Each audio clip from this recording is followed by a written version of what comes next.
The finest fabric! The most fragrant herbs and spices. Kneaded to a silken softness, like eating a cloud with a crust.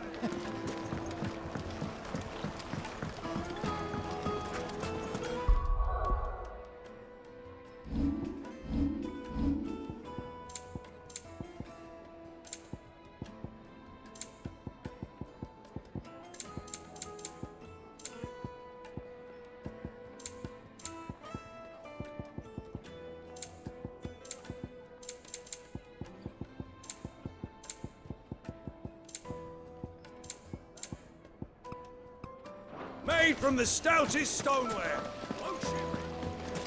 Hanging lanterns, keep the darkness from your door. Light it, for Gilbert's sake. You're a bearer. Anything I can help you with, travelers? Allow me. My good man, we represent one of the oldest and greatest trading houses of Port Isolde. We're seeking to expand our business in the region and would very much like to make the acquaintance of Dalamil's leading entrepreneurs. If only we knew where to find them. Well, we're best known for our baths, our markets, and our smithies. I suppose you could do worse than start your search at one of those. Thank you. You've been most helpful. Oh, you wouldn't happen to know a lady by the name of Rosina Dalamil, would you? No, I can't say I do. Well, thank you all the same.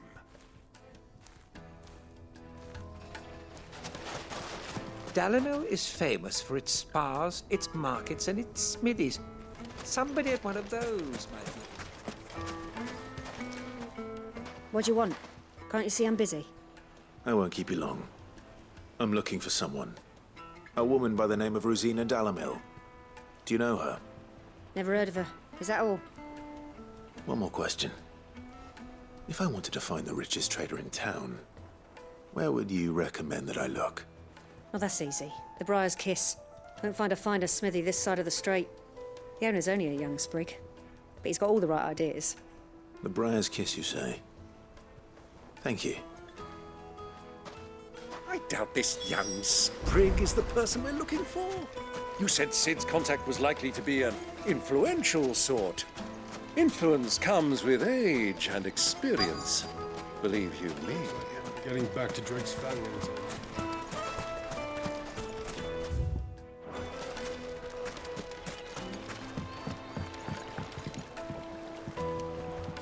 Can I help you? Yes, I'm looking for a woman by the name of Rosina Dalamil. A long-standing pillar of your community, I believe, from old trading stock. Then you should ask further. He's been here for years. Knows the place and its people like the back of his hand. And he's in with all the old merchant families. Try the baths. That's where you'll usually find him. Thank you kindly.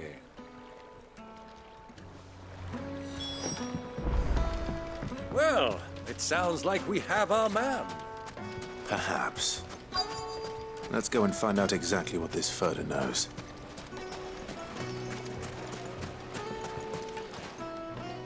Excuse me. Are you Furder? I am. Can I help you, travelers? I hope so. You've lived here for some time, is that correct? Do you know Rosina Dalamil? We believe she may be a trader of some renown. And what business do you have with the desert hare? She was a close friend of mine. I was hoping she might be able to help me. Very well. Go to the bordello. I'll arrange an introduction.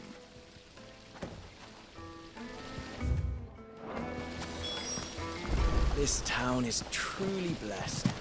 The bustling markets, the healing water... Do you think we can trust him? Only as far as I think he trusts us.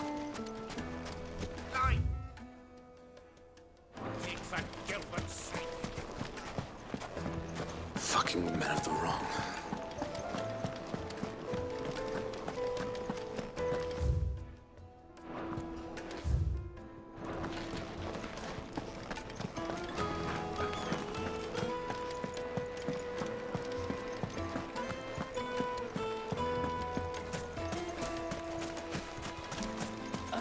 Crimson Gill for a measly...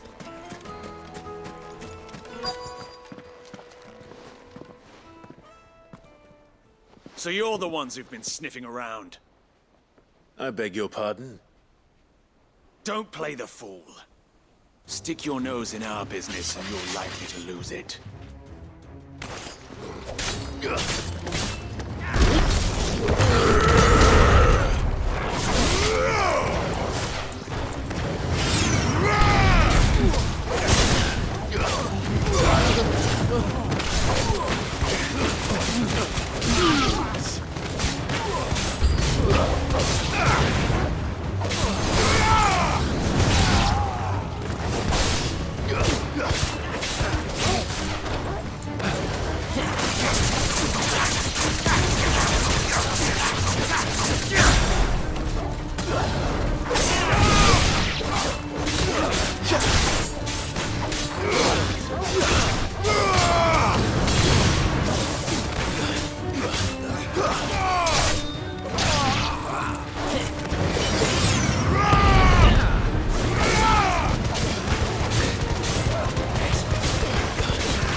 Who are you working for? Him or her? Him. The boss. He wanted us to test you. Though one could hardly call that a test. Lord Ferda? Look what the cat dragged in. Your skill with the blade is rare indeed, my lord. A fitting talent for an outlaw. You know who I am. So what now? Call in the Men of the Rock and collect the bounty? That isn't my decision to make. Our work is done. Take him to meet his precious Rosina. She will be interested to make his acquaintance. Yes, my lord. To the Lock of Leisure, then. To the Lock of Leisure.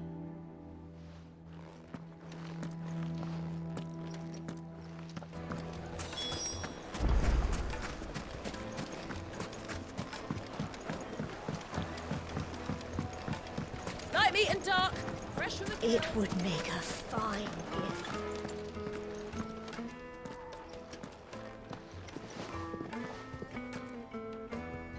Is this the place? Lubor's Forge. The Briar's Kiss. So it was the young sprig after all. So much for Rosina Dalamil being a woman of experience. How wrong I was. It was an easy mistake to make, Uncle. After all, it must have been years since Sid last saw her. Sorry, him. Whoever this Lubor truly is, he's clearly a man of means. I'd say he deserves our respect. See that he gets it.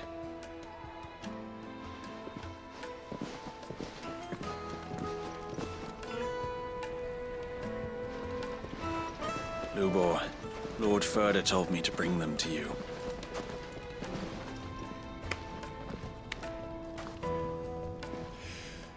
My boys tell me you're in need of assistance. Sid the Second? I won't waste your time. I need passage through the south gate.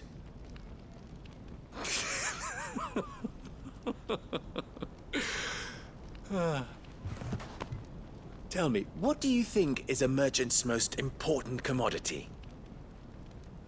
Why, trust. Everyone knows that. Without it, you have nothing. And nothing is exactly what you have. And so, for you, I, too, have nothing. I'm not in the business of helping every lost puppy that wanders in off the street. I'm a busy man, as you can see. Let's leave this mummer to his farce. By all means. Find someone else to help you on your way. Just be sure to tell them you're not the two travelers from the inn the guards are looking for. Don't want them jumping to conclusions, do we?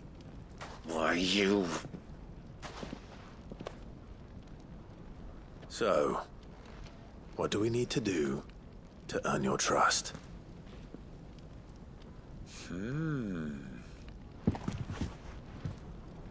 I like this one. Willing to do whatever it takes to get what he wants. Ha! Men like you have a special place in my heart. Why, you ask? Because they get me what I want. Always. Fine. So what do you want? Don't tell me you're going to listen to this swaggering scruff! We might as well hear him out. It's only natural that an ally of Sid's would seek assurances of strangers. Assuming he is an ally, of course. 5 years ago, he would have still been a boy.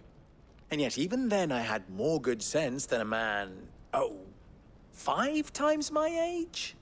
But enough of the pleasantries. We were speaking of what I want. I want you to put an end to the trouble in Dalamil.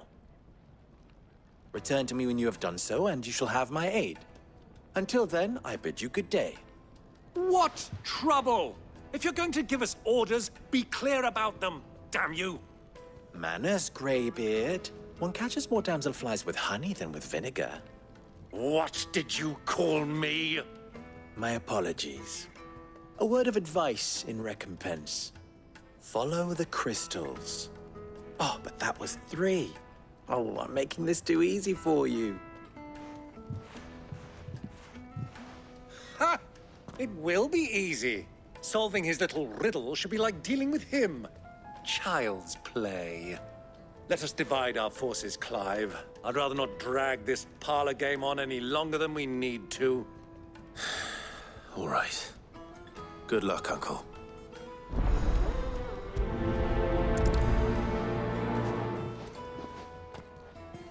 I thought we were the only ones causing trouble in Dalamil.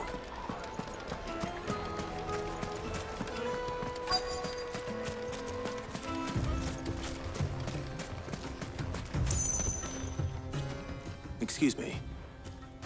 Is it true there's been trouble with crystals of late? You've heard, then? I've heard rumors. Damn thieves. Pilfering the crystals that were meant to fill our cups and light our stoves. Us common folk have hardly had a shard to share between us these last few moons. And it isn't as if we can buy them on the black market either. Whoever's taking them, they aren't sharing.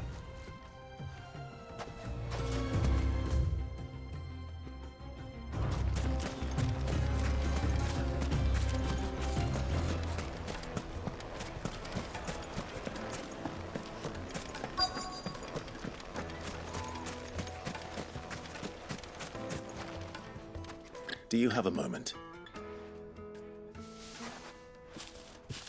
Depends what for. Just a question. Dalamil seems to be thriving compared to the other villages I came through on the way. Is there a reason for that? Well, we're a stone's throw from Drake's Fang, for one. The soldiers guarding the Mother Crystal and the shipments need a place to spend their hard-earned gil. The men on the rock throw their money about like there's no tomorrow. Is that so? Well, thank you. Don't let me keep you from your work any longer.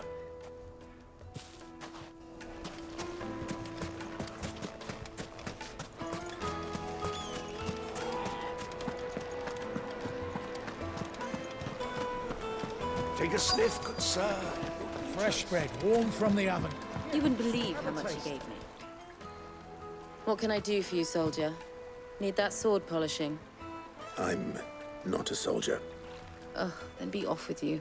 I serve the men of the Rock and the men of the Rock only. You have an agreement with them? Don't be stupid. I just know which side my bread is buttered. Don't want to be stuck under some pauper when they come knocking.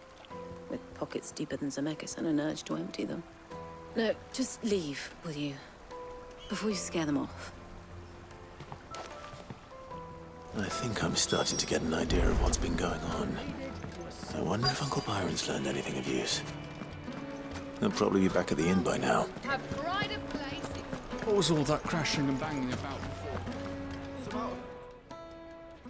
It's you, the one who broke all our furniture. What do you want? Haven't you caused enough trouble already? I'm looking for my pal. Have you seen him? The gentleman who was with you? Yes, he's upstairs, but...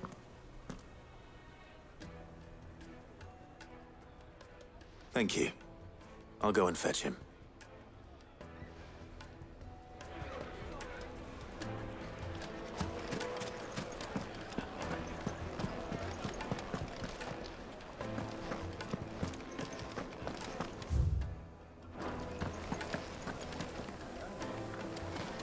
Let me treat you. Huh?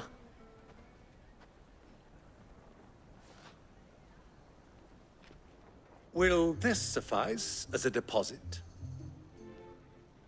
By the sands. That's a black pearl. One of the many treasures in my collection that I would be only too happy to part with, should you give me reason to do so. All right. I'm sure that we can come to an agreement, but not here. What are you doing, Uncle?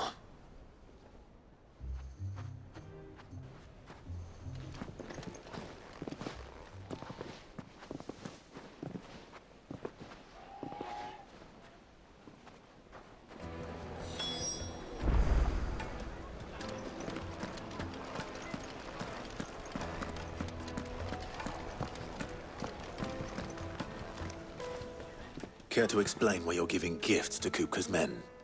Bait, my boy. One cannot catch one's prey without it.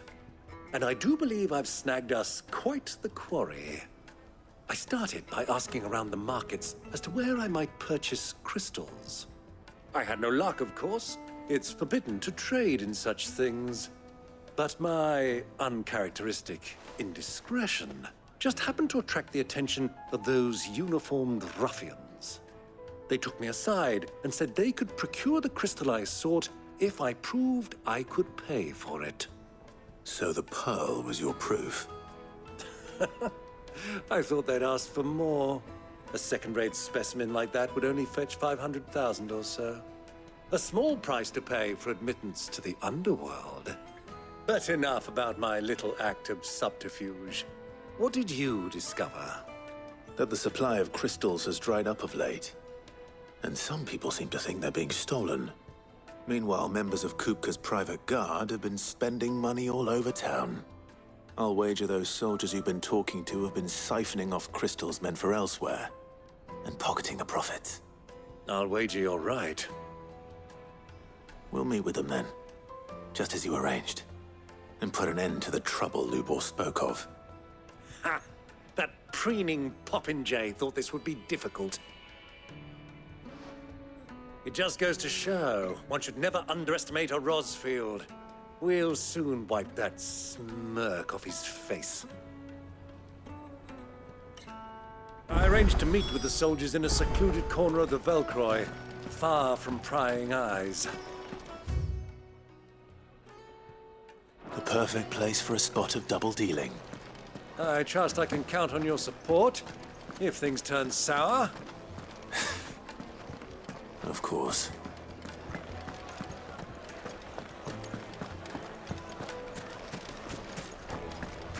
Why is the tavern shut?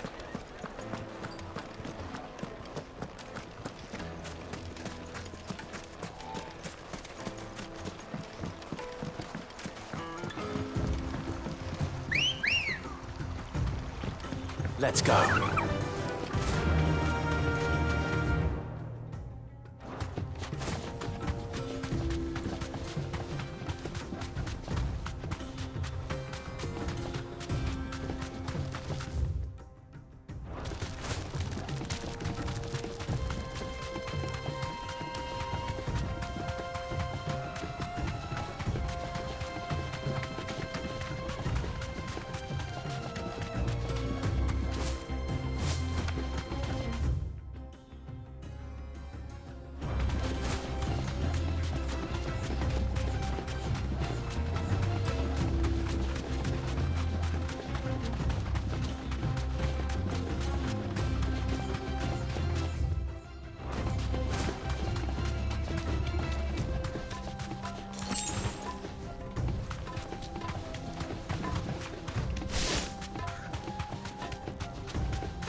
I'll take it from here.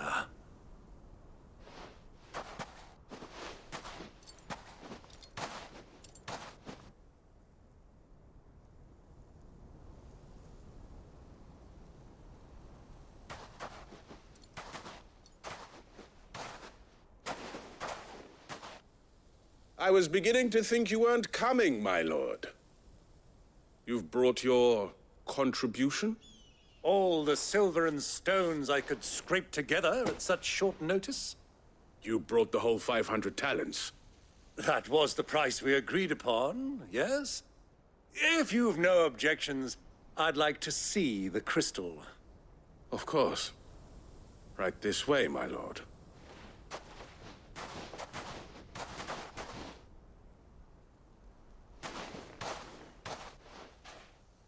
Not bad at all. You weren't lying about the clarity. But what of security? If I were to be stopped on the road, what guarantee have I that it wouldn't be seized as property of the Republic? Because these crystals are no longer the property of the Republic. You're not buying from us. You're buying from them. And we have no more jurisdiction here than you, my lord. But we have ships, and will gladly deliver to a port of your choosing, now that our price has been met. Royalists, eh? What brings you here? Why, to collect their share of Drake's Fang's blessing, of course. Our nations are allies, and so they are entitled to a portion of the Mother Crystal's bounty. And, being such good friends, we elected to increase that portion and share the benefits. And now that these crystals are officially property of the Kingdom of Waloed, we are duty-bound not to interfere, no matter where they might happen to end up next. Did you get all that? They're in cahoots! So it would seem. My lord, what is the meaning of this? Double-crossing dogs. They're not here to do business. Kill them! Kill them both! To me, Flesh!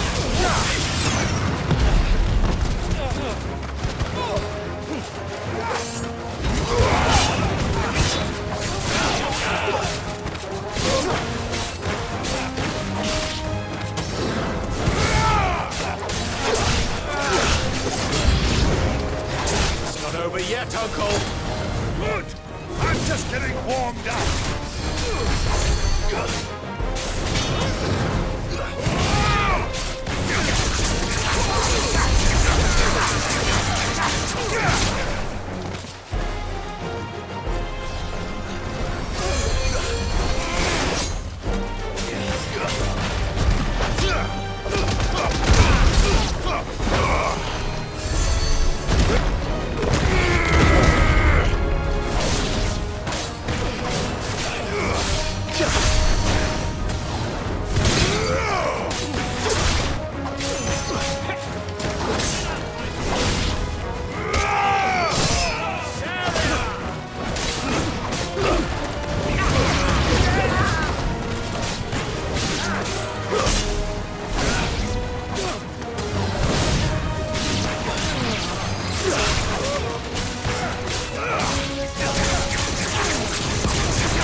Well, that wasn't too bad.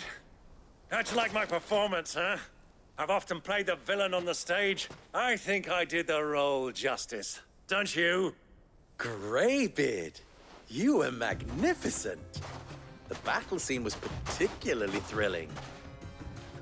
Such a shame you didn't have more of an audience, but perhaps that's for the best. How long have you been watching? Long enough to witness your uncle's sordid transaction. I hardly expected one so venerable to degrade himself so thoroughly, buying one's way into the confidence of degenerates. Ingenious. This was the trouble you spoke of. The men of the Rock taking Crystal's men for the common folk and conspiring with the Royalists. Well, now it's over. Indeed it is. The people of Dalamil had scarcely any means of redress against Kupka's men, let alone a foreign army. Until you two came along, that is.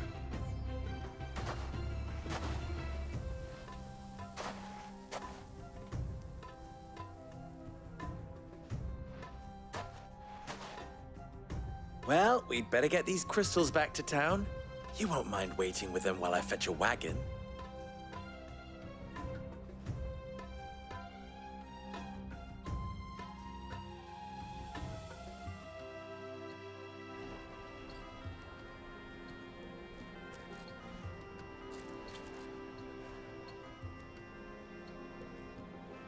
It occurs to me that I still don't know your name. Clive. So, Sid the Second is a Clive. I suppose it could have been worse. Well, Clive, you held up your end of the bargain, so I must do the same. Passage through the South Gate, was it not? To tell the truth, you've helped a little there too. Many of the guards have already been redeployed to deal with the issue of their missing comrades. And those left behind have been encouraged to look the other way should you attempt to pass through. Thank you. And please allow me to cover your costs. You still have the purse I gave to the soldiers, I trust? I saw you pluck it from one of the bodies. Oh, dear. Was I really so obvious? And my name is not Greybeard. It is Lord Byron Rosfield, thank you very much. No, thank you very much, Greybeard. Of all the... Ugh! Here, wear this.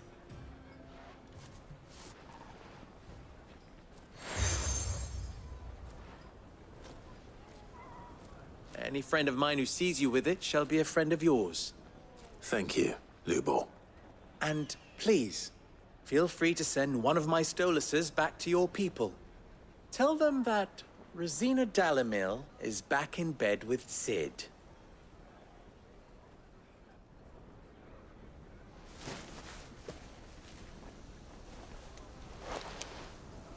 Omia Lostelan.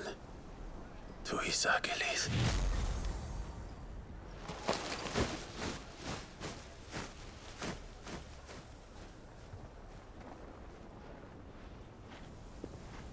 I'm trusting you, Sid.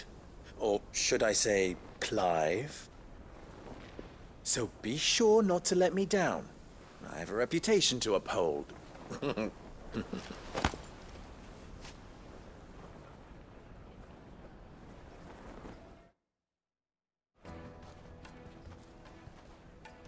Well then, I wish you a safe journey south. Thank you. Not at all. It was my pleasure. Come on, Uncle. Let's go.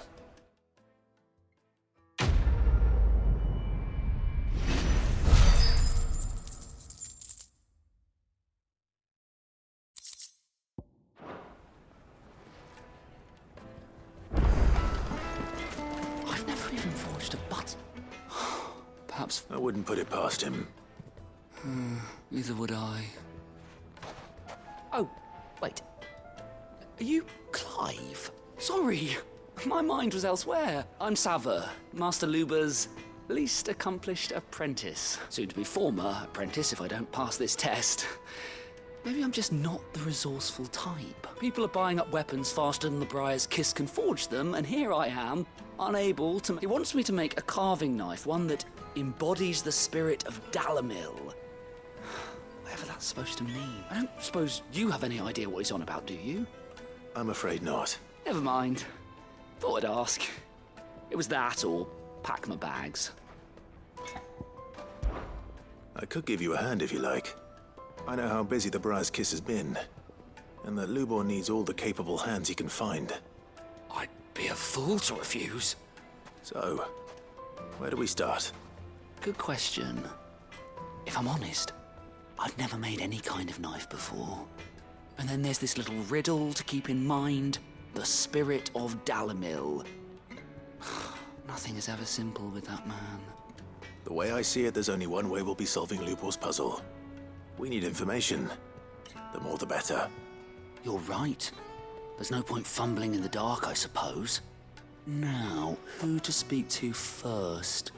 Well, there's plenty of folk in Dalamil who use knives for a living. There's the butcher, of course, and any number of cooks. They're bound to have an opinion or two about the tools of their trade. All right. I think we have a plan. Let's get to it, shall we? I'll talk to every cook I can find. You speak to the butcher, and anyone else you can think of. All right. Good luck.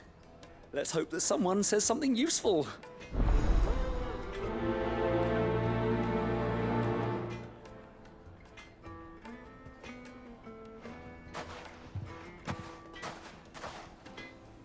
Trust Lubor to take a simple test and turn it into a riddle. I'd better get to it.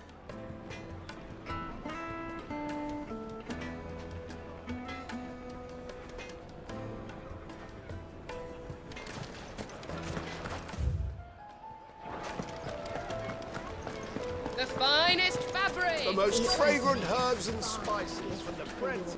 Welcome, sir. What can I do you for? A question, if you don't mind. I need to know what makes a good carving knife. You a blacksmith or something? Something, I suppose. Fair enough. Knives, is it? First and foremost, it's got to hold an edge. Most knives will make it through fat, no problem, but sinew dulls cheap steel in no time. Give me a blade which can slice through anything that crosses my chopping block, and I'm a happy woman. So a knife that stays sharp. Makes sense.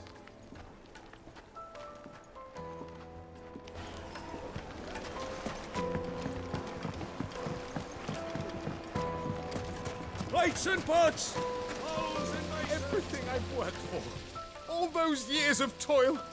Every coin I've ever earned is tied up in this place. Are you all right? The baths are closed. Leave me be. On second thought, perhaps you are just what I need. Might your services be for hire? That depends on the job. I'd have you save my business, the baths. The water's turned scalding hot and all the crystals in Dalamil wouldn't be enough to cool it. I've no doubt that my woes stem from the water's source. But I can't go and investigate for fear of my customers thinking I've abandoned the place. I'm bound to these baths in more ways than one. I beg of you. Go to Dusnoff Terraces. Tell me what you find there. All right. I'll go and take a look. Wonderful. It's not far.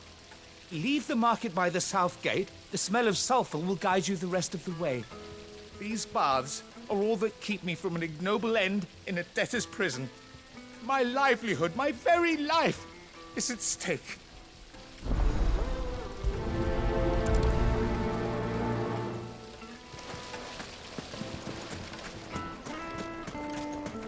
Ah, they've opened the gate. Lubor was true to his word.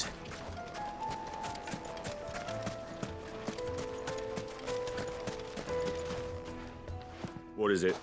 I'm in no mood for chatter. Sorry. Do you mind if I ask your trade? Hunter, why? I have a question. Can you tell me what makes a good carving knife? I assume you use one out in the field.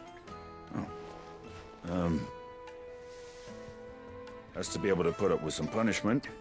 Can't be dealing with a brittle blade, not while I'm on the hunt. If your knife snaps every time you use it, you'll be spending coin as fast as you make it. Times are hard enough as it is. Thank you. I won't keep you any longer. All business, eh? Man after my own heart. So, a carving knife should be hard-wearing and hold an edge. Hardly a revelation. Let's hope Sava had better luck than I did. Just look at the detail.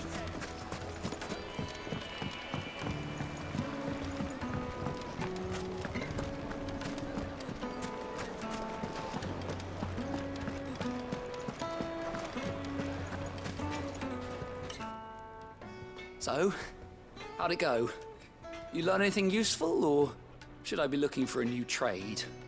Only that a blade should be durable and stay sharp.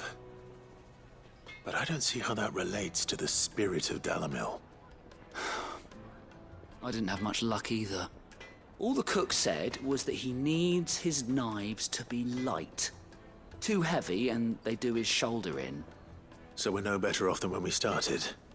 Perhaps Lubor didn't mean anything with his Dalamil remark. But that can't be right. I've bandied enough words with the man to know that he chooses them carefully. No. We must be missing something. Something right in front of our noses, most likely.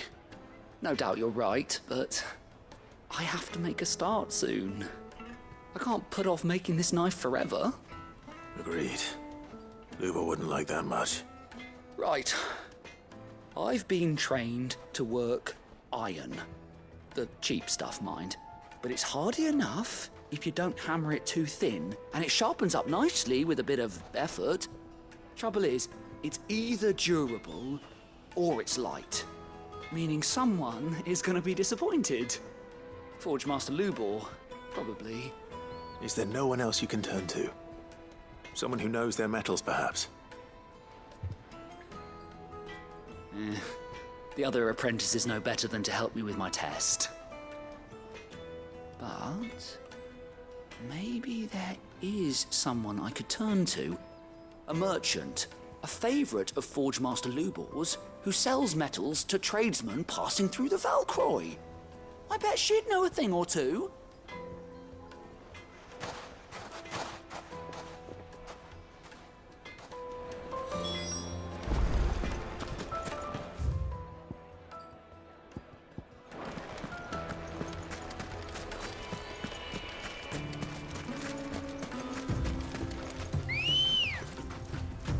Come on.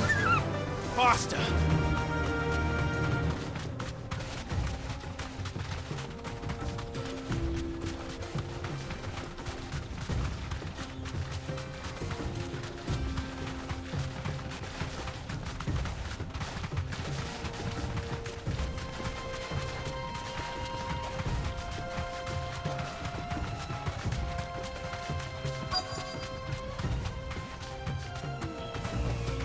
Straight home now.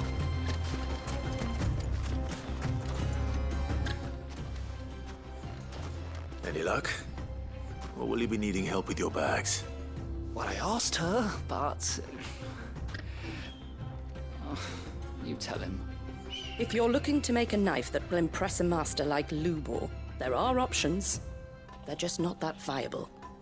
Featherlight adamantite knives will get passed from generation to generation, never needing so much as a lick of the whetstone. But adamantite ore is unique to ash, so it doesn't come cheap. And it's beyond my skill to handle. Unique to ash. Are there any materials unique to Dalamil? Something which could be mixed with iron to refine it. Make it lighter. What are you getting at? You said that Lubor trained you to work iron. Then that's what he'll expect you to use. But he would have known that it would either be too heavy or too brittle for a carving knife.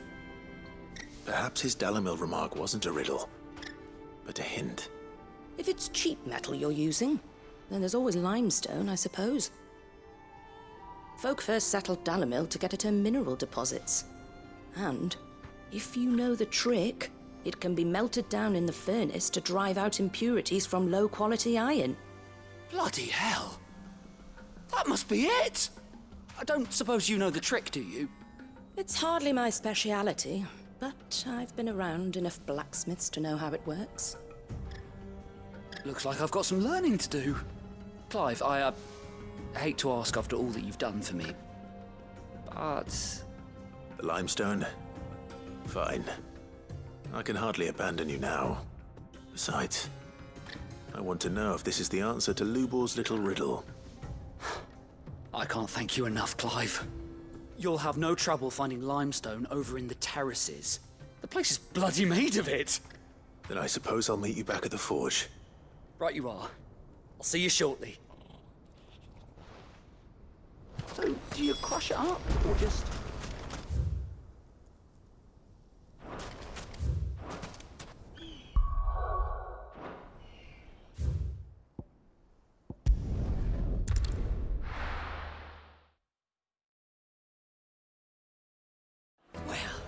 This is no good. Is it true what I'm hearing? My carpet. The most fragrant herbs and Fresh bread, warm from the oven. Plates and pots! Sweet incense!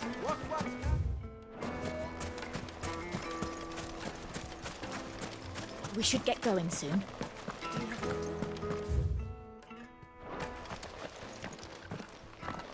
Ah, I'm not too late. What is it, Lubor? A question that I neglected to ask earlier. Where is it that you're bound? To Drake's Fang. To finish Hugo Kupka. Just as I thought. Then allow me to share a secret. Drake's Fang is currently riddled with royalists. Talmeki and Walud are allies, and as you have seen, their soldiers work hand in glove. But no nation has ever before allowed a foreign army to make a barracks of its holiest of holies. Not by choice, at least. And there's more. A man on the inside of the Fang has failed to report for several days. I fear there may be more trouble lying in wait for you on the road ahead. Isn't there always? If you're determined to beard the lion's den, then promise me one thing. That you will enter via the mines, where the guard is lightest. I've lost one Cid already. If I lose another, people will start to think me careless. I don't plan on dying. Not before Kupka does, anyway. Well, so long as you have a plan.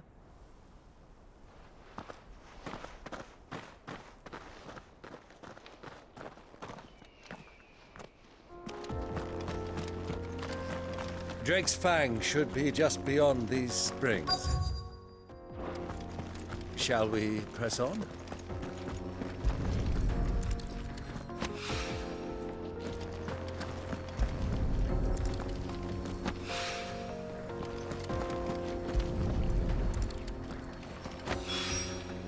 One rock looks a lot like another. But hopefully this is what Southern needs. Come on, girl, the gate's open now, we can press on. Don't tell me you put down roots.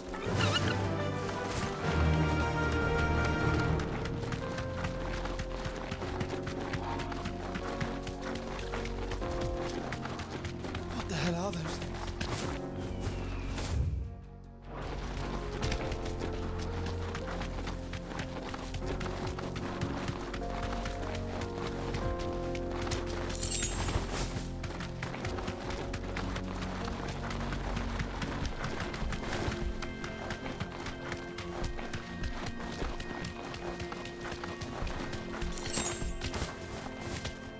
Be safe.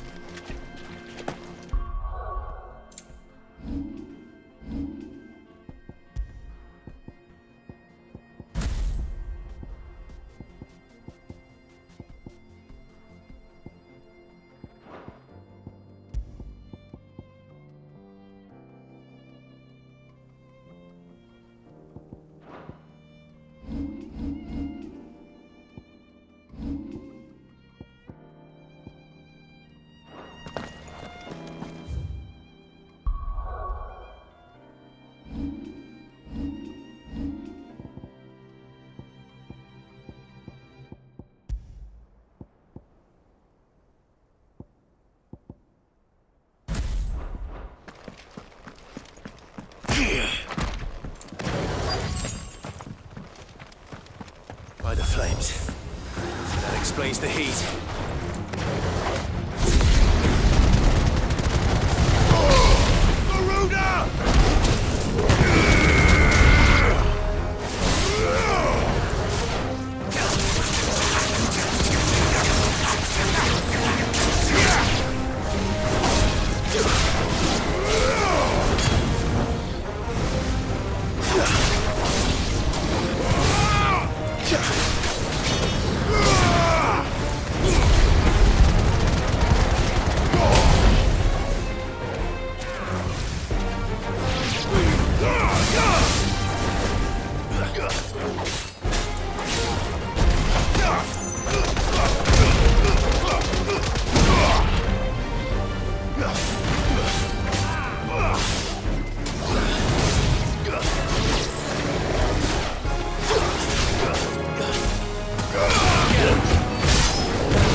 Frying pan.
Let's cool things down a bit.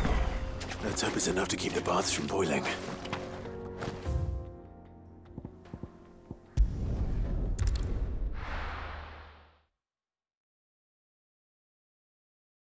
Well, this is no good.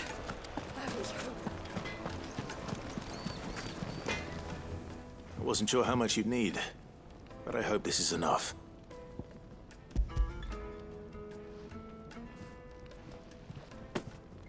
You are one of the good ones, you know that?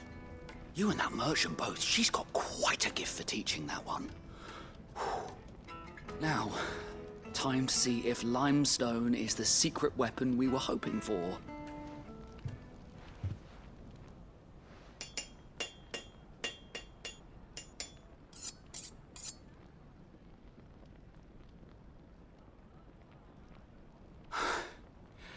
That'll do, I reckon.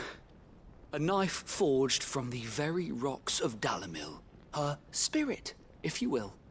It's a fine-looking blade. I only hope Master Lubor agrees. That sounds like my cue. And just as well.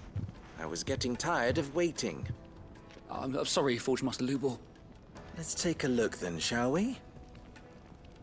First things first, Sava, do you think this is a carving knife worthy of the fine people of Dalimil? I'd like to think so. But what do you think? What do I think indeed? It's sharp-ish, but it won't last long with hard use. And it's heavy, heavier than it should be.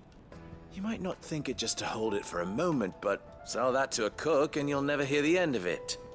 It looks like someone paid a visit to the terraces. The limestone was a step in the right direction, granted, but one that still leaves you short of the mark. And I was so certain I had it all worked out.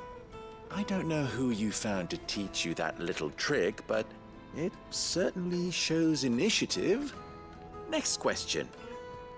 How much do you think I would charge if I'd made this? Well, if it took you even a fraction of the time it took me, I would say you could demand a heavy purse. And who would be able to pay that? The butcher? The hunter? The cooks over at the inn? Dalimil is home to humble traders, not wealthy lords and ladies.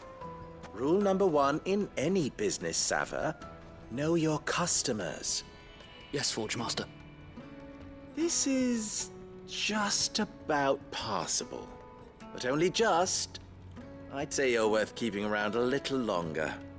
Starting tomorrow, you'll have an anvil of your own. I will. Thank you. I was wondering, what would you do if you were asked to forge a carving knife? I'd do what I always do.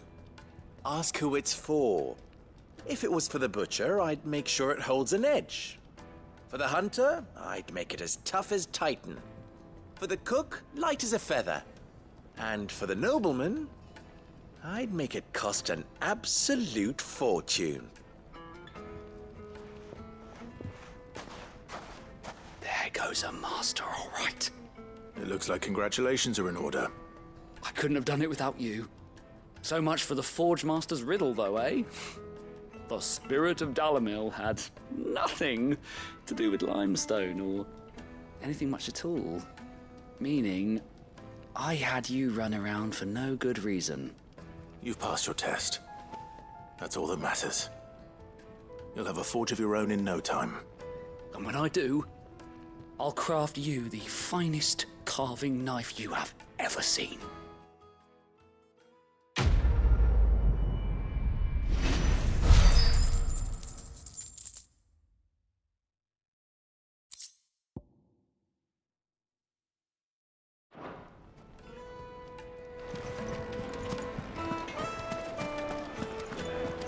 My carpets have Take a sniff, good sir. Kneaded to a silken softness. Lights and pots! There he is. Hanging lanterns. Keep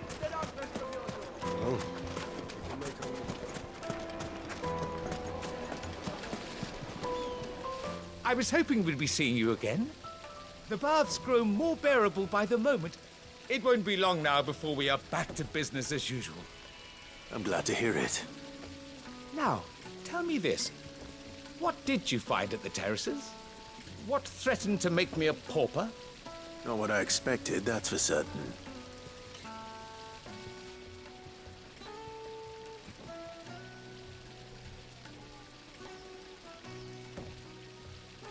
You tell a fine story. That's not to say I don't believe you, though. Creatures made of flame, eh? That's something new to worry about. But I burdened you with my worries enough already. Here, a small something by way of thanks. Right. It's high time I got back to work. With a little luck, the day might yet be salvaged.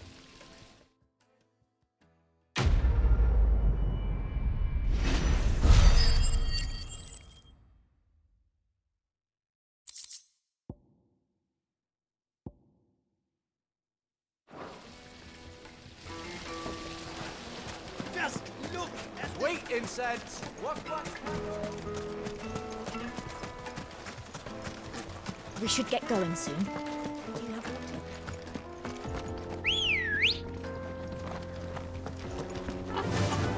Run like the wind.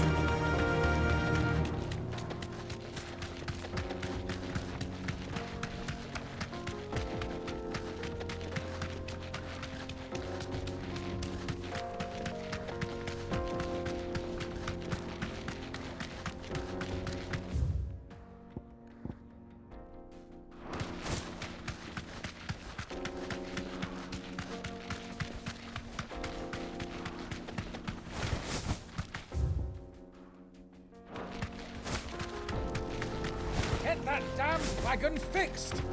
Unless you'd rather our men in Dalamil starve.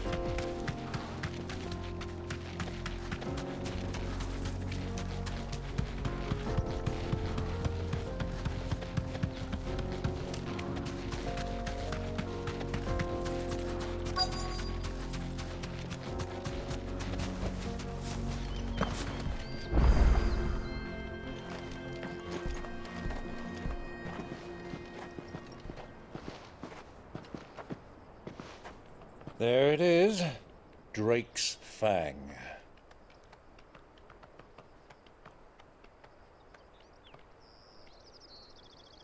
Kupka will be hiding inside.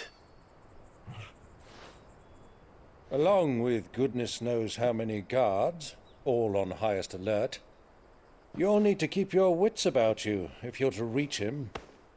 So be careful. I will, Uncle.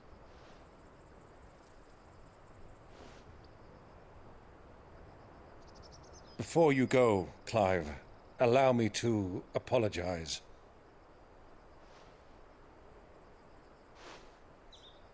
After what befell at Phoenix Gate and the crisis that followed in its wake, I fled. I retreated to my counting house and danced attendance upon the vicereine in the hope it would bring me favor. I betrayed my nation to save my skin, like the coward I am. And I'm sorry. Uncle, please. It's not too late, Clive. Rosaria is yours by right, and there are those that would help you to take it back. Had I the courage of my brother, I might already have done so. But that ship has sailed. You, however... No. Forgive me, but I cannot. I fight to build a new world now. A better world. Where men can live and die on their own terms. I was raised in a nation that strove to improve the plight of bearers.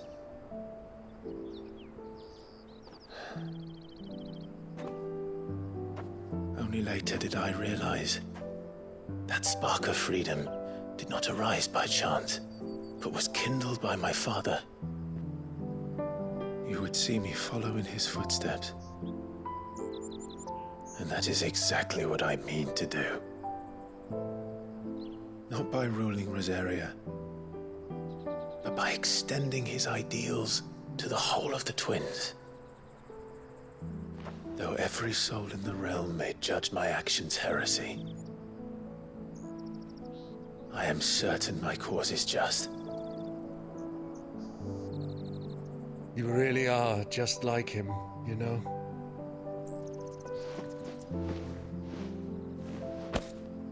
Thank you, Clive, for coming back to me. I am proud to call you nephew.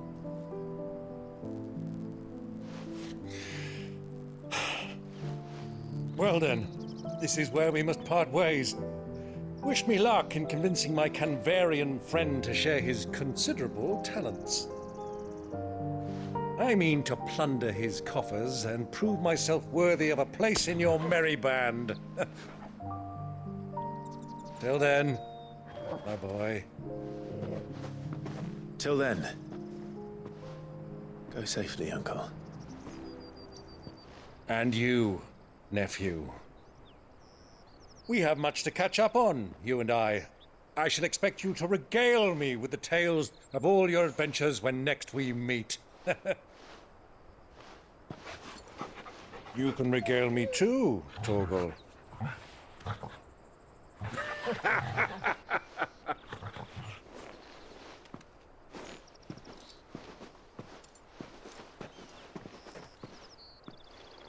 I'm coming for you, Kupka.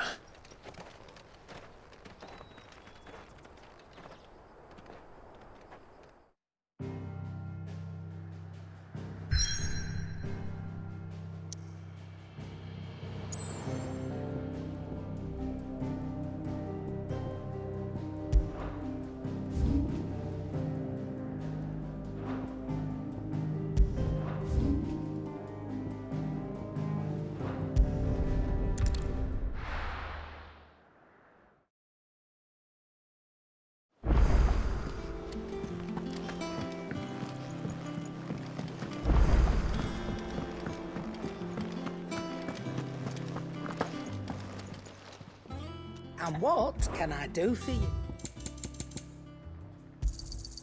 It'd better all be here. You're rubbing me blind, you know. What do you need? So, will it be?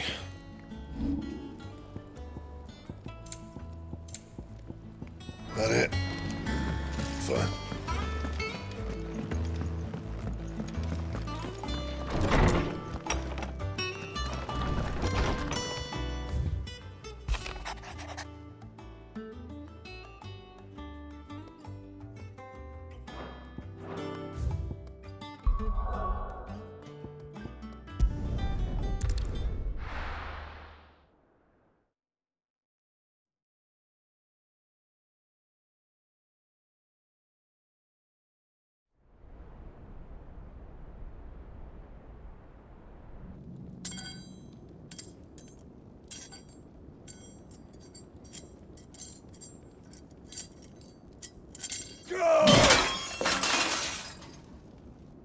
Fuck! Why do they still hurt? What has that gutter rat done to me?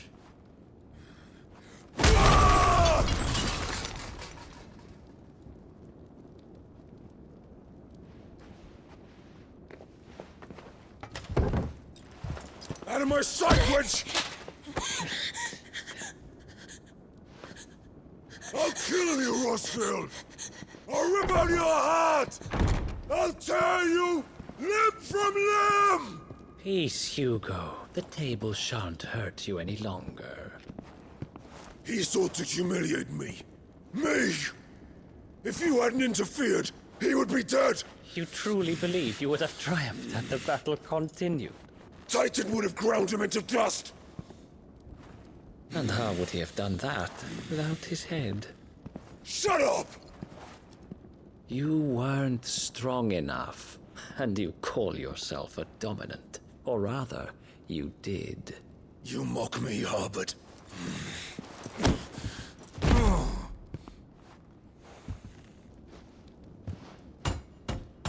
Do you see, Hugo?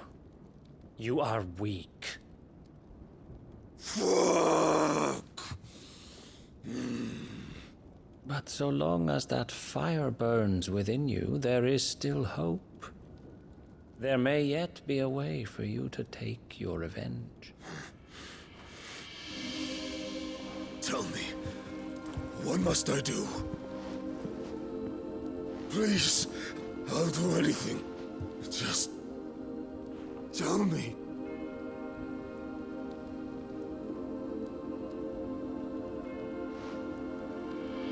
The heart. What of it? A Mother Crystal's heart is the most concentrated source of ether in all creation. Perhaps you could take advantage of that. Of course, the crystal would not yield her blessing to any ordinary man. But then, you are no ordinary man, are you, Hugo? Clive Rossfield stole your power, but others have suffered a similar fate, and still managed to find the strength to conjure their icon. Like Benedicta Harmon. She too drank of the ether and gained a power beyond human understanding. She did?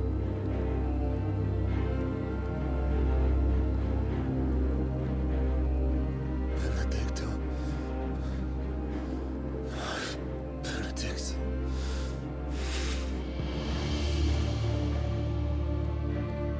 I'll do it. My love.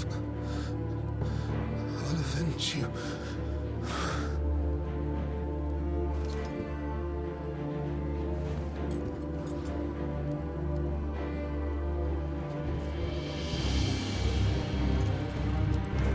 Run along now, Hugo. You need only follow the light.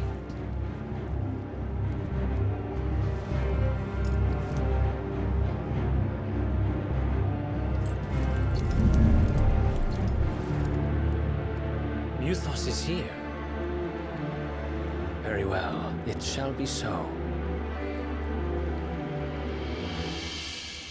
You may leave everything to me, Your Majesty.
Did the royalists bring them from Ash?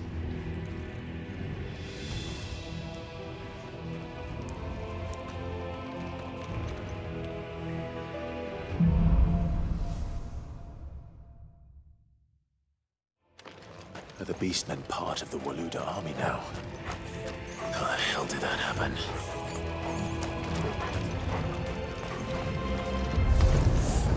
They've spotted us. We've been too much.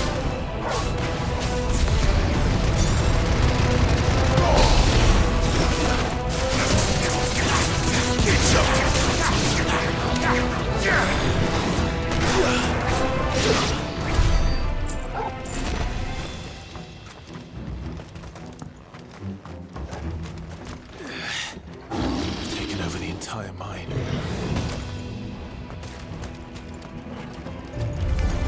Time to fight.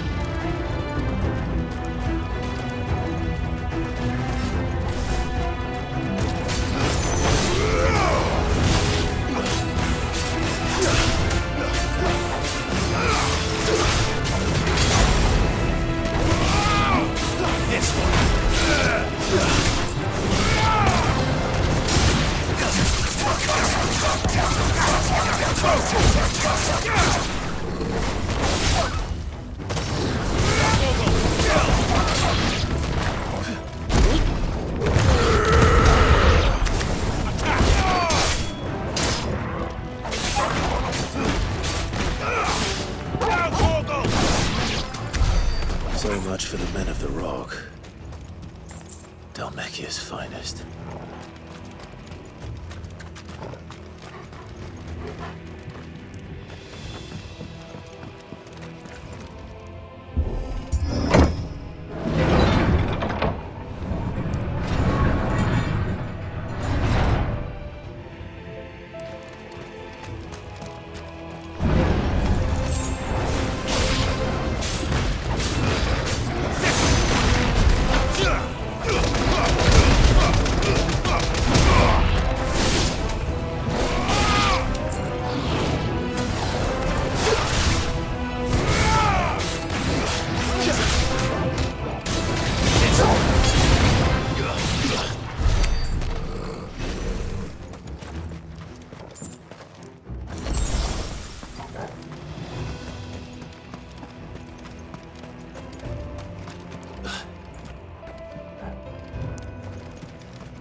Animals. You should never have left Ash.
Stairs. This must be the way out.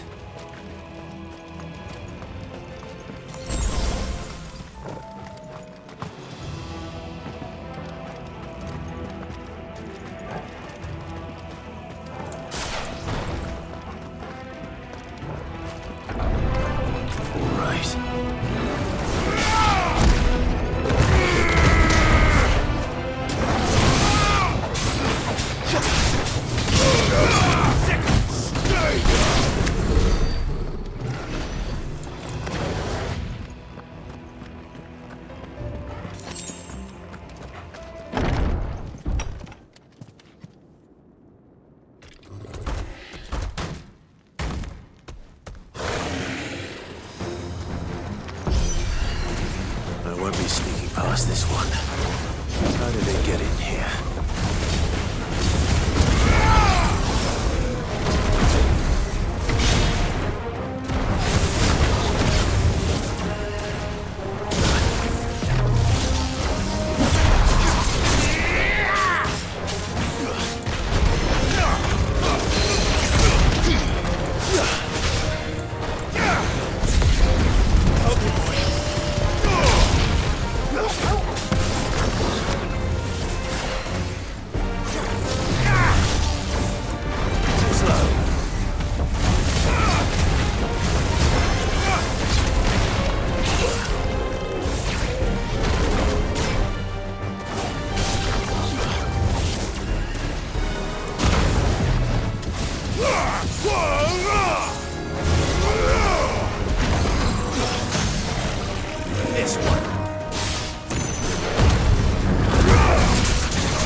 By the flames.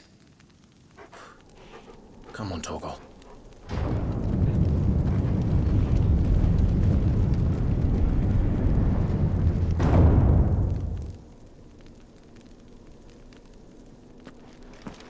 Kupka never did do things by halves. As if taking the Mother Crystal for his own wasn't enough. He had to build his castle in it.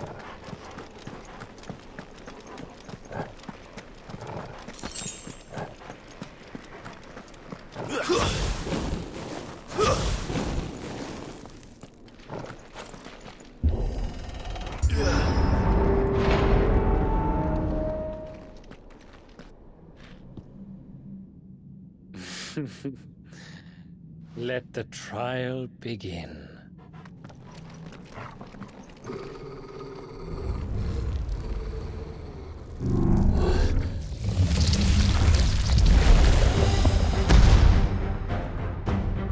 What the hell?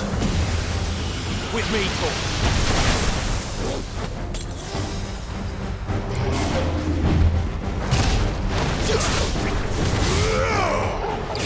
Over here!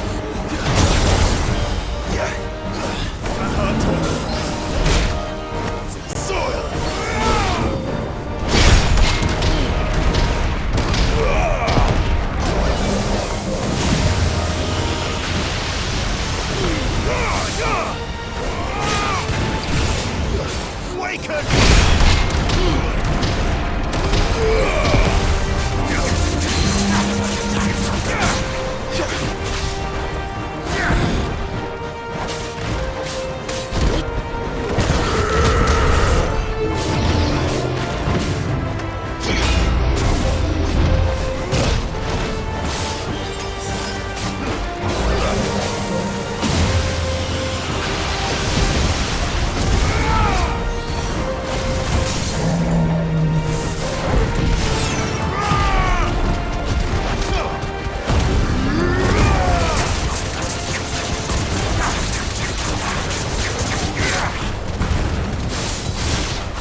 dreams were expected.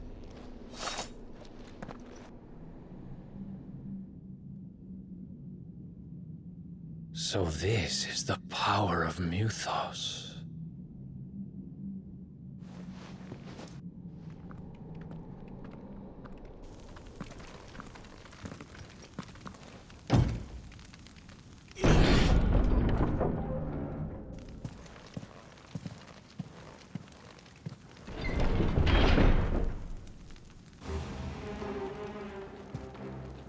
Did the orcs do this too?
First orcs, now these nightmares.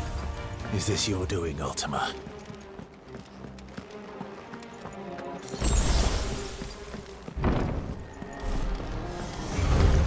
No holding back.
You've been busy, Kupka.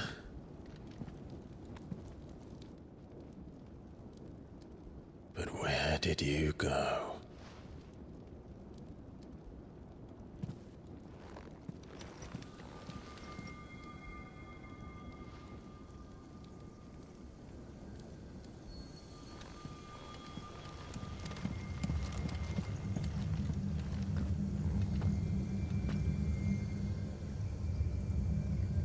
The heart.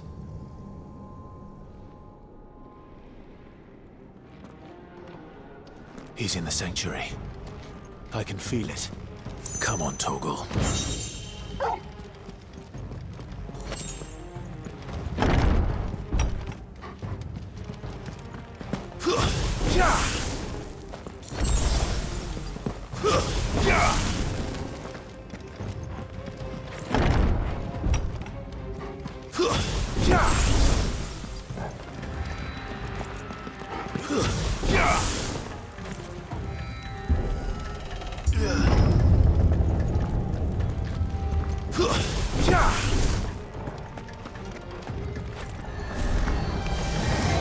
Just what I needed.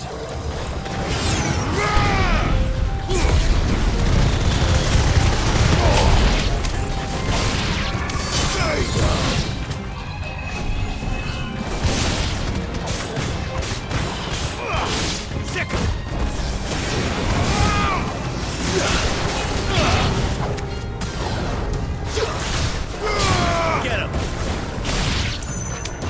Torgal, kill!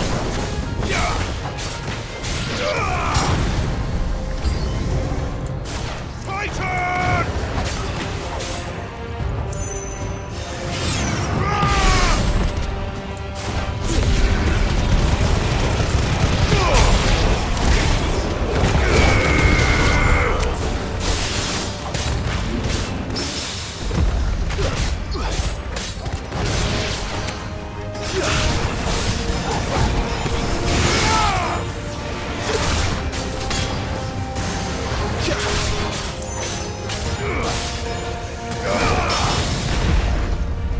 Help me, boy.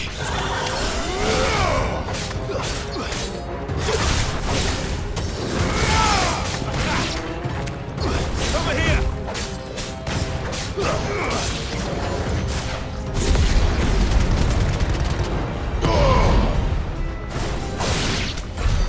That had better be the last of them.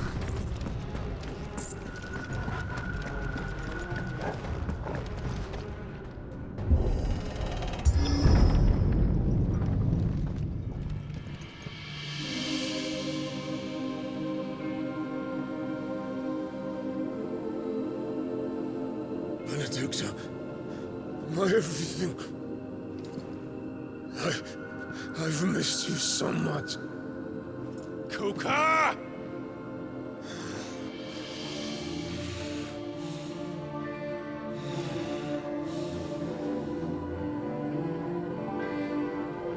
I swear to you, my love,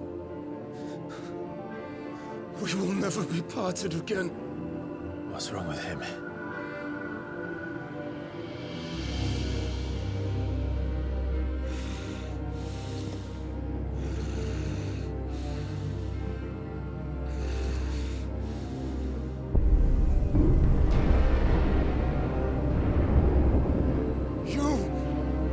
You got away from her!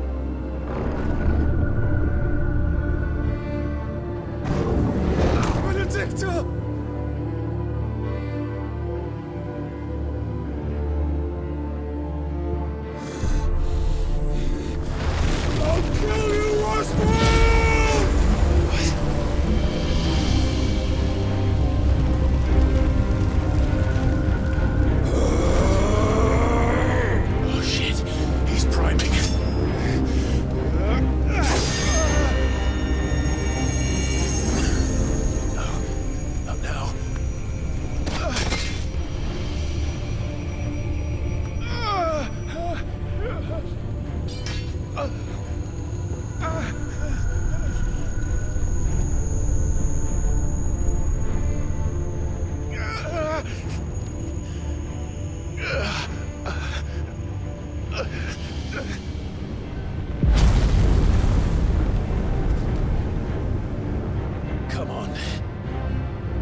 Let's give this a try. Not bad.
this Jet Set Radio remake got really fucking weird.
damage.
Okay, we're going. Oh, I have to aim this thing. Oh wait, no, I gotta aim the thing I see. Okay. I lost the ridicule. With this fucking goddamn fucking peak fiction, Kino, raw fire. It's fucking going, dude.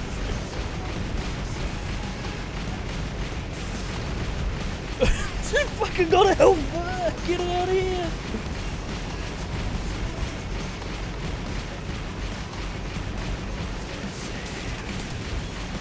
Fucking mashing the shit out of this triangle button. Let's go!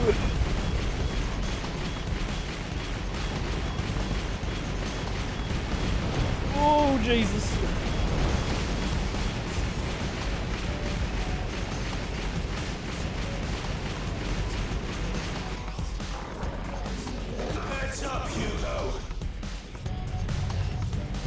Get it? It's hit. Fucking give it to him, boy!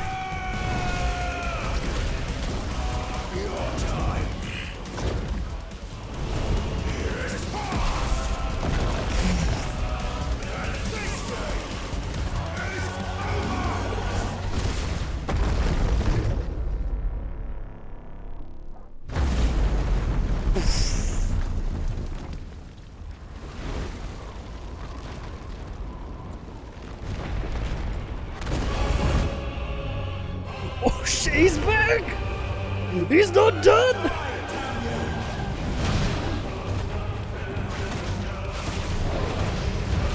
We're fucking fighting in midair! It's normal controls! Ugh. Dodge.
shit, that's the wrong button.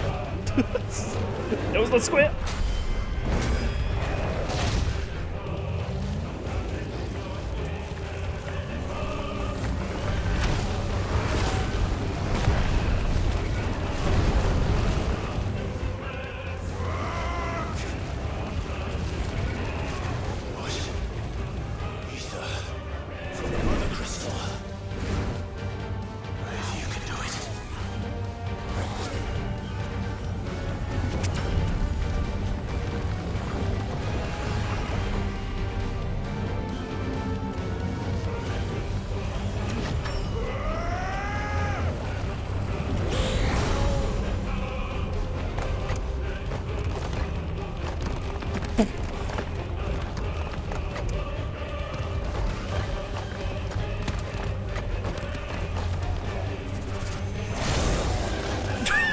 Yes!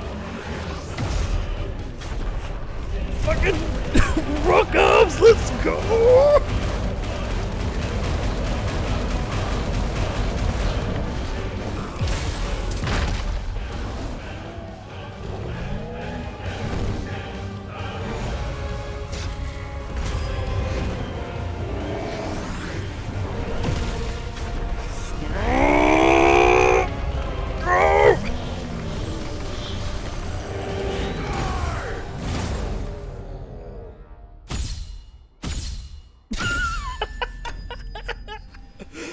Oh, fucking peak, dude. Fucking peak.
Is that you, Ultima?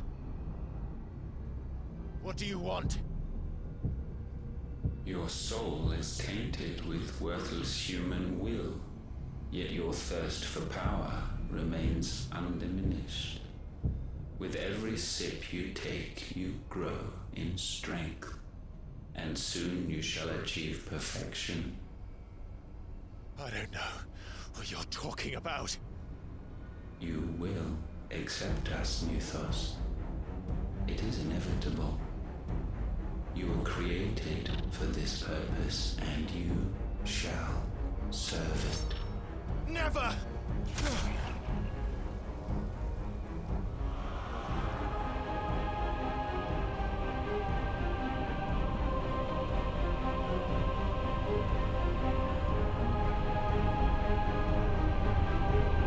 Fight it, Clive! Don't let him in! Consciousness. We see now. Human will is so insubstantial it cannot exist in isolation. You mitigate its weakness by interweaving it with your consciousness. We believed we had merely to purge you of your will to claim our vessel. It appears we first have to sever every thread of the consciousness that supports it. No matter. The time to build a new world is not yet upon us. We will contemplate.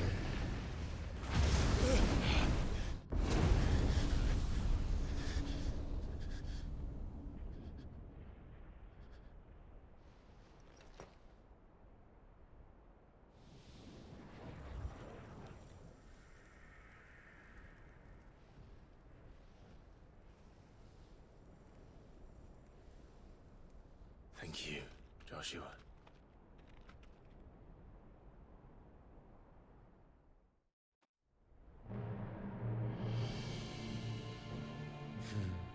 One can no more command the power of ether by drowning in its flood than one can constrain the tides by standing in the sea. I had thought Hugo wiser than this, but it seems his head was full of rocks after all. Titan was strong. Your Majesty. But Mythos is stronger. For 5 years, that man lived only for revenge. Clinging fast to a fiction, even as it swept him into the abyss.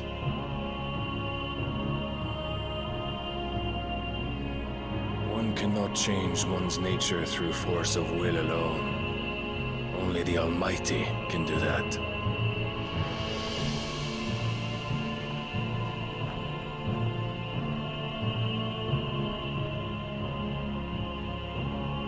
Hugo Kupka, the man who gave his life for a woman's head. A fool like all the rest.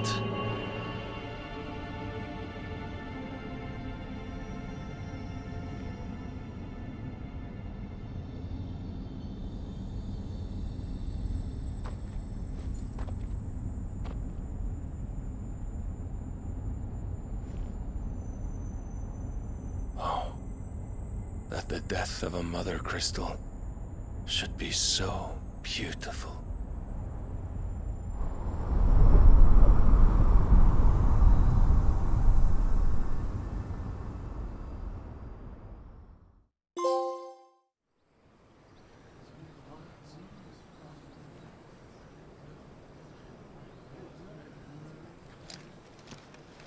Some medicine, my lord?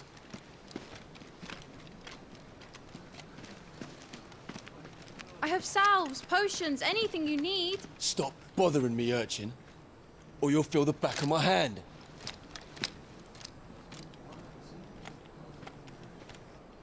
You must consider your health, my prince. If a show of force is needed to keep the Dalmex at bay, you may trust in your dragoons.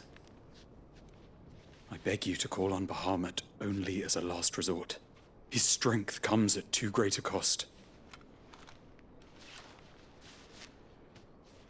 The Empire agreed to an armistice with the Republic, and yet the Emperor still plots its ruin. For now, the Dalmex suspect nothing, and as long as I can hold their gaze, war need not be inevitable.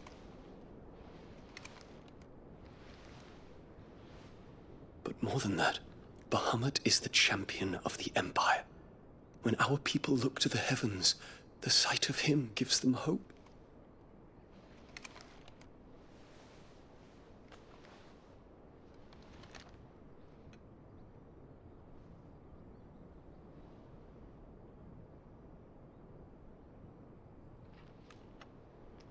Forgive me, Terence. So that's why this was banned in Saudi Arabia. You were my master. But alas.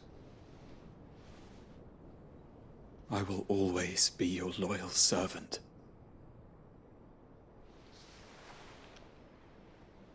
And they were roommates.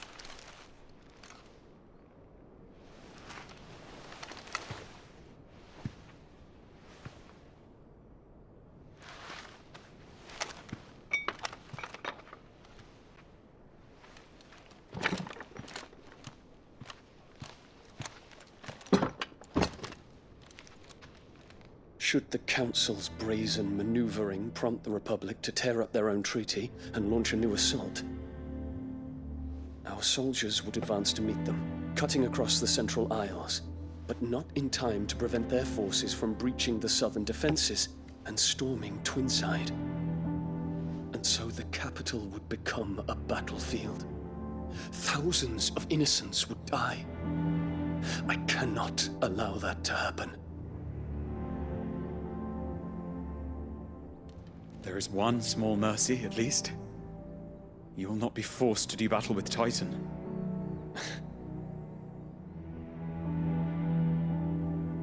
Would that I could avoid doing battle at all. 1,000 pardons, Your Highness. What is it?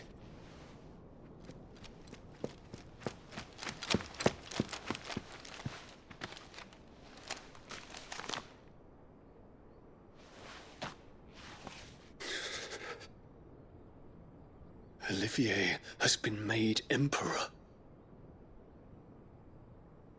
What is the meaning of this?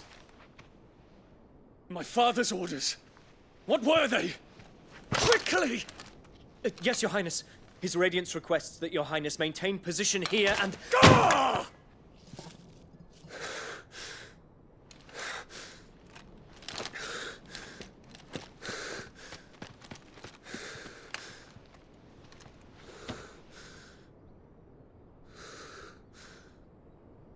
Terence. Yes, my prince. I must go to the palace. I'll ready your steed.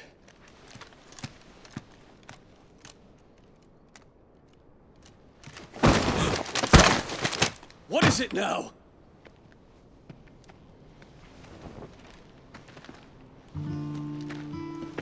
Forgive the intrusion, Your Highness. I know you. At ease. We stand in the presence of the Phoenix. You wouldn't want to get your fingers burned. I hope I'm not interrupting. Not at all. Though I admit, I did not expect such a distinguished guest. How many years has it been since the Remembrance ceremony? 20? I thought you long dead. Do I address a ghost? Many have told me that I look like one. But no. I'm alive. Just. Prince Dion of the House Lesage, I have a tale to tell you.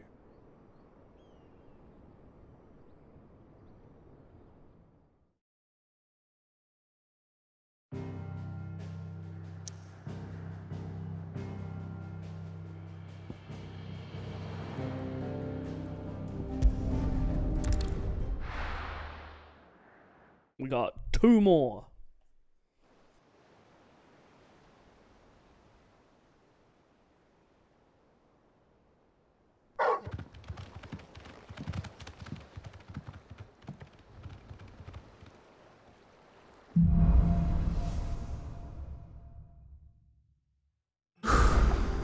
I'd better give Otto the good news.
walkways need Welcome home, patching Sid. up.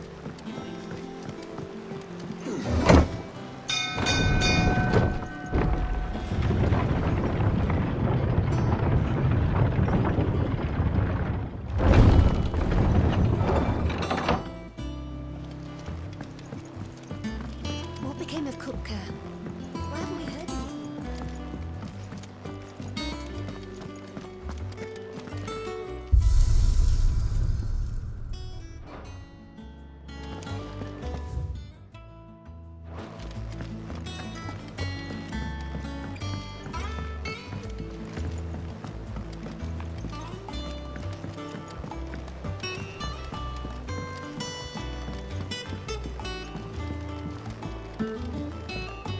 We're seeing troops amassing at every border post. No surprise.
Here for another of my lectures.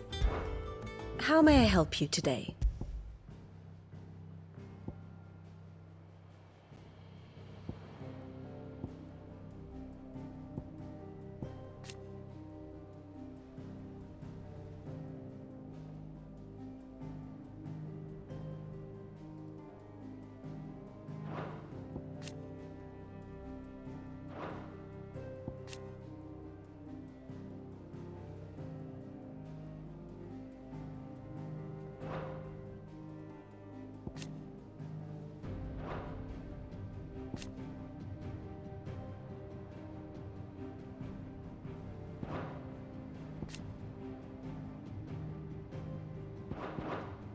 Study it well, Clive.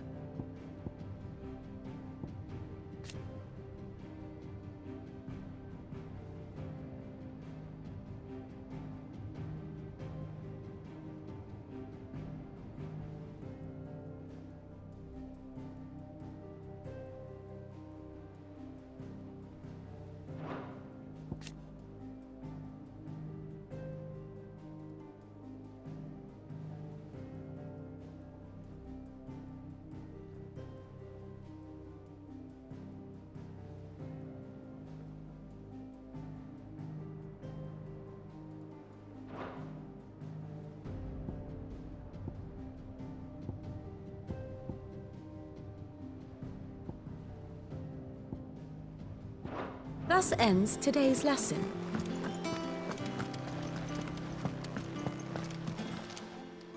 How may I help you today, Clem? Come again. I may have more.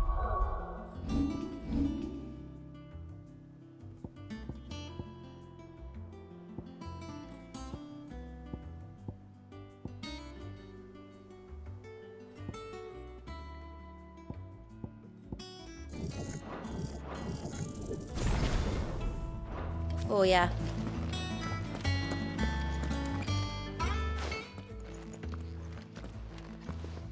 Clive, you're back. I am. And with glad tidings for once. Hugo Kupka is no more. Well, I'll be. All of our comrades who lost their lives back at Sid's place be smiling down at you right now. We had a stolus from Lubor saying Drake's fang had fallen. I expect that was your doing as well, was it? It's a long story. One for the history books, I'll bet. Welcome home, Clive. It's good to be back. You look better. I feel it. Which means I'm coming on your next little adventure. You're not leaving me behind again. Wouldn't dream of it. Otto. Any word on the Royalist movements since I've been away? Shouldn't you be putting your feet up? If you really want to know, go and have a word with Vivian. Thank you. I will.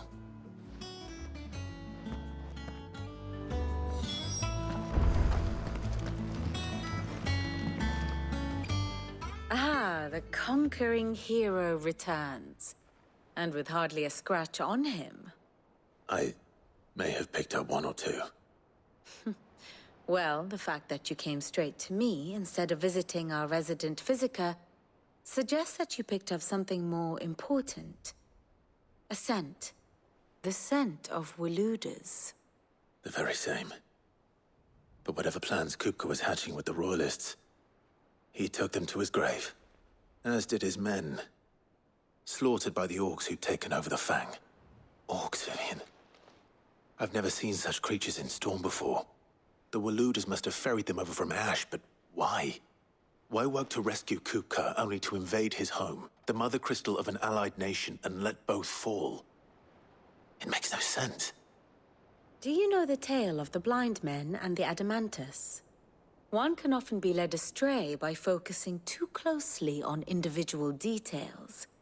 One must instead see the bigger picture. And what bigger picture is there than my map?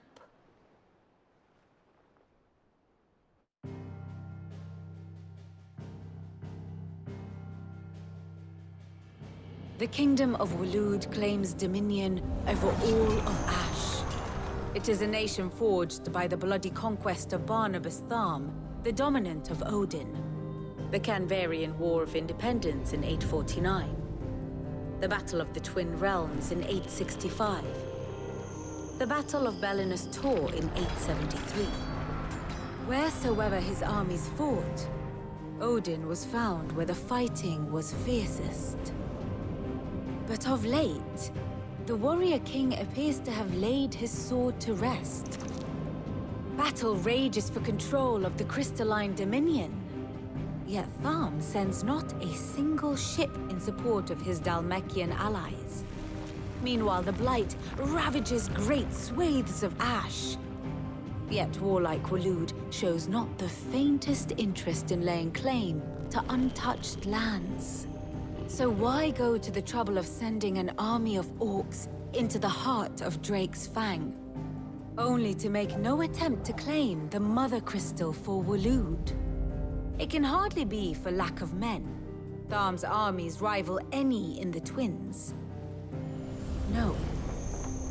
We have not seen the last of the Waluda standard. Odin will ride again.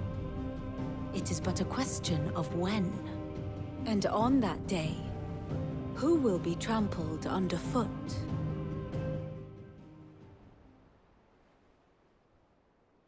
In summary, I know not to what end the Royalists betrayed Kupka. I know only that it is part of some broader scheme. A scheme tied to the ambitions of one man. King Barnabas. But there is no need to wallow in confusion. If one is to cure a sickness, one must first identify the symptoms. And your Lord Uncle has volunteered to do just that by keeping an eye on the Royalists' movements. He's really throwing himself into this. Indeed he is. Which means all that remains for us to do is await his reports. Well, not quite all in your case. The people of the Hideaway must hear the news. Justice has been done. Hugo Kupka is dead. The wounds he left that night are still raw. Especially for those who lived with Sid the longest. Tell them that those wounds might finally begin to heal. Consider it the price of today's instruction. I've never known you to be sentimental. What can I say? I am only human. And we are, all of us, sentimental animals at heart. I suppose we are. Very well. I'll go and spread the word.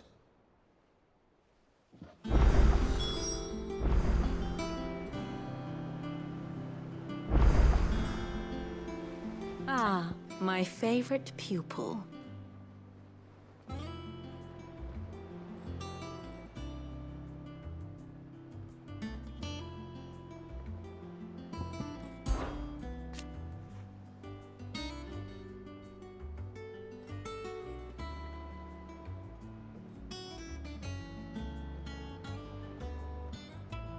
So what of its parliament?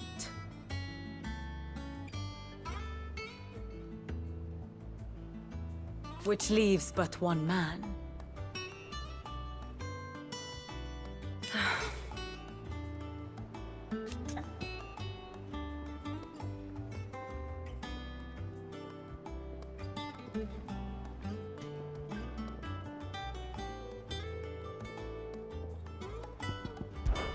Harpocrates, Blackthorn, Karen.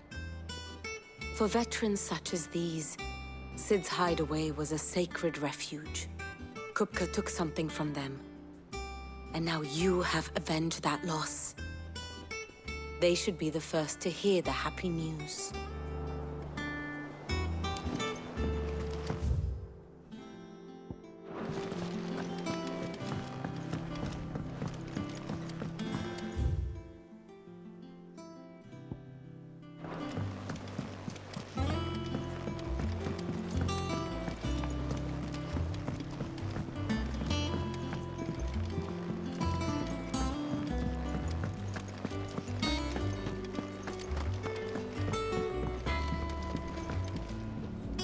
Blackthorn, do you have a moment?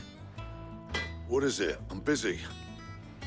I wanted to tell you that Hugo Kupka is dead.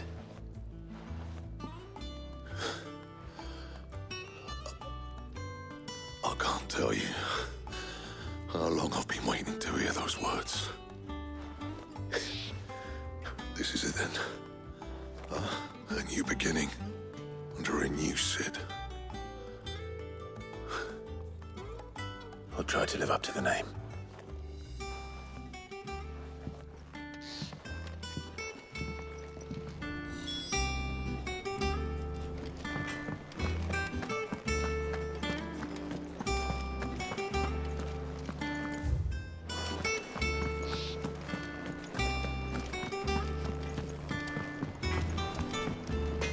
What do you need? Good bloody riddance. Mine included. So, what'll it be?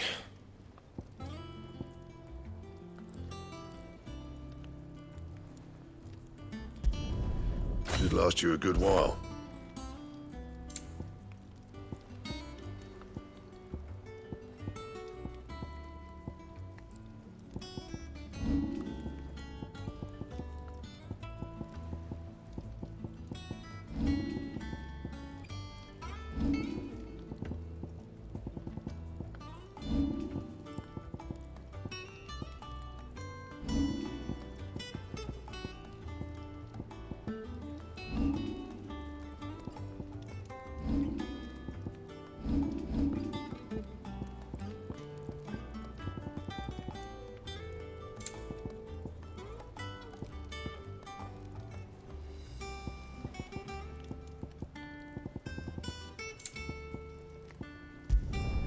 You can thank me later.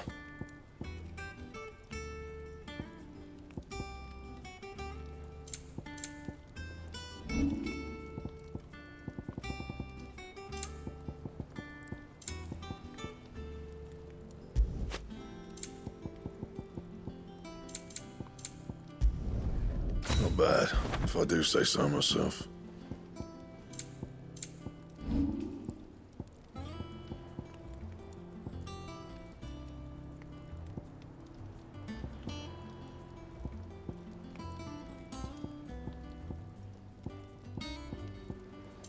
Anything else?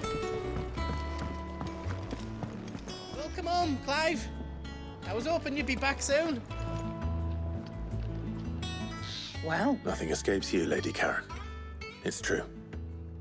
Kuka is dead. no more looking over our shoulders then. Good. Starting to get a crick in my neck. Don't let it go to your head, though. Well, don't just stand there gawping. It's a relief. Thank you.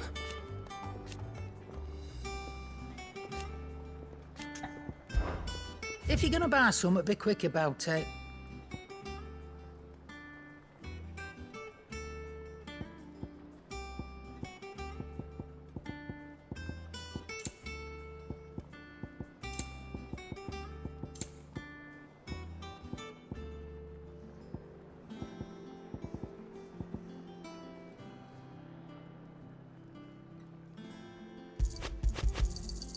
It'd better all be here.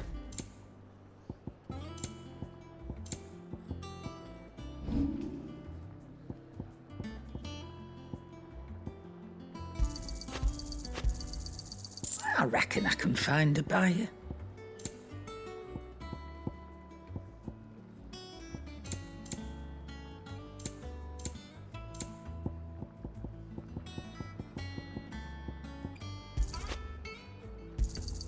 You got out else? I reckon I can find a buyer. I'll be thankful you got that much. Come again. Or don't. I'm not much bothered either way. Back, are ya? What's that for you, dear?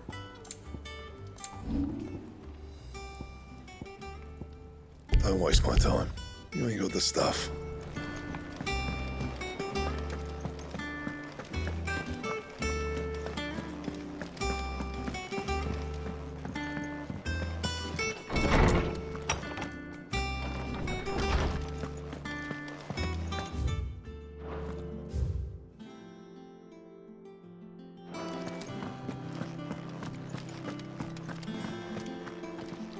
Ah, Clive. Have you come seeking the gift of knowledge? No. To share mine, actually. Hugo Kuka is dead. Oh, my. Can it really be true? Look, he's crying. He is. The big baby. And with good reason, children. These are tears of joy. We must offer up a prayer to your parents that the heavens might weep with us. There shall be no lessons today, only thanksgiving and merrymaking. Go, put away your things. All right. Brilliant.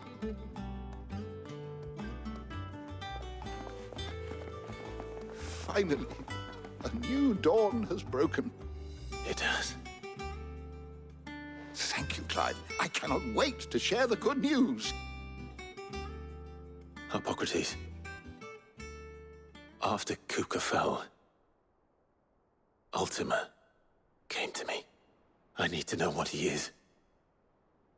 Have you learned anything? Alas, no. And not for want of trying. I have scoured nigh every historical tome in our collection and found nothing. Not even the sort of conspicuous absence that might suggest a concealment of fact. One is almost tempted to conclude that such a creature never existed. But I saw him. With my own eyes. I don't doubt that you did. Alas, it seems you are the only one who has. To others, he reveals naught. We see only that which he leaves in his wake, like some terrible force of nature beyond the ken of mortal man. A bringer of death.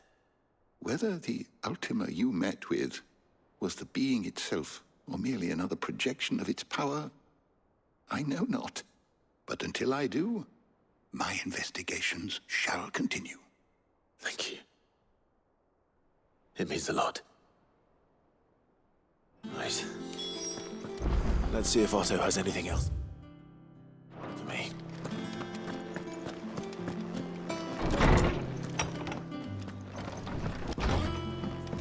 Ugh, I'm never drinking.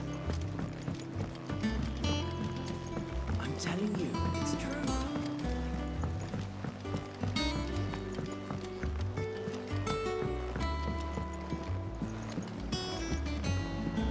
We're seeing troops amassing at every border crossing. You barely sat down since you came home. Vivian got you running errands or something? Just spreading the word.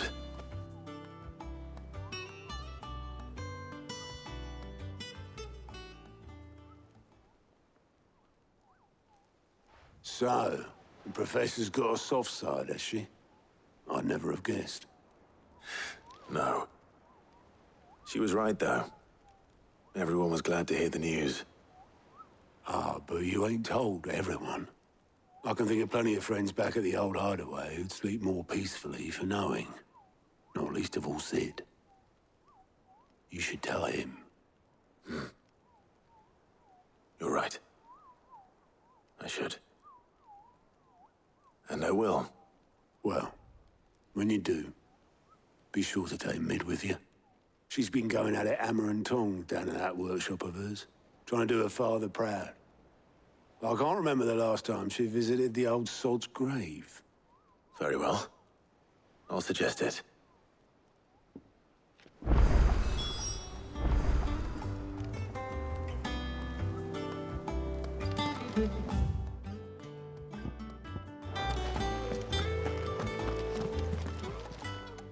Fancy a look at the list, do you? Oh, same old.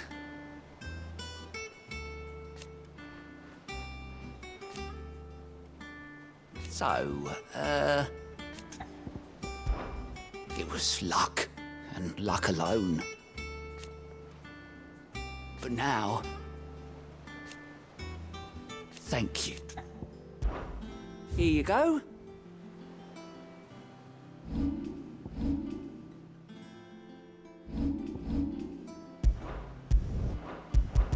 Always something in there. And how may I assist you today? Allow me to educate you.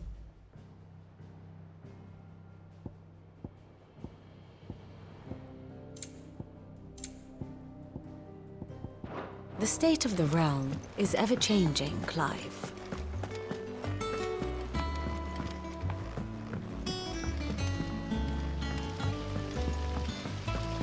When it comes to boyish charm, one is the sweet little babe in arms to be cooed over.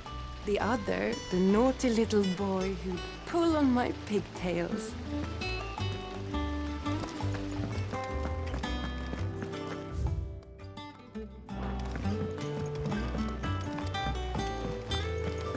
I think Mid might need some help.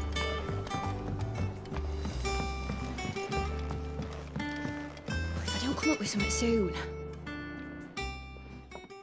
All right, Clive? What do you want?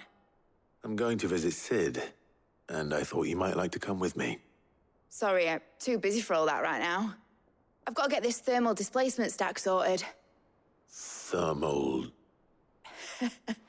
Displacement stack. Here. And this is for... Only the fastest, finest ship the world has ever seen.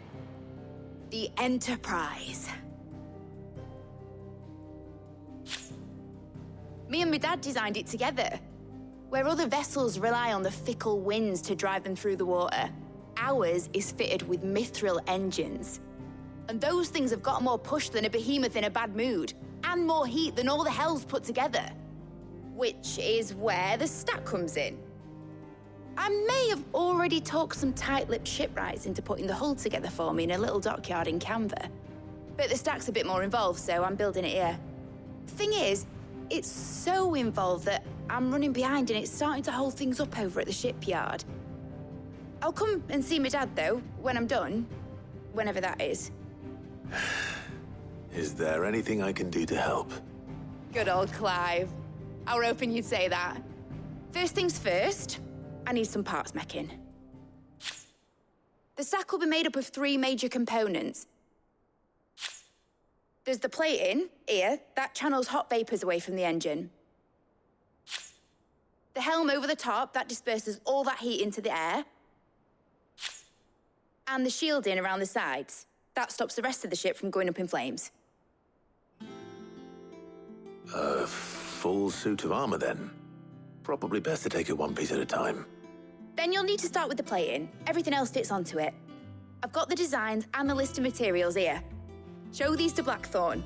He'll know what to do. I can't make head nor tail of them. Luckily, you don't need to.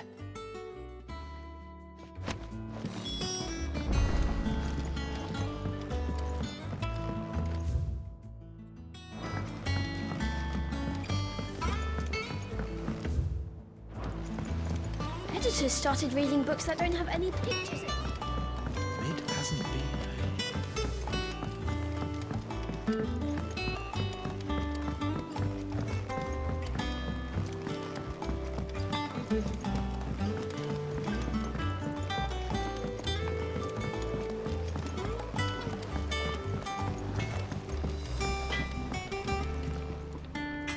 Blackthorn, can I ask a favor? Out with it. It's for Mid. This my last chance to say I'm otherwise engaged. I'd spare myself the arseache. Go on then. What is it this time? She said you would know. Here.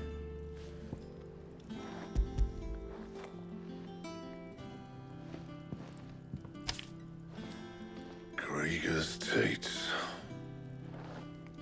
Well, I don't know what the hell you'd want this for, but I can make it. Won't be easy, though. And I'll need help.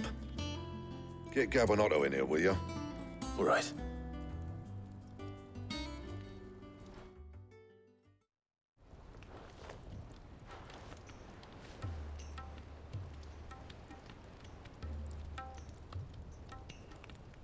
So Mid's roped us all in here again, has she? Typical. Still, if that's what it takes to get her to visit Sid's grave, I'll do what I can. And, what is it we need to do, exactly? Take a look at this. It's this plating. The usual saw-grade steel won't work. We need something that can get very hot, very fast, and still keep its shape. That means an alloy. Something that won't break or buckle at the temperatures she's talking about. Which is where you lot come in. I need materials, and I've got my work cut out already. You'll have to fetch them. Now, there's a special kind of sand I'm after that you can only find out in the Valcroy. Stardust, they call it. As for the rest of the stuff, my usual supply should have it in stock. It just needs buying and bringing back here. Well, we'll get it done quicker if we split up. One of us should probably give you an hand coat in the sand. And the other can go and get the rest from this supplier. Right then. Well, make your minds up who's going where, and we can get this over with.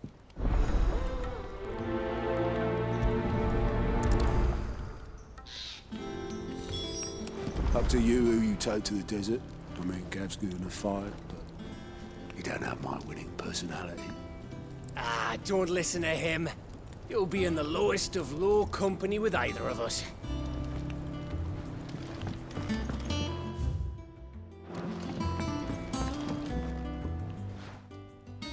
You going after the Stardust then, are you? Which one of these 2 lucky souls is going with you?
Gav, you're with me.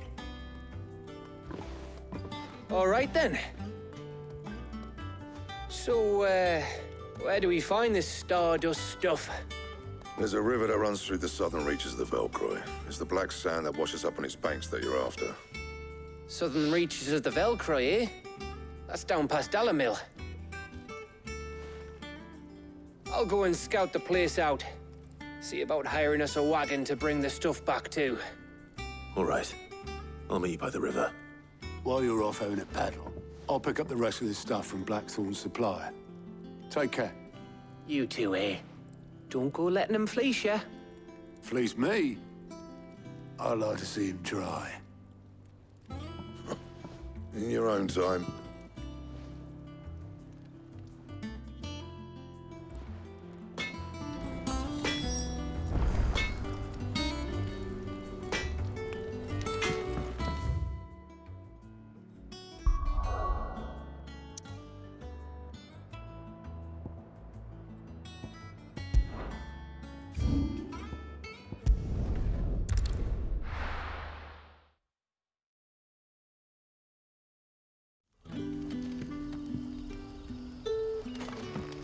Good day to you.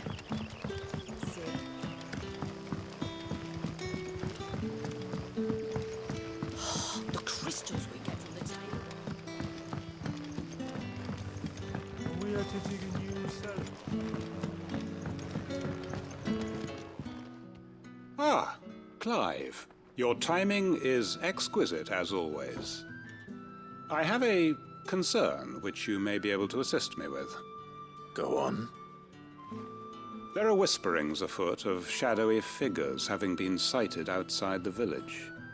Rustlings in the undergrowth, suspicious noises.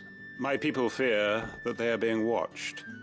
It may be no more than a surfeit of nerves, understandable in the current climate, or it may be the prelude to something altogether more dangerous. Given what I hope you'll forgive me calling your nose for trouble, I wondered if you might investigate. Of course. Excellent. You might begin by speaking with the good citizens of Lostwing. Listen to their tales, and make what you will of them. All right. I will.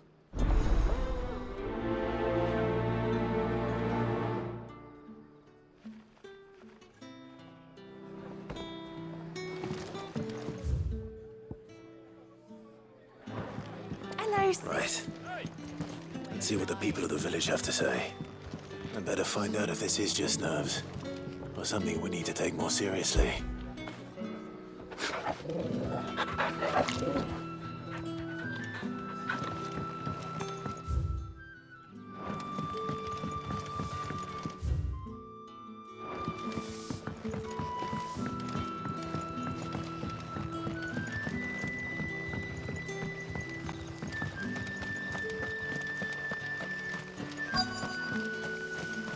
Word is the Black Shields took a hiding in the hands of some...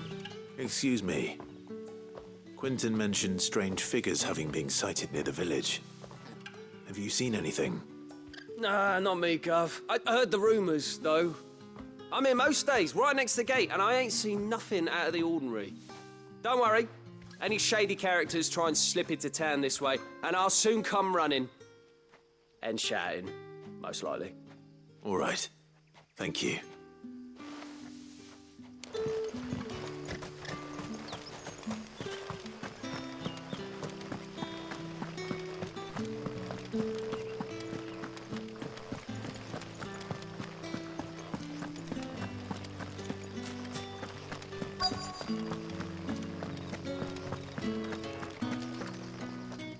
Do you have a moment?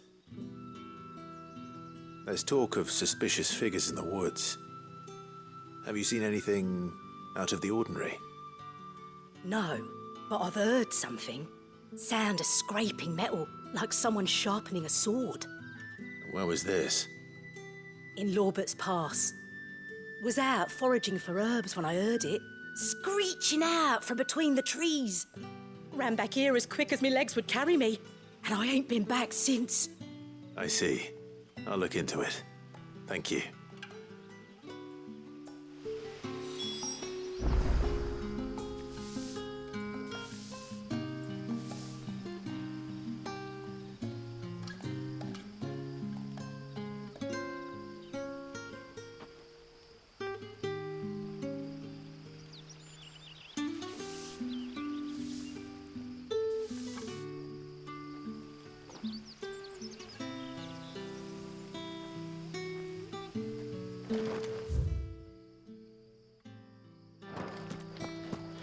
Seems Lorbert's pass is our best bet then. What do you say, Torgal? Shall we go and investigate?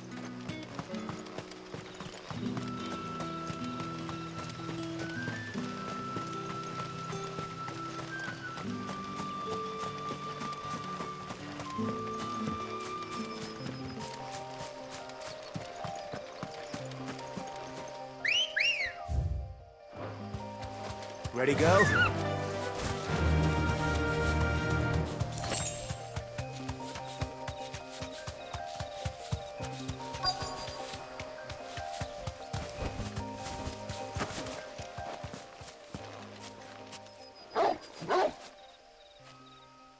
You there. Fuck! He's seen us. Get them before they escape! Black Shields. Here. What the hell are you doing here? What is it to you? Not that we give a damn. All that matters to us is that you don't leave here alive.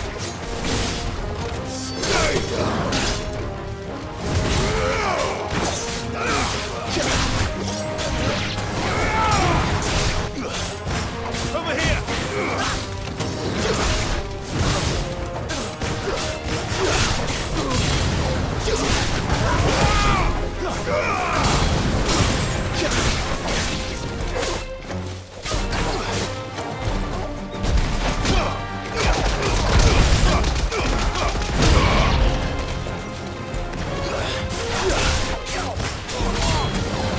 Finished.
Why were they here? Were they planning an attack on Lost Wing?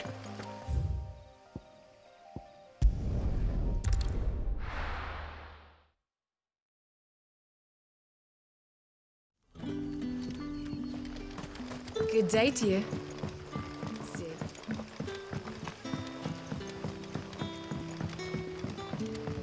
The crystals we get from Clive, how goes the hunt for our sinister figures? I found some Black Shields hiding near Lorbert's Pass. They're gone now.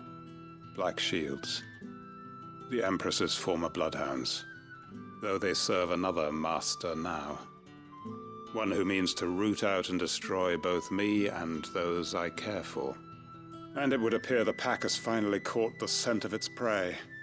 Damn it all. I had hoped I would have more time than this. More time to prepare. But if we are cornered, we have no choice but to bite back. And bite back we shall. I'm sorry. You're going to need to explain. Who did the Black Shield serve now? And why would that person want you dead? Because I want him dead. Who? The former Lord Chief Justice of Sanbreque. All that I have built here is for him. I don't understand. Why him? Why Lost Wing? I suppose it is better that you know the truth. I was a member of the judiciary once. So sickened was I by the injustice of this world, I swore to fight it. And fight it I did in my own small way. I saw more than a few corrupt officials condemned to the very cells into which they had thrown blameless innocents. Men to whom the law was but a scourge to turn against the powerless. And throughout, it was the Lord Chief Justice who backed me, who was my one true ally in the quest to see justice done. So what changed? I discovered that he hunted bearers for sport. I was a fool to think he shared my hatred of venality and vice. His support for me was no more than a facade, a means of ridding himself of his rivals, a mask to hide the rot beneath. I filed suit against him immediately. His response, however, was rather more visceral. He had my entire family slaughtered, and he faced no punishment whatsoever. I lost everything. My loved ones, my livelihood, my position, the faith I had once held that any modicum of justice might be achieved through the courts. So I set about enacting my own. I tracked down every soul who served him, and slit their throats myself. But the man himself proved an altogether more difficult target. With money and power come protection. And so I saw that I would need an army of my own. I came here to Lostwing and began recruiting like-minded individuals. And everyone here knows this is why you do what you do. Of course. They too have lost loved ones to the bearer hunts. Seen faultless friends sent to the gallows to spare the guilty. All under the watchful eye of the Lord Chief Justice. Our wounds are the same. And our cause is the same. We are comrades. And our revenge is already in motion. We know where he hides, how numerous and well-trained his guard. What we did not know until now, however, was that his plans may already be in motion too. Quentin. Our time is short. He may move against us at any moment, unless we move against him first. My friends and comrades, it begins. Make ready for war.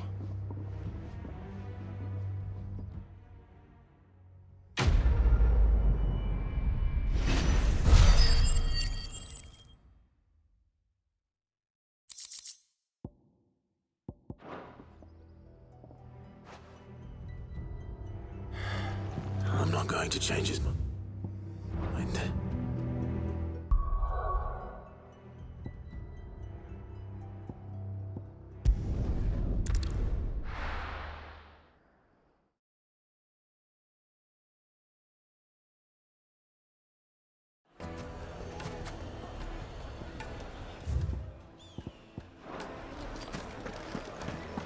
I take it Drake's Fang was your doing, Sid. Gone, just like that. And without so much as a by your leave. What's the matter? It's my apprentice. He up and vanished while my back was turned. I'd go and look for him myself, but I've got a bakery to run. A bakery that's now short one pair of hands. Loath though I am to rely on the kindness of strangers, I'm at a loss. Please, will you see if you can find him?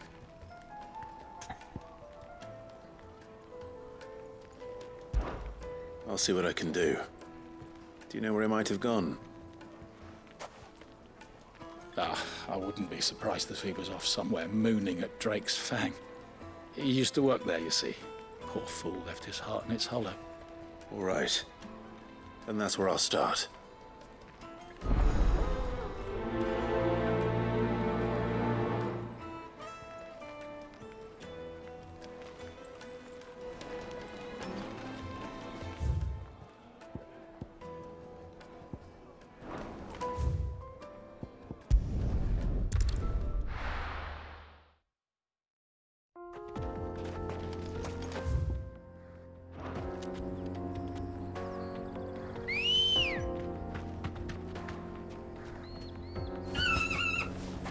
Ready, go?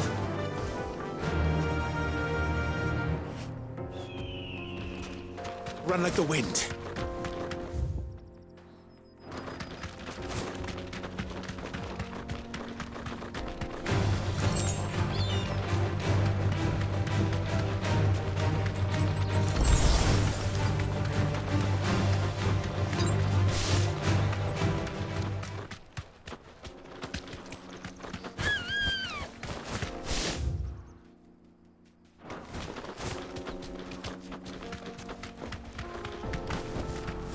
Thanks, girl.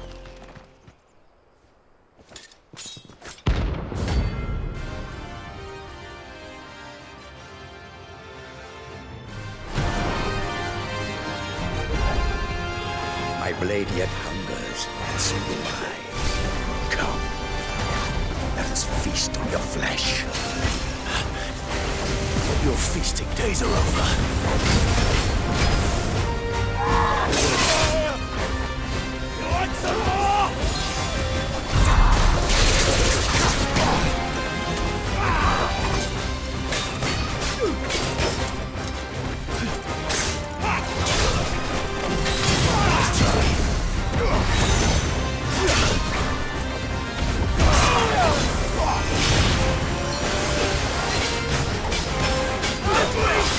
Get him!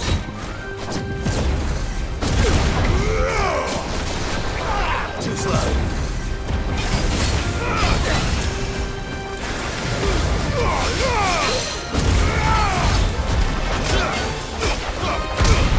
Snap you like a twig!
vocal!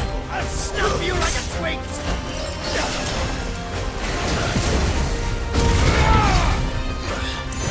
Fool!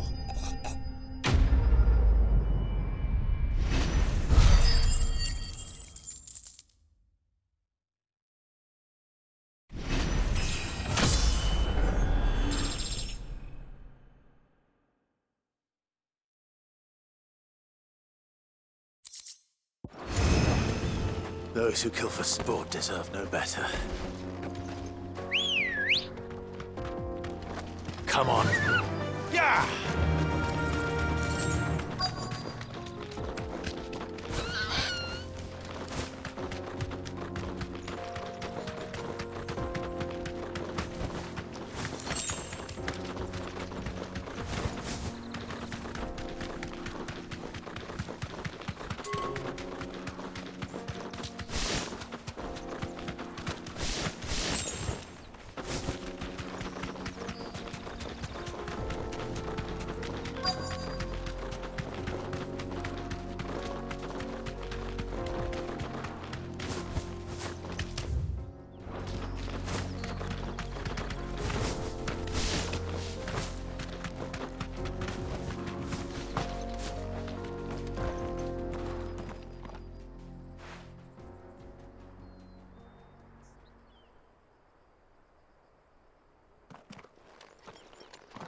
Excuse me.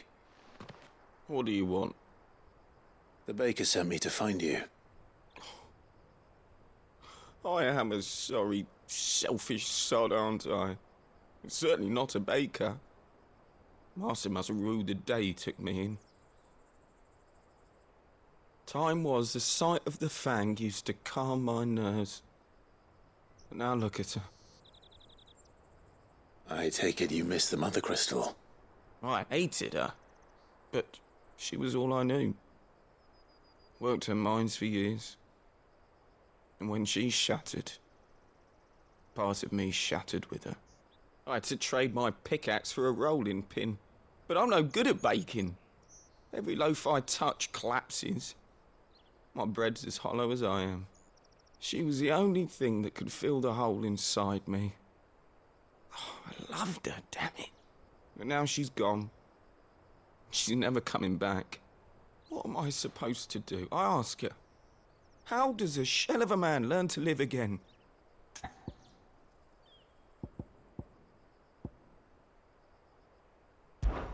Perhaps you could express yourself in your work. If you miss the Fang, maybe you could recapture it somehow. Recapture it? I'm a baker, not a...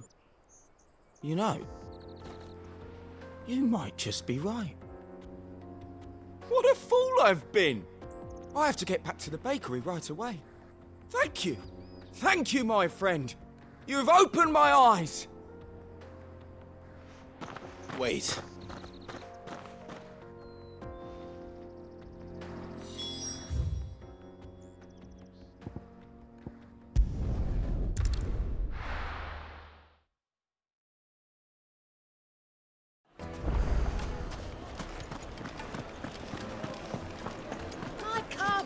The most fragrant herbs and spice. Ah, there you are. The man who lit a fire under my wayward apprentice. Though I worry you might have stoked the flames a little too high. He damn near ran me down trying to get to my oven. Master, it's ready. Behold the Drake's Balm. A truly unique creation. I dare say it is. Just look at it. A perfect likeness of the Fang herself. Her steepled peaks, her fulsome spurs, her inviting hollow. True, my loaves collapse more often than not, but what's the Fang without her crater? Why, no Fang at all. And look, inside. She's filled to bursting with a bounty of beautiful crystals. Salt crystals! Master, I have found my purpose. I must use my work here to preserve the memory of the Fang. Well, if it tastes half as unique as it looks, I'd certainly say you're onto something. Not only is my apprentice back, but he's finally pulling his weight. With any luck, I might even have a new delicacy on my hands. I don't know how you did it, but you have my thanks.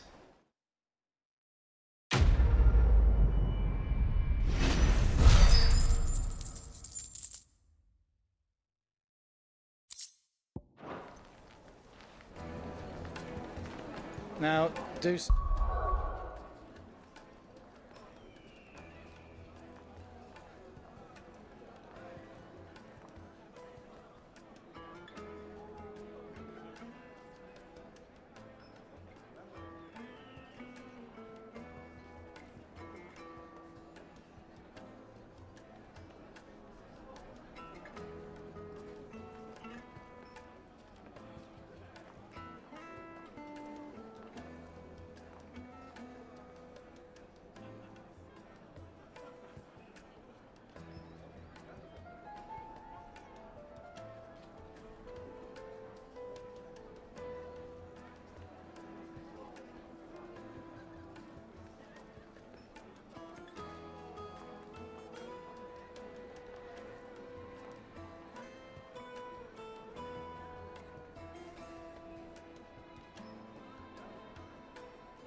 Looks like I found the river. Now where's Gav?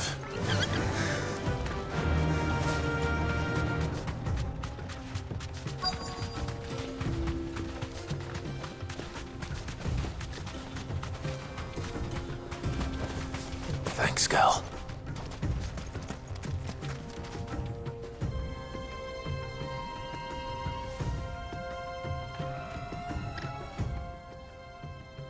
Sorry to keep you, Gav. Better late than never. I've had a quick scout about, and I reckon round here's our best bet if we want to grab as much of this Stardust stuff as we can. Don't know what Blackthorn's planning to do with it, though. I asked over in Dalamil, and they seem to think it was worthless. But if Stardust is what Blackthorn wants, Stardust is what he'll get. There's plenty of the stuff lying about, just begging to be bagged. Then let's get bagging, shall we? We shall. Race ya.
Good girl.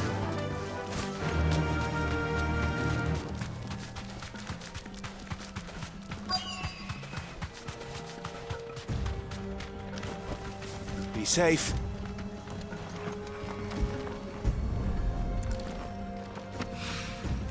So this is Stardust. It just looks like black sand to me.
That should be enough for now. Let's see how Gav's getting on.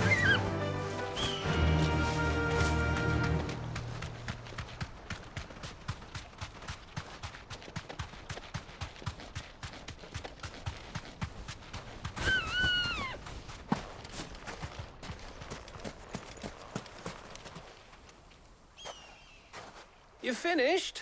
How much did you get? Enough. I hope.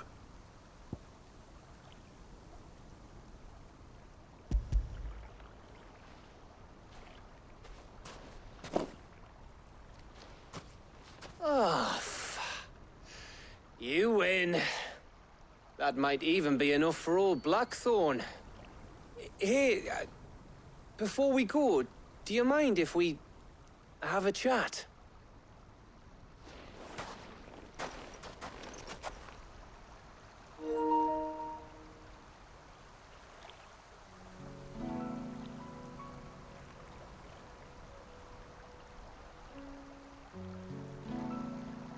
Feels like ages since we had the chance to talk. You know, man to man like. It does, doesn't it? Back when you first took Sid's name, we were talking all the time. Working out what to do in that. There was a lot to work out. And there still is. Those shoulders of yours starting to feel the strain. Hardly ever see you around the hideaway nowadays. Always on some errand or other. You can take a day off, you know. Says the man who spends most of his time behind enemy lines. Only 'cause you keep sending me there. I know I can count on you, Gav. Likewise.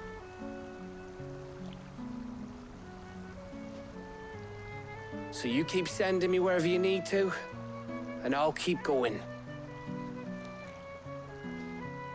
Safe in the knowledge that I have a home to come back to. Thanks to you.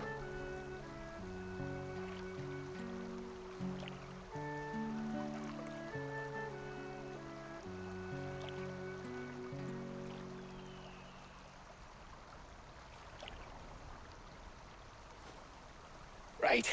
That's enough soppy shite for one day. We'd better get this lot back to Blackthorn before he slings his hammer at someone. You go on ahead. And try to get some rest once you're there. Oh, I plan to. Believe you me. After Blackthorn gets what he needs, of course.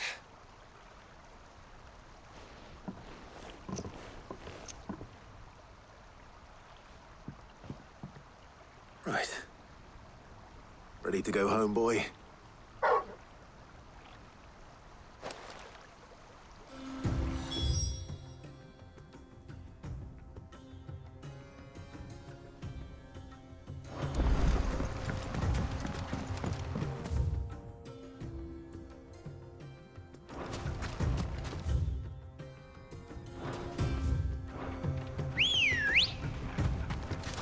Come on. Yeah!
All right.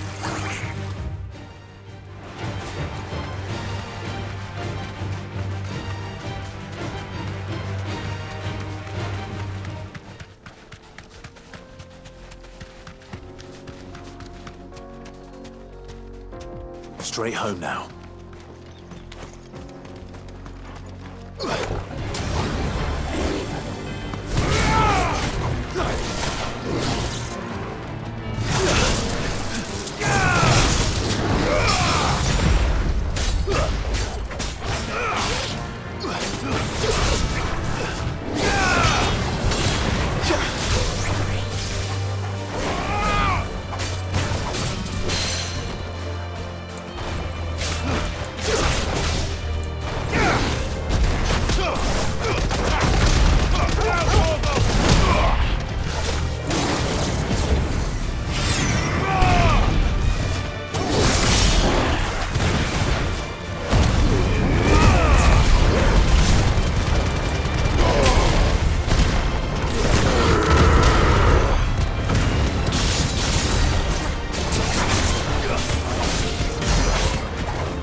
It's over. All yours, Torgal.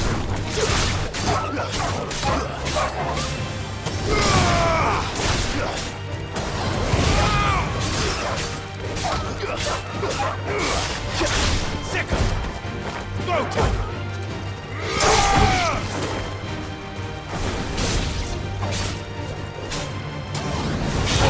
Kill!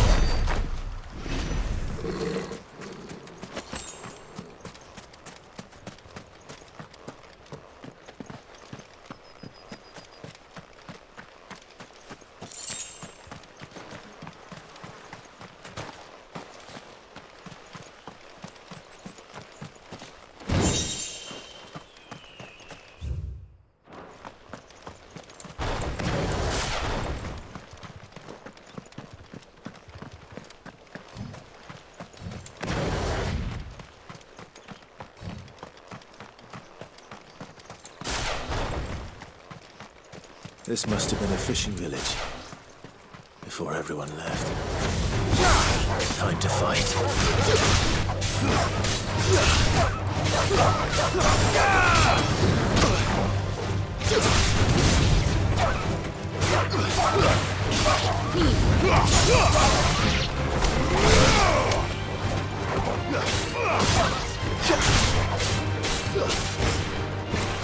Farewell.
Ready, go?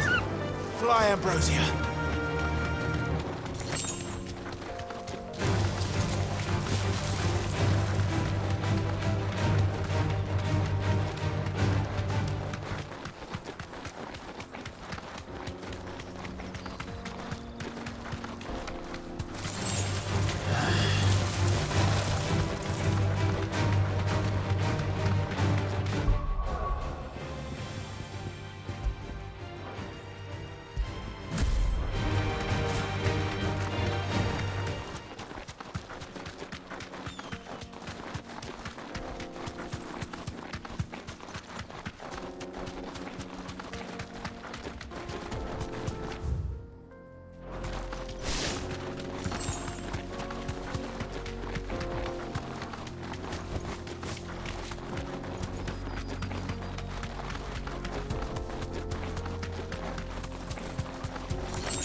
to fight.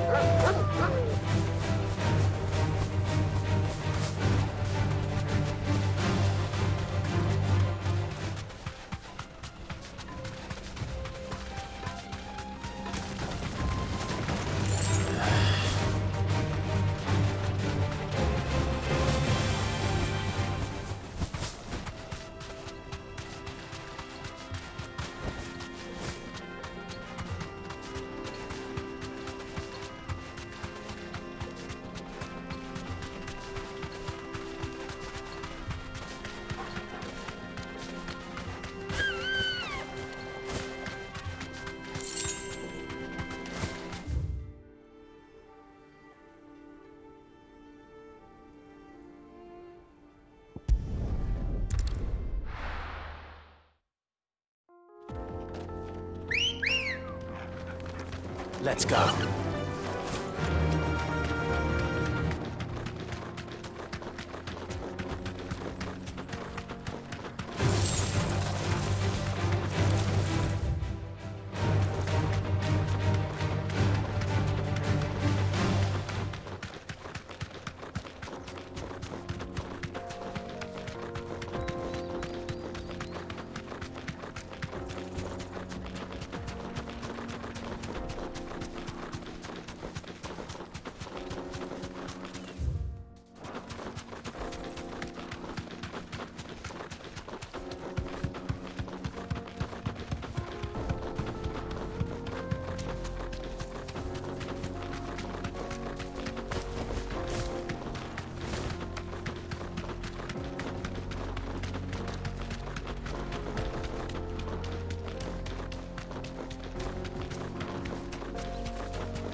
Straight home now.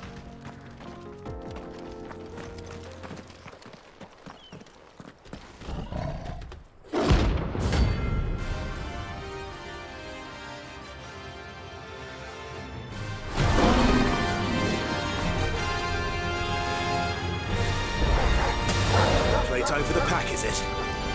Let me introduce you to mine.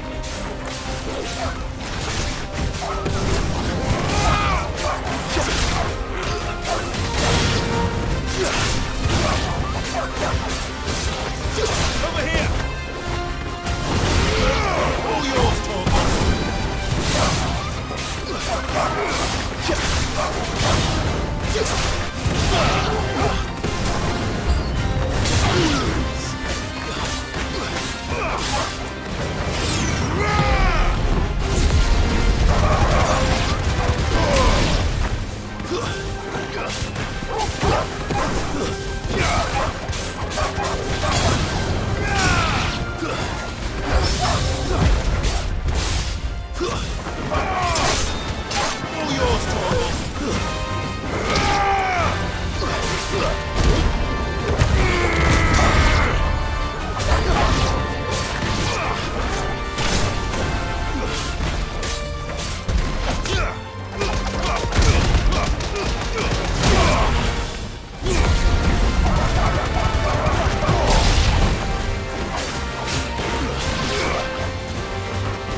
And then there was one.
this one. Over here!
That wasn't too bad, was it, Torgal?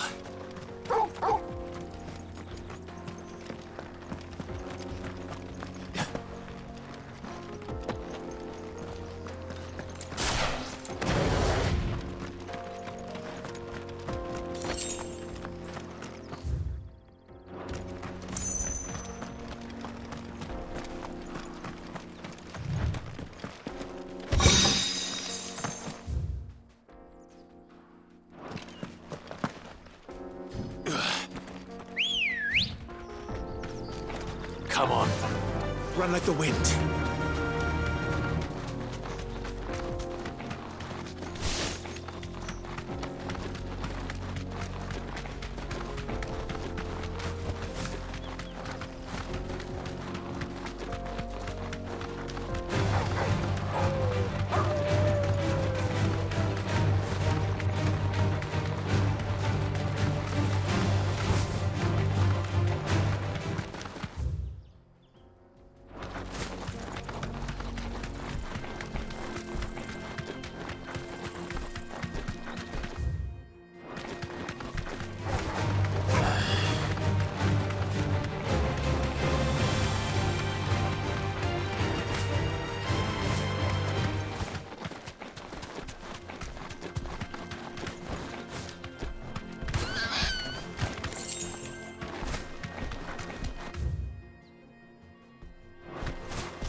This might take a while.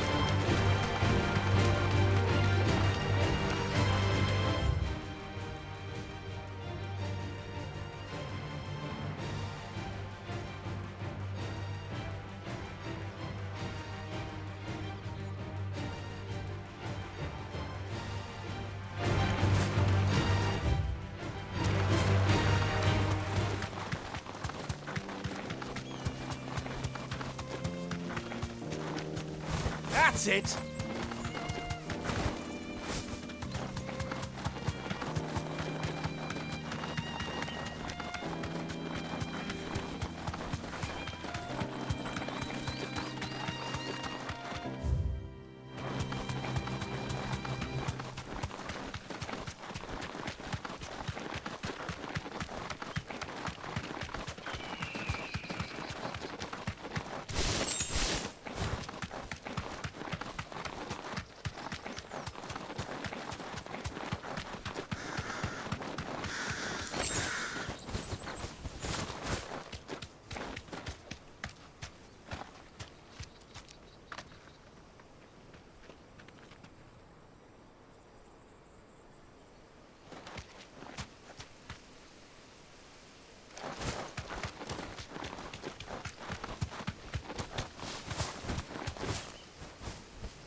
Yes! Back to the stables, girl.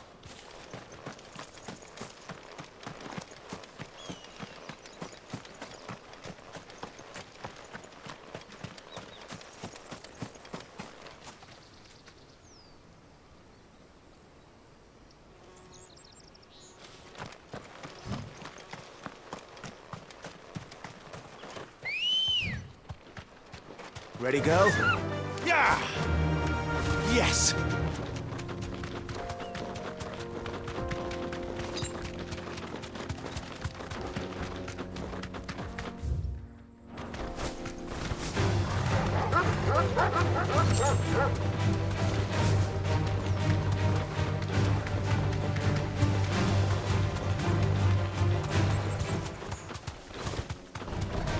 No holding back.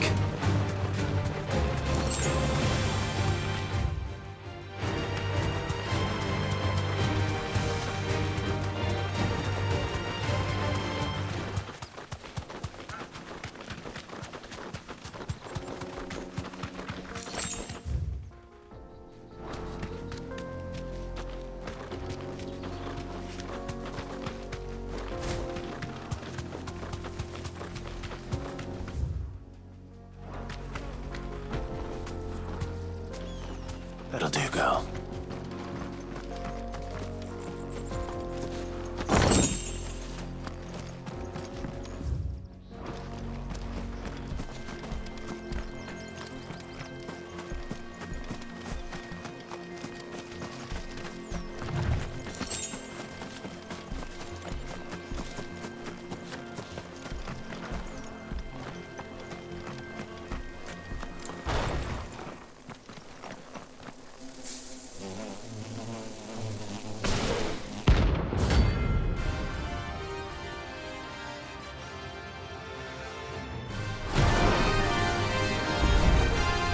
They don't look happy.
This one. Farewell.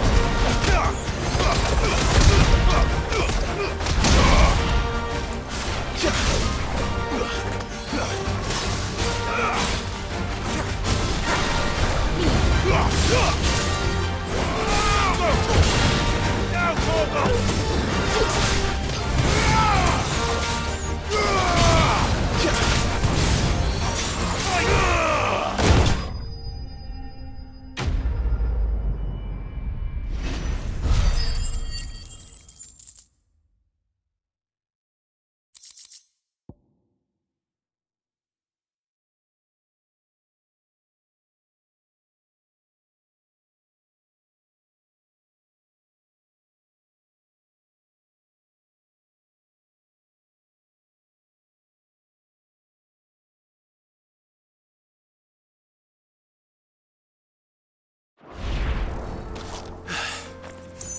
Peace at last.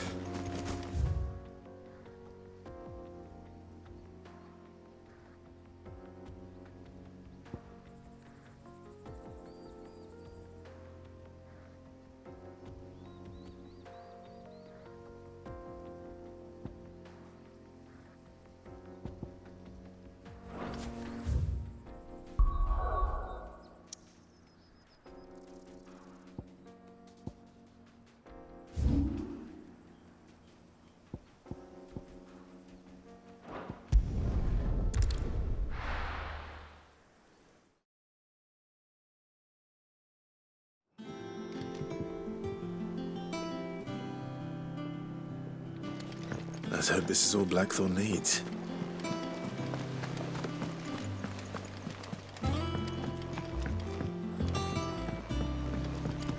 We're seeing troops amassing at every border.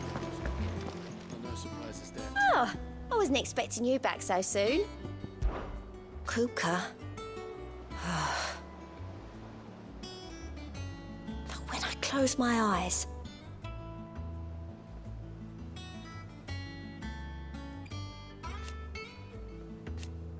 only I don't know how. I wish you were here. Is everything we've received and everything promised all yours? Come again. I may have more for ya. Clive, here you go. Think you can help?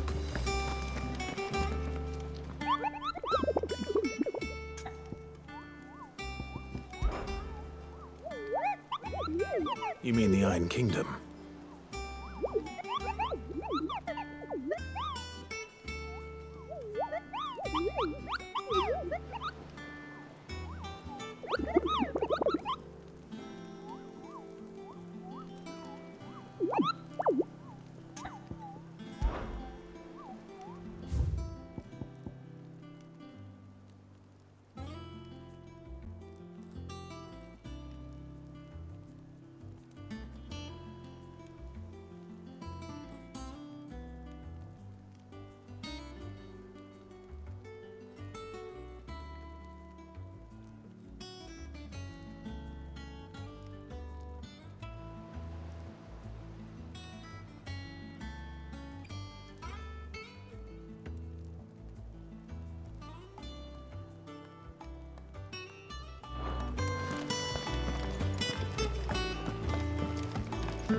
It's good to have you back. I was worried.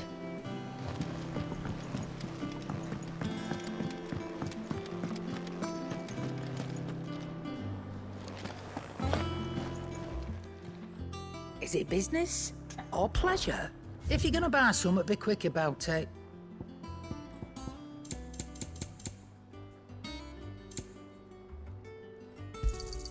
You'll not find a better price than that. You're rubbing me blind, you know. Come again. Or don't. I'm not much bothered either way. All right, Clive. I gave all that stardust to Blackthorn, just like I promised. I got everything Blackthorn asked for. How'd it go over in Dallimore? Blackthorn, got everything you need? Yeah. Yeah, I do. Cheers for the stardust. Should be enough to be getting on with. We should go out on maneuvers together more often. Or beat sneaking around on your tud all the time. I'll make a start on putting this thermal plating together then. It'll take some time, mind. So if you've got other things to be getting on with, I could do without you breathing down my neck. Thank you, Blackthorn. I'll let Mid know construction's underway.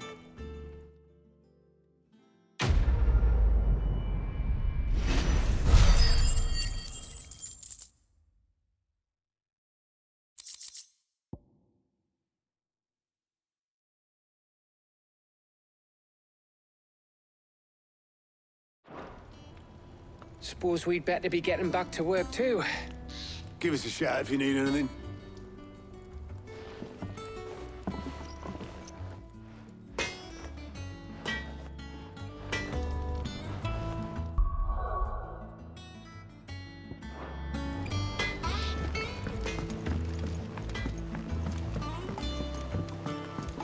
I went up to give some greens to the chocolate.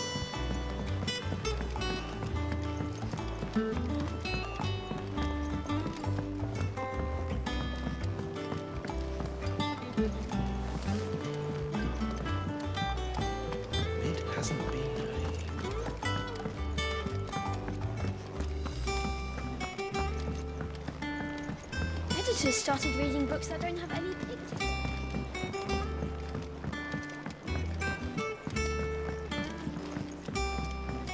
If I don't come up with something soon. You'll be pleased to hear that Blackthorn's started work on the plating. Excellent. 1 down, 2 to go. So, what's next? The helm, of course. For this, we'll be repurposing fallen scrap. Salvage from the ruins? I thought that material was all but impossible to work. Ah, but we don't have to. I'm sorry. Just so happens there's one particular ruin that's broken into exactly the right shape and size pieces for what we need. What's the name back there? I'll give you all the details. What's her name? Right.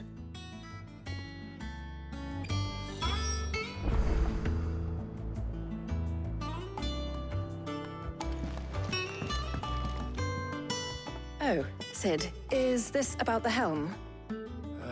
Yes. Mid said I should speak with you. I'll show you the plans then. Here you see the mithril engine, in which mithril is burned to generate heat. That heat is then harnessed to produce motive force. Excess heat is dealt with by means of the thermal displacement stack, which disperses it into the surrounding air. Now, were we to rely on thermal plating alone to achieve this effect, the rate of excess heat buildup would far exceed the displacement coefficient of the plating. In other words, the reactor would overheat and eventually explode. This is where the helm comes in. It connects to the plating, you see, and serves as a sort of thermal sink to absorb all that excess energy. Our experiments have shown that fallen ceramics are remarkably thermophilic. They can withstand and absorb levels of heat far above anything we are able to make today. And not only that, they're also waterproof and immune to rust, making them the perfect material for our protective hood. Why? If sea or rainwater were to enter the reactor proper, it would vaporize instantly. The forces produced would tear the ship from stern to... You can stop there. I understand. Mid said we might be able to use parts of a fallen ruin. Where would I find it? Ah, yes. It's in Lorbert's Pass, near Lostwing.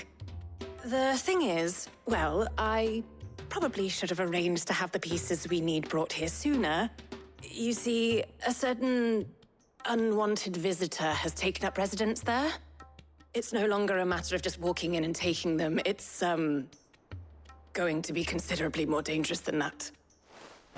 I see. Then I suppose I'd better deal with this unwanted visitor for you. Would that help? Oh, very much. Thank you, Sid. I'll gather my team and head there right away. We'll meet you outside the ruins.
Good girl.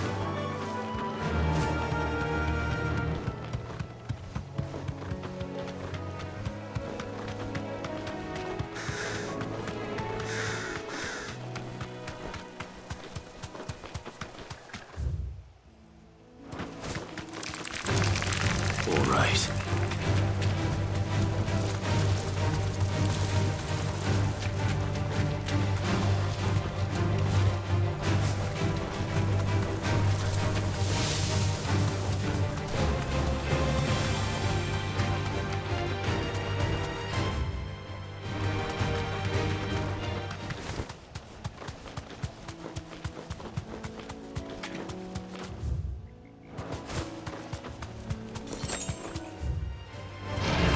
No mistakes.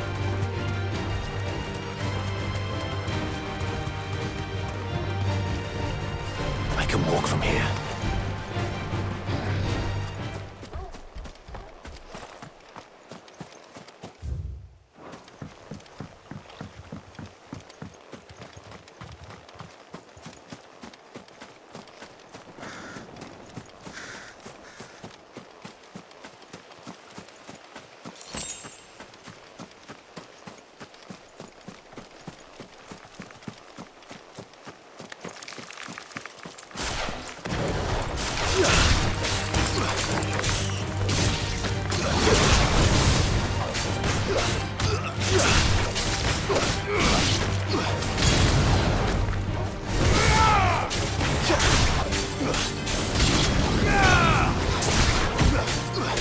You're finished.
It seems this one has a little more life left in it.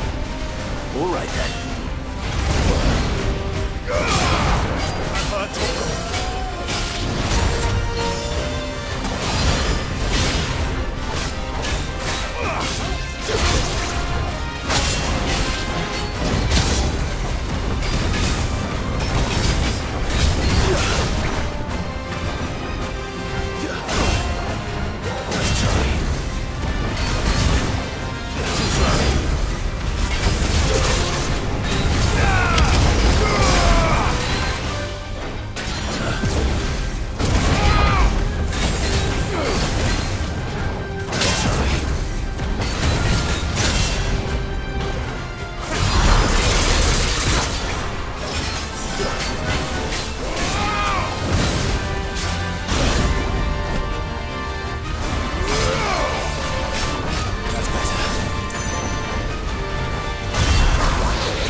Help me, boy.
Good girl.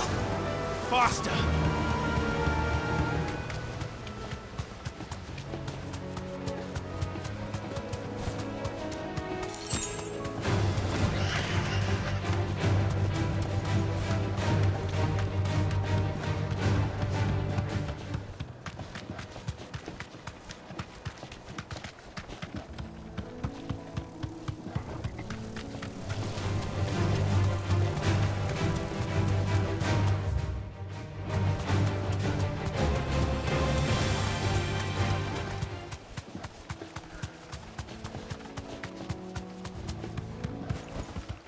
Back to the stables, girl.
Back to sleep with you.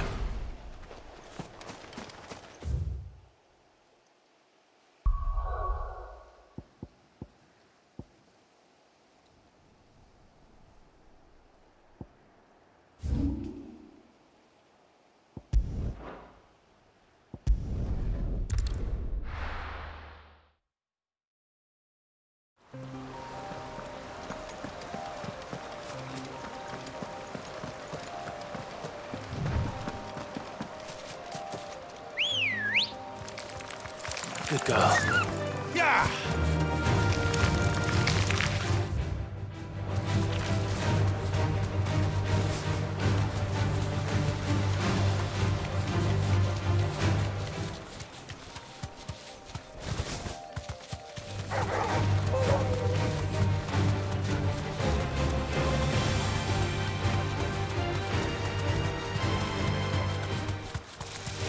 All right.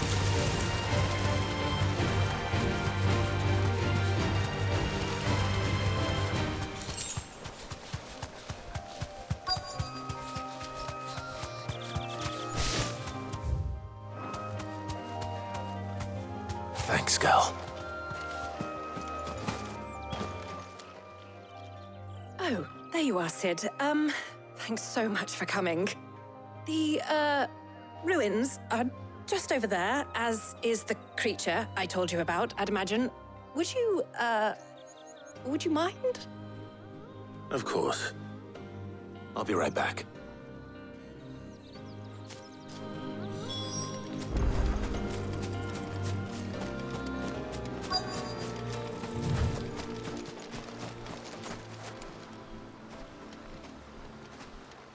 Anybody home?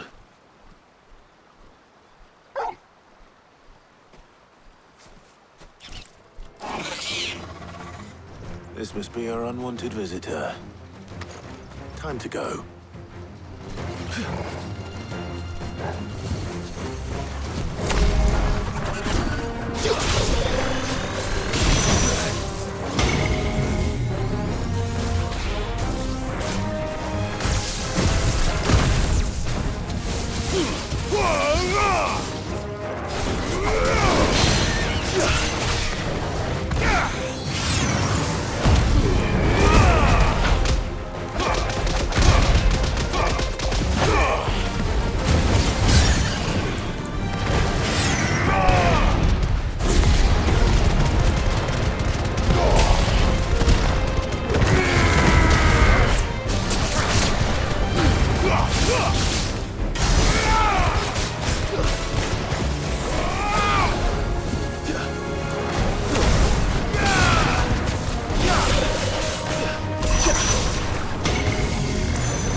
The things I do for you, Mid. Sid! Oh, thank goodness you're safe. You shouldn't have any trouble now. Indeed. Well, don't let us keep you. We'll, see that everything is transported safely back to the hideaway. All right. I'll let Mid know you're on your way.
We're seeing troops amassing at every border. Well, no surprises there. Oh, I wasn't expecting you back so soon.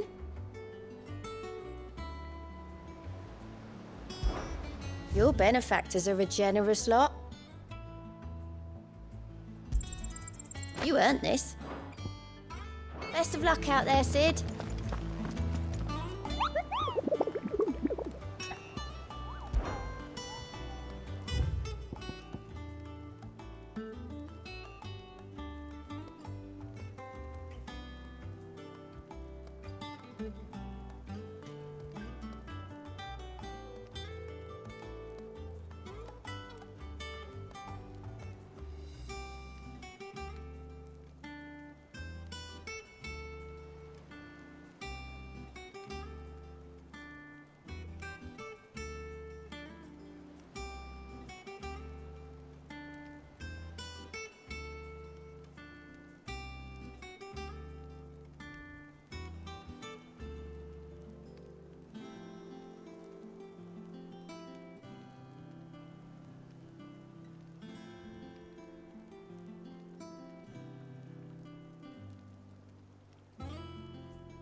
Think Mid might need some help. If I don't come up with something soon. Mid. Helena has recovered the material for the helm. She'll be along shortly. Excellent. Another job well done. And just one remaining. Right. Right, the shielding. This one's a bit of a bugger. How so? The plating's enough to stop the engines going pop, but those things will still be spitting out enough fire to set the rest of the ship ablaze. Which is why you need proper shielding. A prison for the dragon's breath that's blazing away inside. I thought a triple thick layer of tempered steel might do it. Or more of the stuff that the Fallen use, but they'd both be too heavy. The helm and the plating are bulky enough as it is. Add any more weight and the whole ship would be at the bottom of the briny before we'd even started. I need something light. But I've racked my brains and I just can't think what would do it. Well, if I were in need of obscure knowledge, I know whose counsel I would seek. Harpocrates. Tomes? Yeah, well, I'd thought of that, obviously. I've got all the details written down here. Can you take this to him, see what he makes of it? Right away.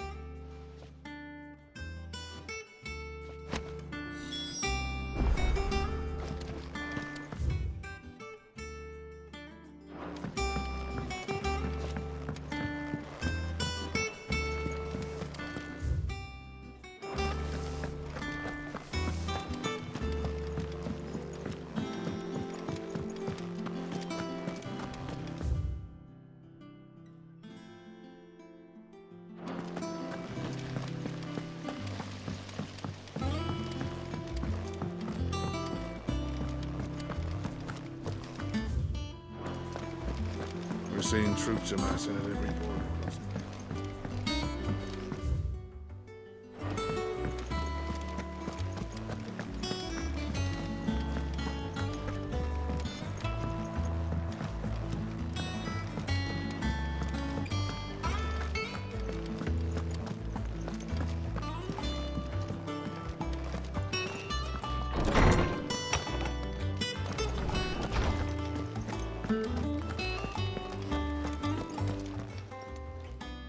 Hippocrates, do you have the moment? For you, Clive, always. Well, actually, it's for mid this time. Could you take a look at this?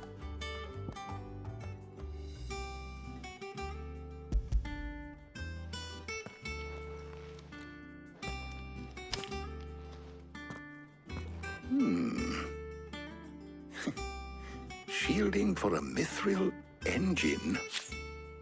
Whatever will that girl think of next? And what are these notes around the edges? She has some specific requirements for the materials. The shielding needs to be able to resist extreme heat on the inside, and yet remain cool enough on the outside not to set the ship alight, while also being light enough not to sink it. As you can imagine, she's struggling to find anything that meets her needs. I see. I wondered if you might know of a solution, or if you might be able to search the records for one.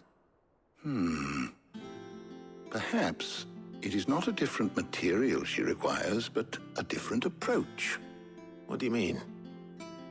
Consider the lake we have made our home. Its blighted waters eat away far more quickly than fresh water or even brine, at timber and steel alike. And yet, we have made a home here from those very materials nonetheless. We have. But Bardolph must varnish every board twice over to keep it from rotting. And Obelus complains that without a constant supply of pitch. I see. Early Gregorian histories speak of a preparation known as moon dew. It is said to be able to resist even the most ferocious flames. Before the dragoons tamed the worms and wyverns of the realm, nobles would daub their castle walls with it in order to guard against dragon fire. So if we could recreate it... It might be applied to some material or other in order to provide the protection Mid requires. As to how best to apply it and to what material, perhaps Bardolph and Obelus might be of assistance. I shall speak to them and see what wisdom they might have to offer. If you would be so kind as to procure the necessary ingredients, I shall discuss the specifics of how it might be most effectively put to use with our two friends. The knowledge of the past may yet prove useful to we of the modern era. Thank you, Hippocrates. And since you're asking others to help you, perhaps I should too.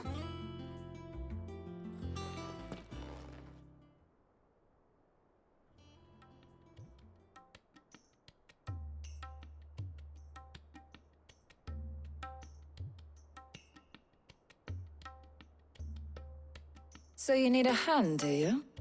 We do. I'll be heading to market for the ingredients we need. I could do with some help. And some company, too. The other can assist me in researching how best to prepare the shielding itself. Can we count on your aid? Always. Well, if Jill's game. Thank you. I am sure either of these fine young minds would prove indispensable in my research. I leave the decision as to who will go with whom in your capable hands, Clive.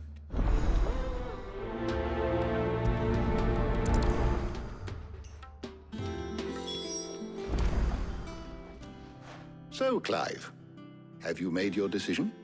Who will accompany you on your little excursion?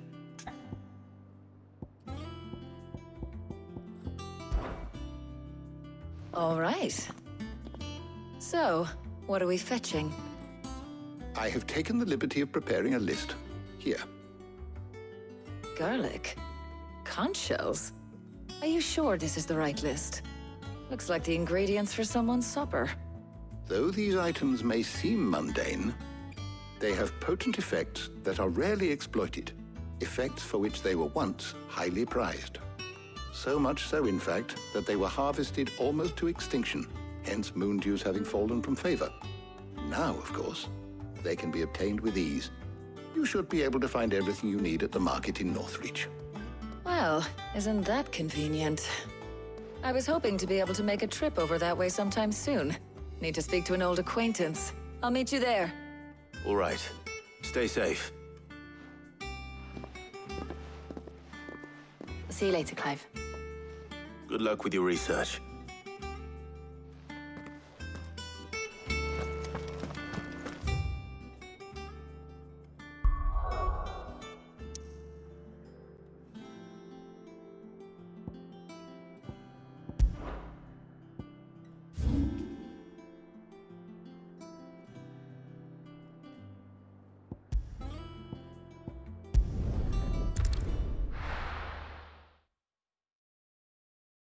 Now, where's Talia?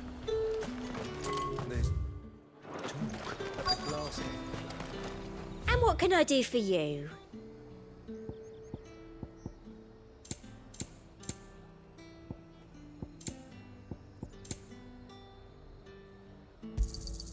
An excellent choice.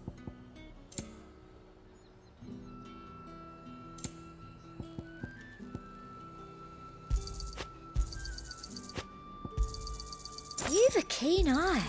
An excellent choice. Them pilchards nice and chilled. Need to stock up I on won't have these. use.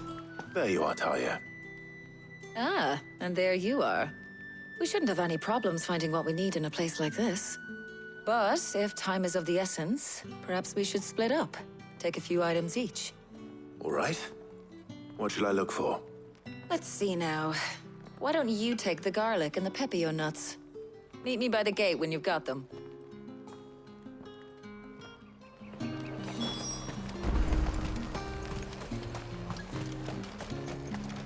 Buy, sell, or be gone. And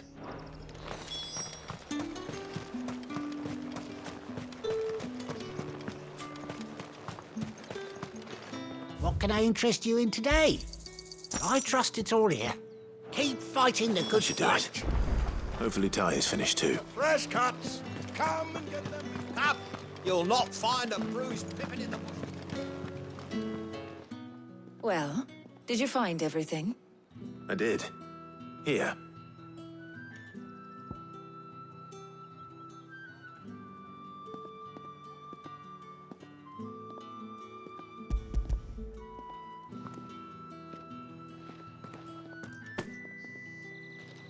Garlic and pepio nuts.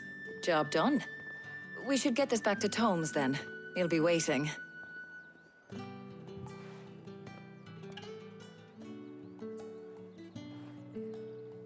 But we're not in too much of a rush, are we? Quick chat.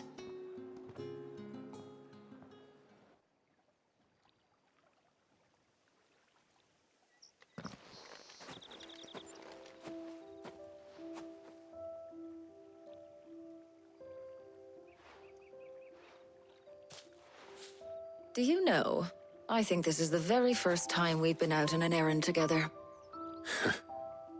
I think you might be right.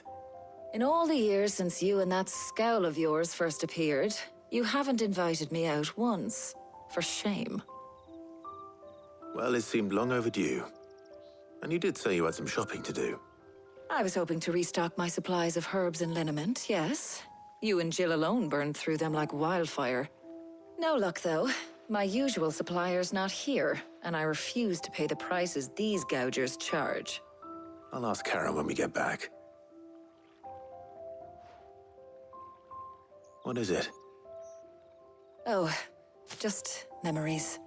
I came here with Sid once, shopping for supplies, just like today. And just like today, I came away empty-handed. Sid even said he'd speak to Karen for me when we got back. Has it really been 5 years? I remember it as if it was yesterday. Hold on. Does that mean it's been 5 years since we met? Feels a lot longer. It does. In a good way, of course. Thank you, Tyre. For what? For everything. I just want you to know that all you've done for us, all you still do, it's appreciated. Do you think I'd stick around if I thought it wasn't? But in the spirit of sharing and caring, you're appreciated too, by all of us.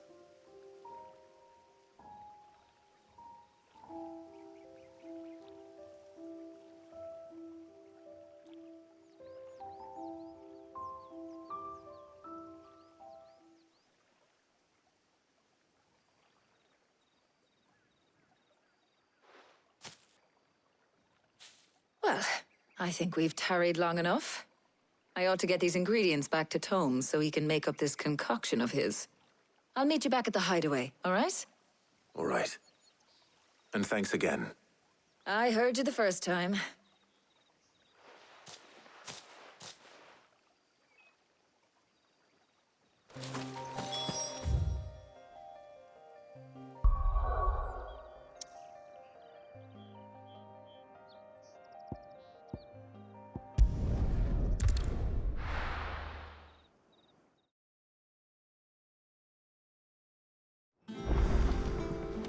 I wonder how Hippocrates is getting on with the moon dew.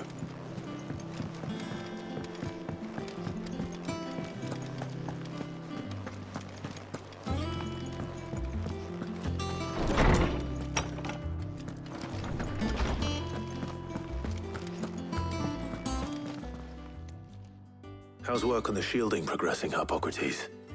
Well, very well indeed. And thanks in no small part to your kind assistance. I was just explaining to Tarja how we might best go about preparing the moon dew. And now that we have all the ingredients, we may begin. You can count on me. I've mixed more than a few mysterious concoctions in my time. I'm sure you have. What about the shielding itself? Work is underway, under the watchful eyes of Bardolph and Obolus. Apparently, it'll be ready soon. Thank you. All of you. Right then. Jill, would you join me in the infirmary? Many hands make light work and all that. Of course.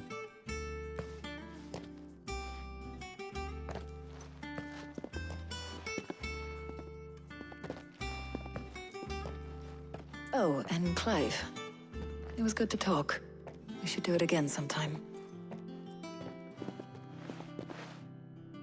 It appears our work here is almost at an end.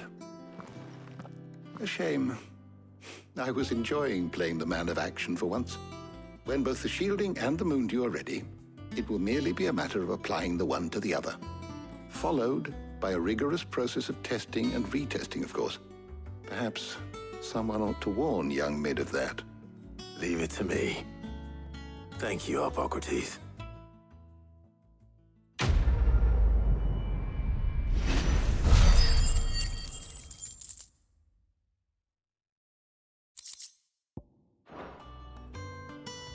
Well, I'd better go and give Mid the good news then.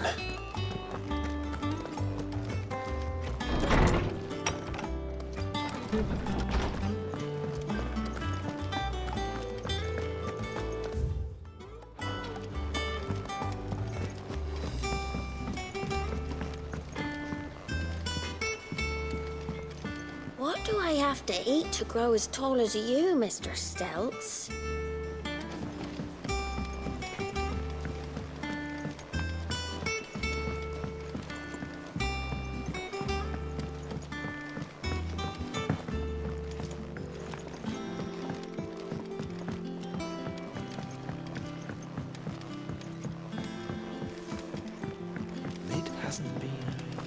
editors started reading books that don't have any pictures in.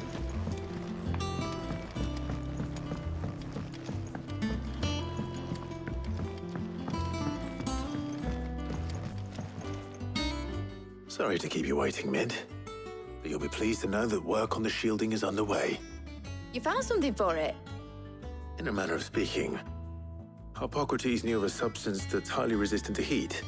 A coating that should provide the protection you need. He's supervising the construction and testing of the shielding as we speak. Brilliant! I knew you wouldn't let me down. Don't thank me. I'm just the errand boy. Right then, better start working out how to bolt all these bits together. To the Black Hammer!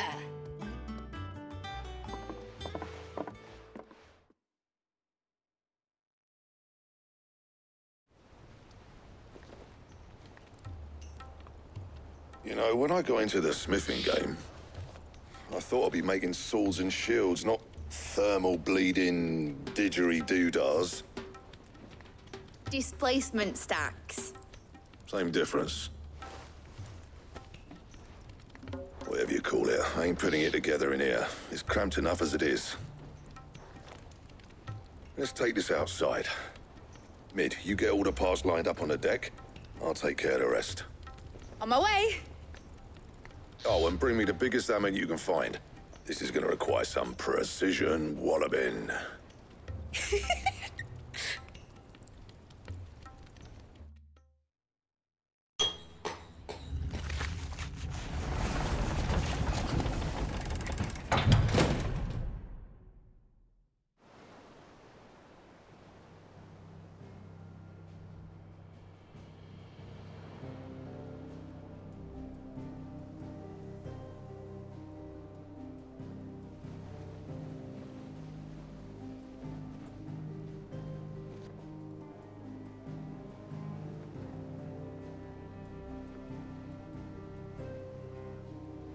It's finished! It's finally finished!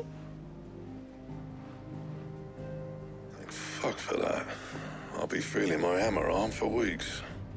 Thank you, Clive, Blackthorn, everyone. That's one down and just 3 more to go. I'm sorry. Oh, didn't I tell you? The Enterprise has 4 mithril engines, and we'll be needing a displacement stack for each. You don't mean... Don't worry. Now they've got a finished one to work off. My gang in Canva can build the rest.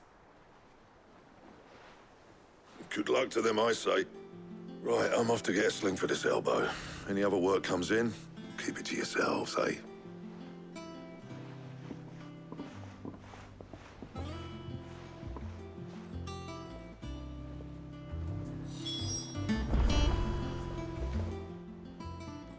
What's the matter? Nothing.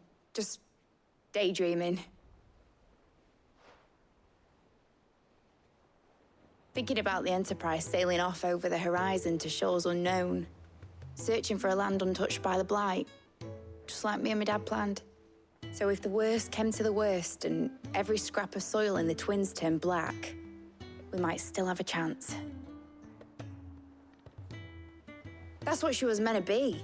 You see, one last chance just in case we needed it. But now she's so close to being finished, I've realized I don't want it to be that. I don't want it to be just a lifeboat for us to cling to if things get desperate. I want people to sail aboard her by choice, not from the lack of it. In a world where we're not just trying to survive, but where we can actually live. I'm working on that. And I'll do everything I can to get you what you want. Don't you always? All right. My mind's made up. As soon as the Enterprise is fit to sail, I'm putting her under your command. Sod our plans, I'm trusting in yours. Are you sure about this? Something tells me it's what my dad would have wanted. He'd be proud of you. You were gonna visit his grave, weren't you? I was. And you can come too, now that your little project is finished. Right. There's just one thing I need to finish up first. Won't be a mo. All right. I'll let Otto know you're coming. Meet us in the mess when you're ready. Aye, aye, Captain.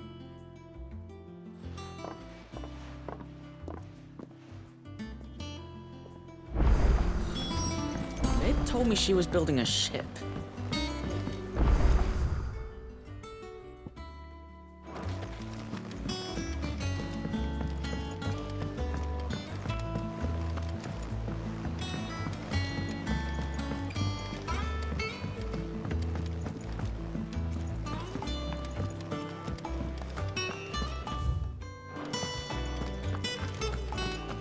He cracked the crystal too.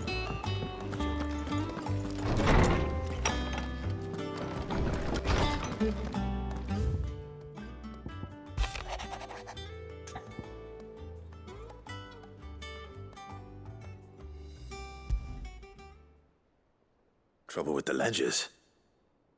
Shouldn't he be asking Otto for help?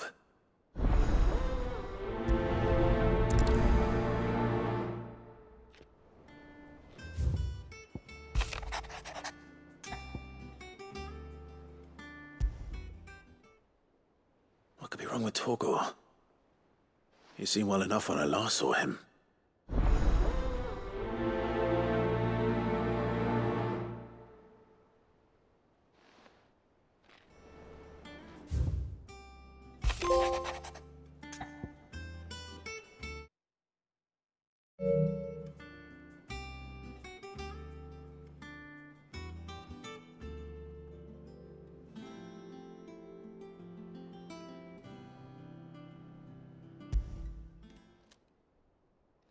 Hopefully it's nothing. But I should speak to Blackthorn just in case.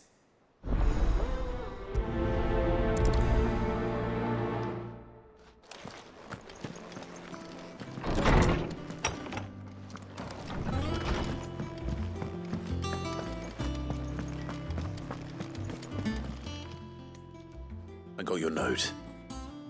You think something's wrong with Torgor? So you can read. Congratulations. But I didn't say I were wrong with him. I said something weren't right. He's not been eating me treats. He used to love cracking the bones from Molly's boiled brown, but now he won't so much as look at them. Didn't like him. Which is why I'm of a mind that his mind's on something else. You've not been working him too hard, have you? No harder than usual. Is that it, boy? Do you need a rest? What was it you said he was? A frost wolf? That's what the lawsman seems to think. Then maybe this all has something to do with whatever it is that's woken inside him. I suppose things have been different since Rosalith. Perhaps Hippocrates knows something. Instead of everything, you mean? Perhaps.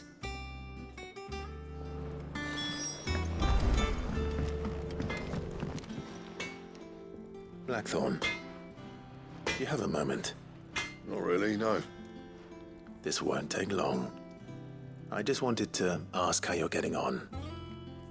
August was worried about you, that you might still be doubting your craft, even after learning the trick of that cuirass. Is there something else weighing on your mind? Perhaps sharing your thoughts might help. That bastard's like a dog with a bone. Still, you've got a keen eye, I'll give him that. He's just, well, Karen showed me something. Something I've never seen before.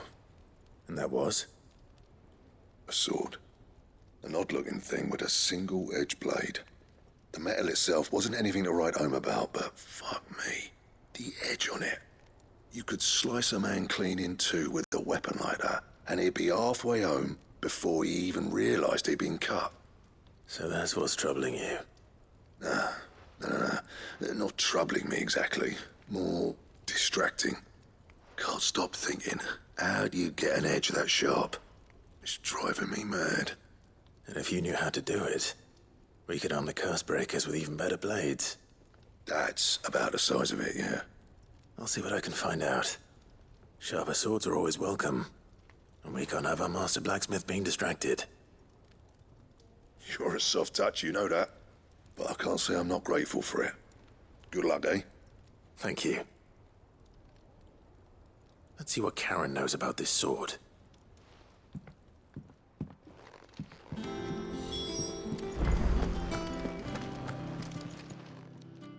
You're looking well, Karen. What do you want? Out with it. I want to know about the sword you showed Blackthorn. Single-edged and extremely sharp. Running around after him again, are you? I suppose I am, yes.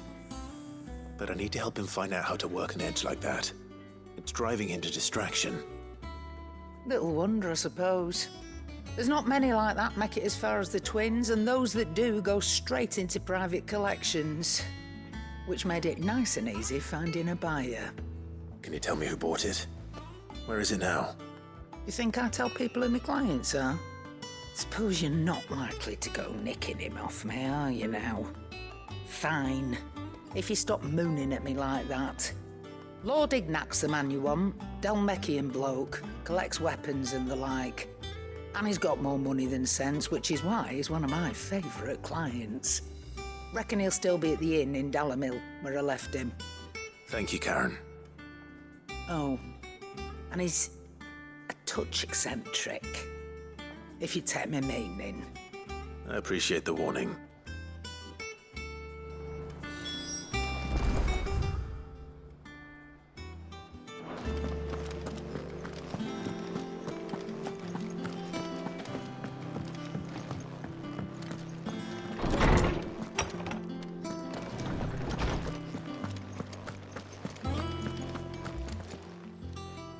Lawsman, I need to ask you about Torgor. Something's not right with him. He isn't ill, is he? I don't think so. But according to Lady Karen, he seems to have lost his appetite, which is certainly a new development. She says he's hardly been touching his bones of late, and she believes it may have something to do with what happened at Rosalith Castle. I rather think she might be right, though not about his appetite. All canids are instinctively inclined to crack open bones for the rich marrow that resides within, and I see no reason why a frost wolf should be any different. Accordingly, I suspect it is not a lack of appetite that afflicts Torgal, but a surfeit of it. If we assume that his newfound magics require additional nourishment to sustain, it may well be that the bones Lady Karen is accustomed to providing are no longer sufficient. Frost wolves, after all, habitually prey upon far larger animals, whose bones may yield altogether different nutrients. As to where one might find a suitable substitute, some antelopes that graze the meadows of eastern Rosaria have been known to grow to a size more than double that of their lesser cousins. I don't recall ever seeing any that large. And little wonder. The oldest and largest such creatures rarely leave the safety of the highlands for fear of predators. The last elder antelope sighting I recall hearing about took place near Cressida, and that was long before the village was abandoned. Even so, it seems like a good place to start. Good hunting, Clive.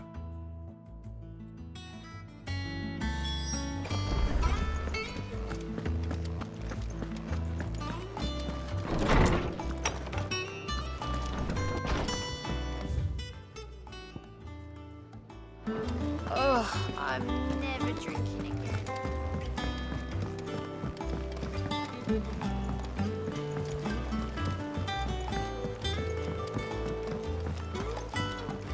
Mid told me she was building a ship.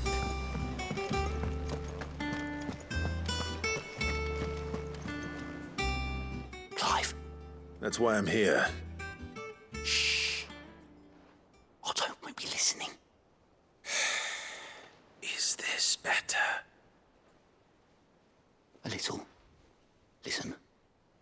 I've some bad news. It turns out the hideaway may be slightly behind in its payment to certain lenders, and it may be my fault. But I swear to the goddess, I thought I had the numbers square. Sadly, that square turned out to be more of a circle.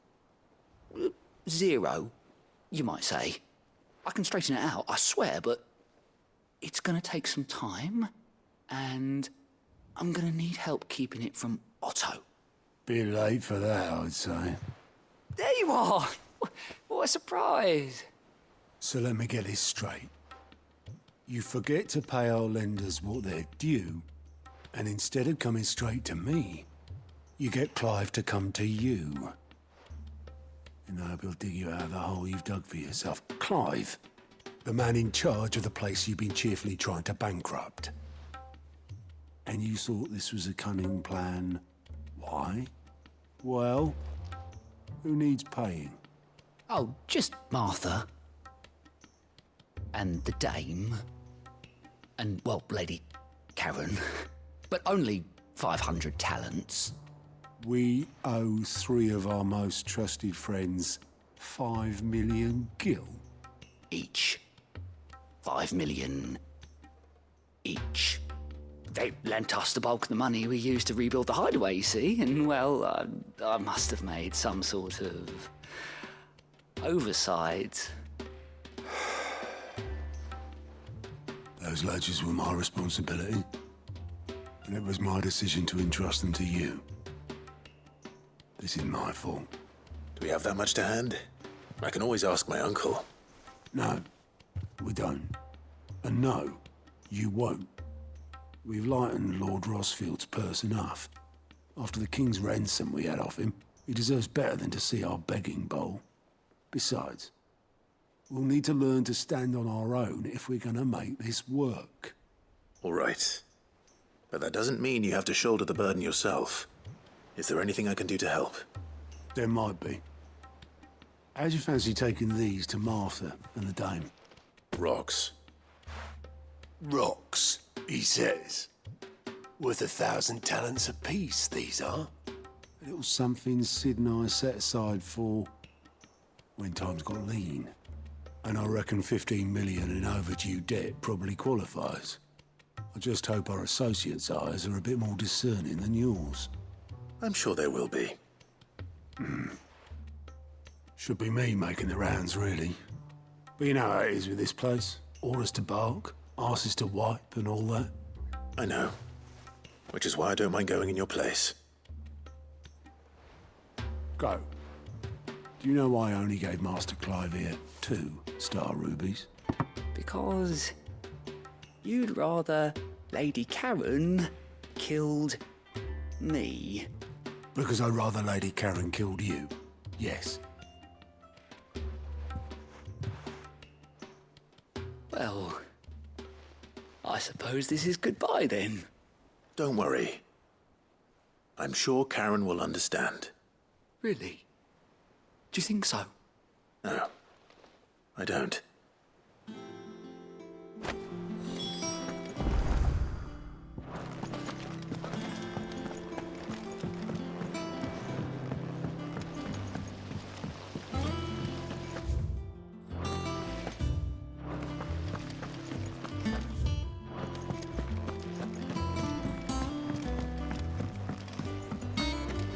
I think Mid might need some help.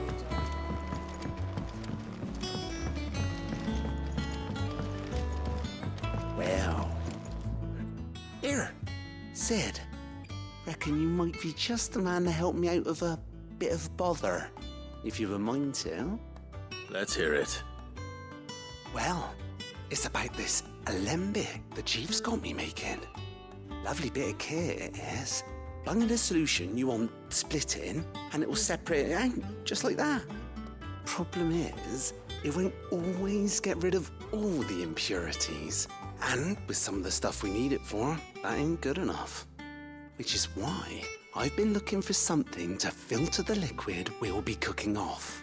And that's where I was hoping you could help me out. I imagine Ty could get some use out of this alembic too. Distilling medicines and the like. All right. Why not? Proper job! So what exactly do you need for this filter? Nothing but bomb ash'll do, says the chief. Gave me a sample she'd obtained from the university stores. Couldn't believe my eyes. You pour the blackest blight water through it, and it comes out clear as a mountain stream. So, I did a bit of reading about where I might be able to get hold of some. And do you know what I found out? It's only the blimmin' bones of a bomb king. They leave them behind when they die, see? I take it that's where I come in. If you wouldn't mind. I saw a billet on the hunt board for one just the other day.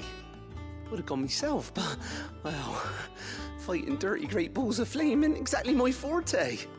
You, on the other hand... All right. I'll see what I can do. Thank you kindly. And good hunting, eh?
Clive, we weren't expecting you.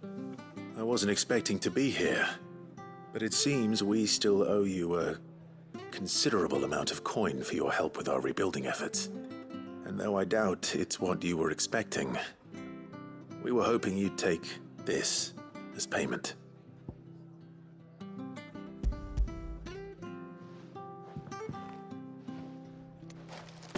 A star ruby? I can't accept this.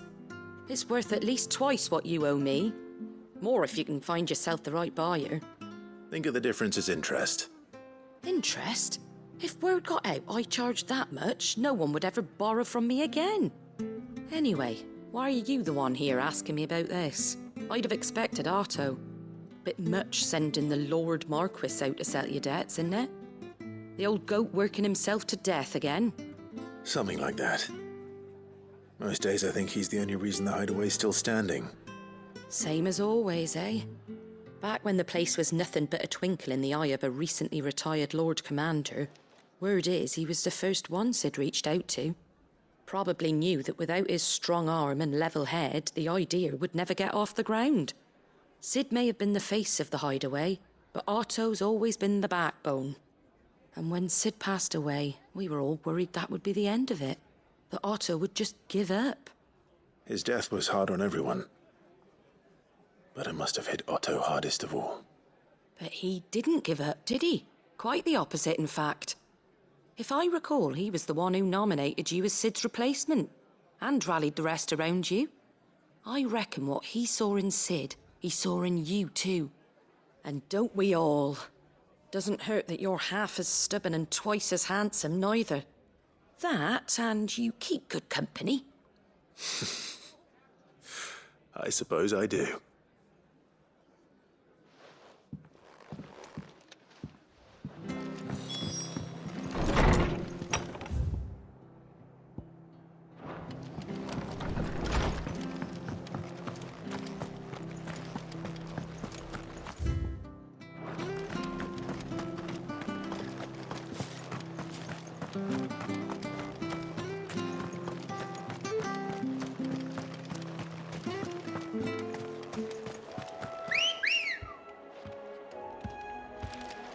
Come on. Faster!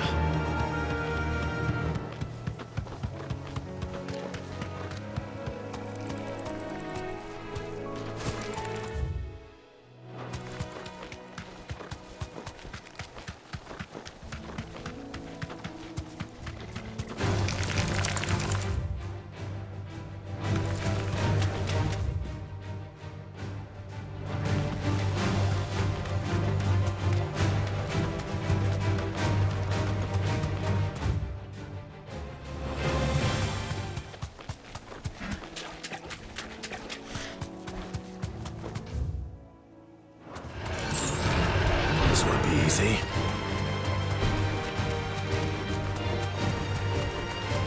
Well, it's certainly quiet. If I were a giant antelope, it would seem like just a place.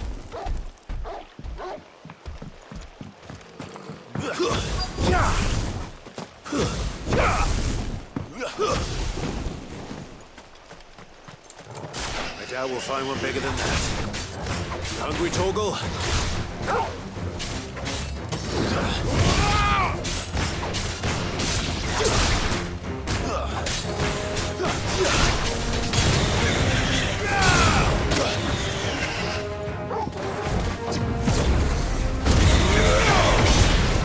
Too slow.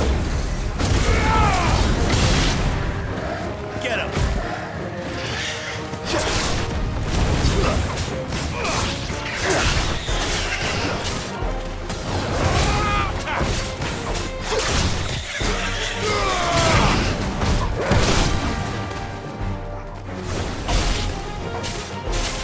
I'm hurt, Torgal.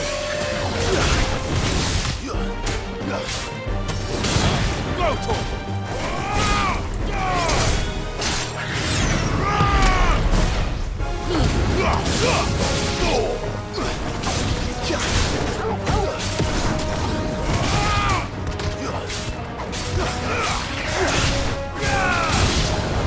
This one.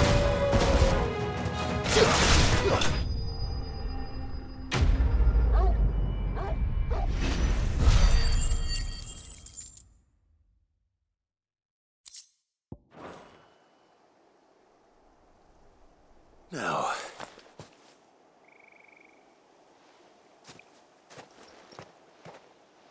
Will it be enough, I wonder?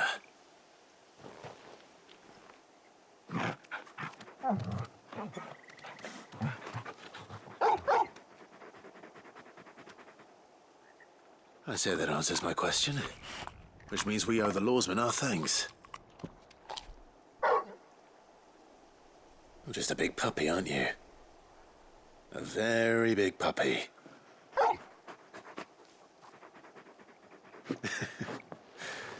You do know you can take that with you, Torgal. Lady Karen will be relieved to hear you've got your appetite back. Come on, boy.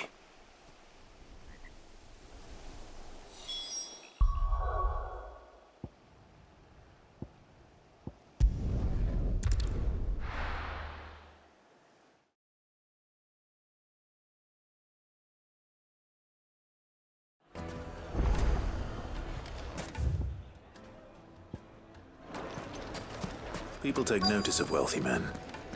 Shouldn't be too hard to track down Karen's collector. Svang is gone. The whole mother crystal gone. What are we gonna do?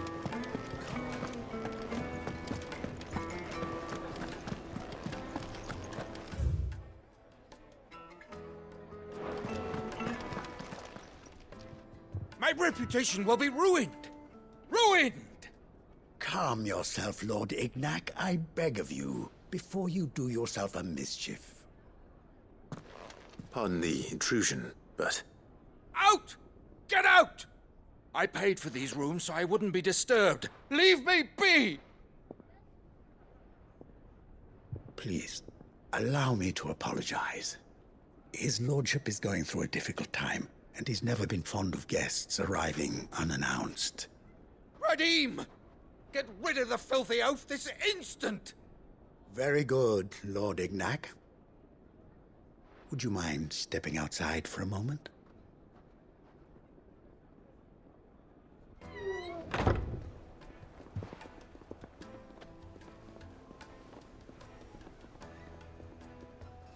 I'm sorry if I've caused you any trouble. That? Oh, no.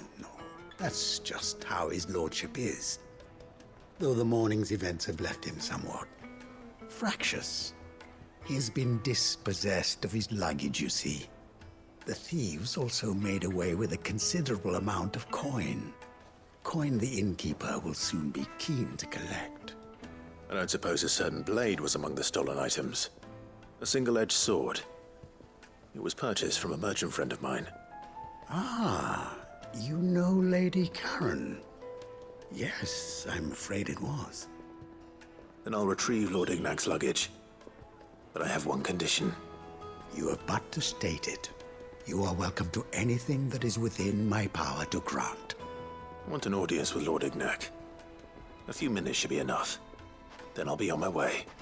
A condition I would be a fool to refuse.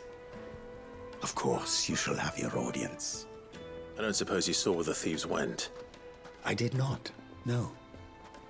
Though some discreet inquiries made on his lordship's behalf mean that I know where you might find them. The bandit's bed. Every ill-gotten coin in Dalamil is said to pass through that disreputable corner of the Valcroy. And that's where I'm heading. I shall speak to Lord Ignac in your absence, and arrange for an audience upon your triumphant return. That will be very kind of you. Farewell, and best of luck.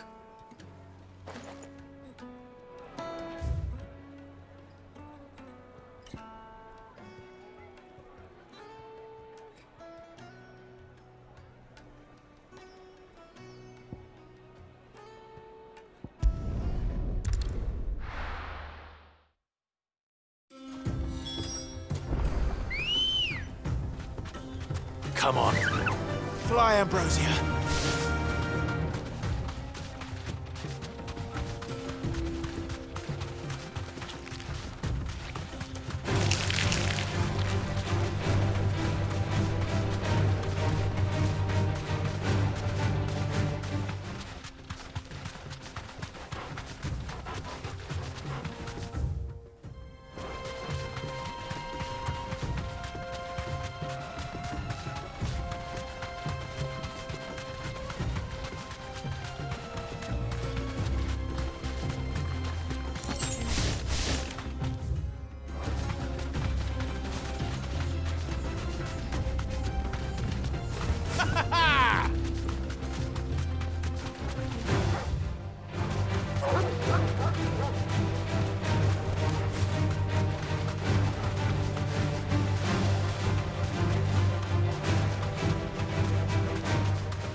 Got company! Come on, lads, let's tear the bastard's head off!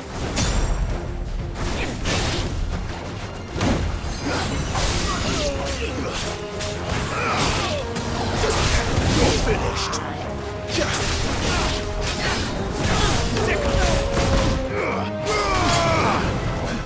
Nice try.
This must be Ignac's luggage.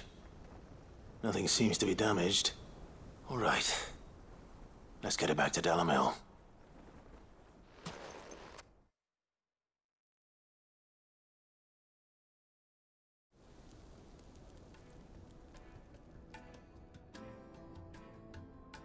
I hear I have you to thank for the return of my effects. What shall I call you, my good man? Wyvern. Glad to make your acquaintance. A formidable name indeed. Well, Wyvern, I appear to be in your debt. Redeem here tells me you wished for an audience. Is that all? A few moments of your time should suffice, yes. You're a peculiar fellow, Wyvern. All right, speak. Master Wyvern was wondering if you could tell him about a certain single-edged sword you recently acquired.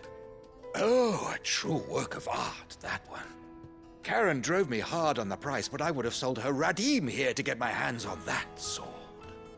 It was made in the Outer Isles, far beyond the Twins, and is used exclusively by the practitioners of a unique school of swordsmanship. They believe no combat should ever exceed a single strike, and hone their blades to such perfection that none ever does. Each sword is made for that one perfect stroke, and for that stroke only. They crack upon a second blow. There's a brutal sort of beauty to it, really. But how do they hone such an edge? Fine question. Why, they use a whetstone, of course. Whetstones, rather. A whole array of them, ranging from the coarse to the fine. 10,000 licks with the sharpening stone, then 10,000 more. But it is the final stone which lends the blade its legendary sharpness. A mineral quite foreign to this great realm of ours. And that is the key. The secret ingredient. Wyvern, it occurs to me that my little lecture is hardly equal to services rendered. Take this, together with my regards. The very stone of which I spoke, far rarer among collectors than even the blade itself, and a far more fitting payment. Thank you. Pardon the intrusion, my lordship. However, it is long past time we prepared ourselves to depart. So it is. I am locked in bitter competition with a rival collector of curiosities. I am one step ahead of the unscrupulous scoundrel, but he is hard at my heels. Are there many other collectors out there? Too many to count, but only one do I consider my nemesis. Lord Byron Rosfield, and is a perennial thorn in my side. I can imagine. Farewell, Wyvern. May our paths cross again. Radim, we mustn't dawdle.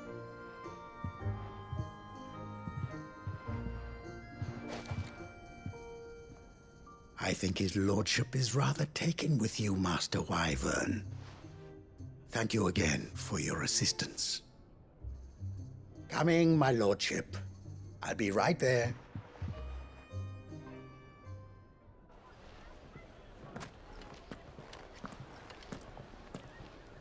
Trust Uncle Byron to find such an interesting rival. Now, let's see what Blackthorn makes of this whetstone, shall we?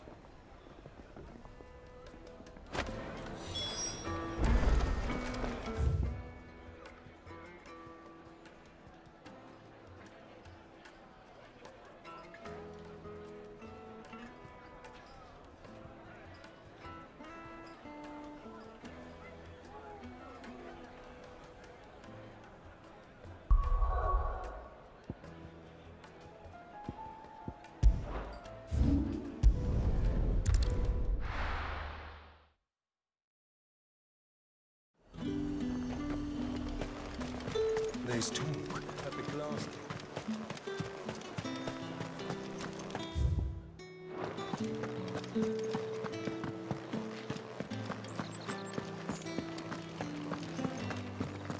Did you hear?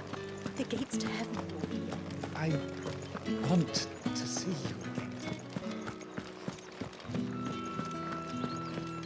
What am I going to do without sweet water and oil of talc? Milady, I come bearing gifts. Gifts? Whatever is the occasion.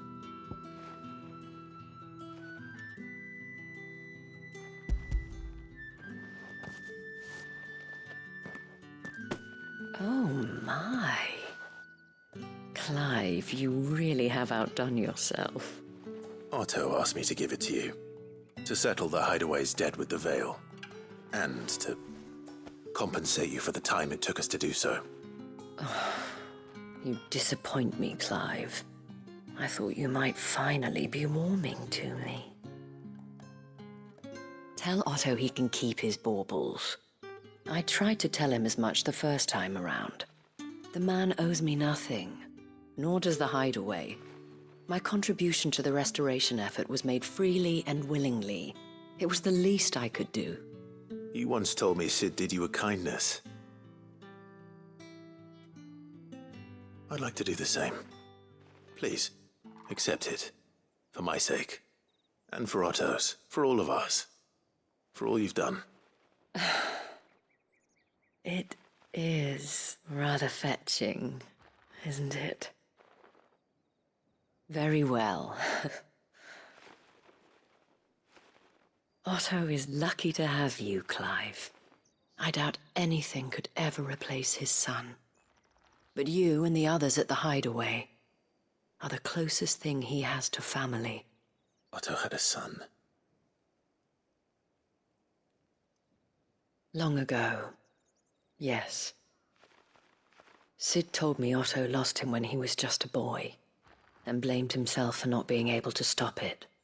I don't know how it happened, whether there was anything he could have done, but it was clear that it weighed heavily on him. I didn't know. How could you have? I doubt anyone did. Besides Sid, I've never met a man more keen to bear his sorrows in stoic silence. An ill habit, given that both have always been surrounded by friends desperate to help them. I'm beginning to see that.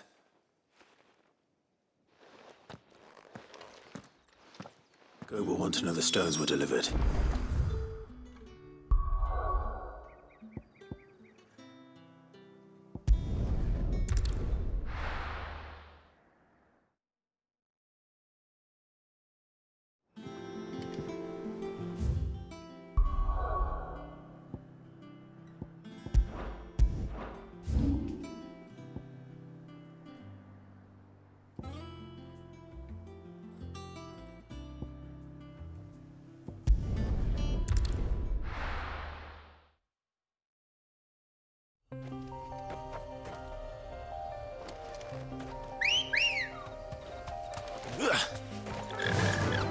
Fly, Ambrosia.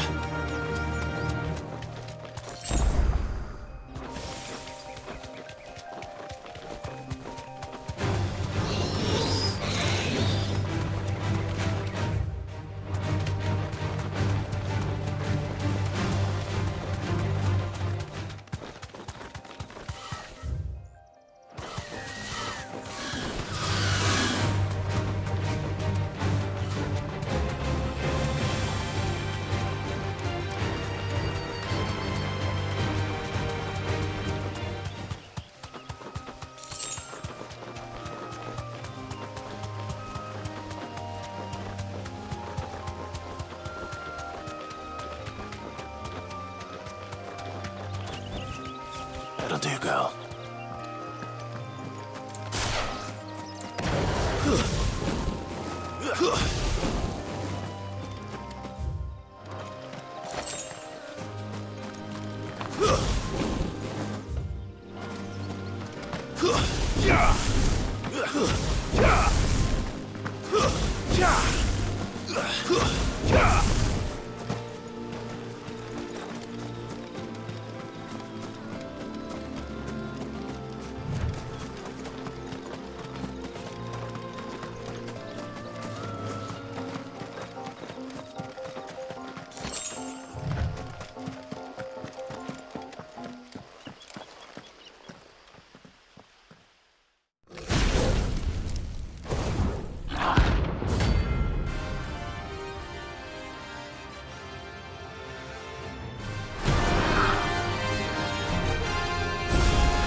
Your Majesty.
Your reign is over.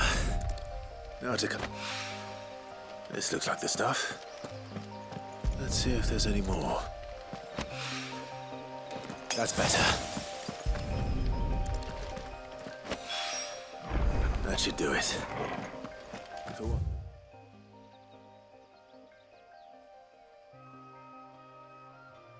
He needs more than this. He can fetch it himself.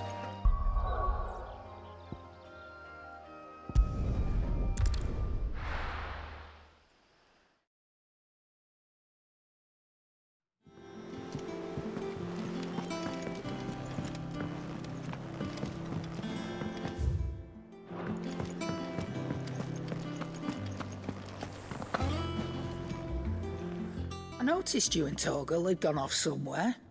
Take him for a walk, did you? You could say that.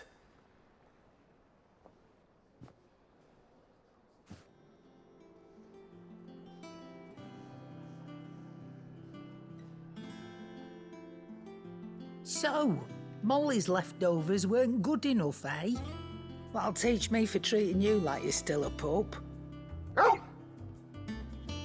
All right, no need to shout. Now we know what you're after, I can see about getting some in. Speaking of which, I brought one for later. Can I leave it with you?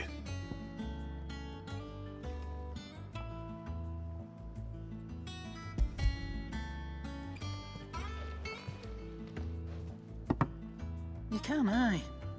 I'm nice like that. In return, you can thank Tomes for me.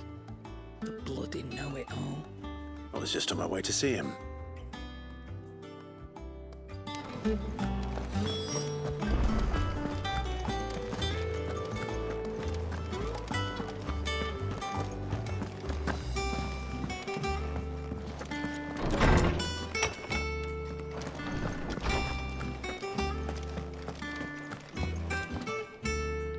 Ah, Clive. Were you able to locate your quarry? We were indeed, Lawsman. You pointed us in exactly the right direction. And Torgal's been a very happy hound ever since. Very good, very good. Lady Karen sends her thanks, by the way, for your part in solving the mystery. Ah. But that reminds me. After your last visit, I found myself pondering Torgal's talents. Do you recall our conversation concerning Lady Jill's role in Torgal's transformation? About how she somehow woke the power within him. Precisely that. A reasonable conclusion, I thought, but one which raised certain questions in my mind. You see, the Fenrir of legend served Shiva and Shiva alone.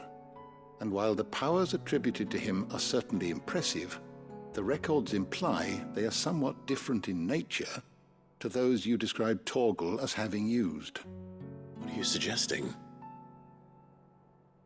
That Torgal may be the beneficiary of more than one icon's power. Consider that in addition to Lady Jill, he has served as a loyal companion to you, your brother, and even the late Cid. In short, the icons hitherto near at hand, or should I say at paw, have been diverse and plenty, and that number has only grown as the realm's dominance have fallen to your sword. One can but speculate as to how all of this has affected Torgal. He has seemed more fierce of late. And if I am not mistaken, he will grow fiercer still. We are fortunate indeed to be able to count him amongst our allies and not our adversaries. Oh, he's more than an ally. He's a friend.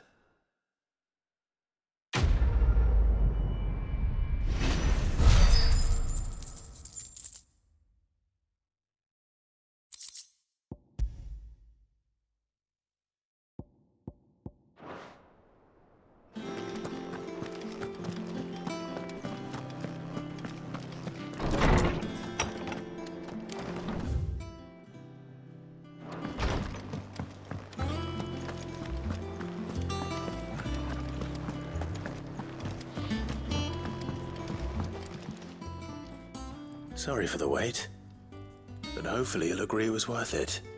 You learned something about that sword then? I did better than that.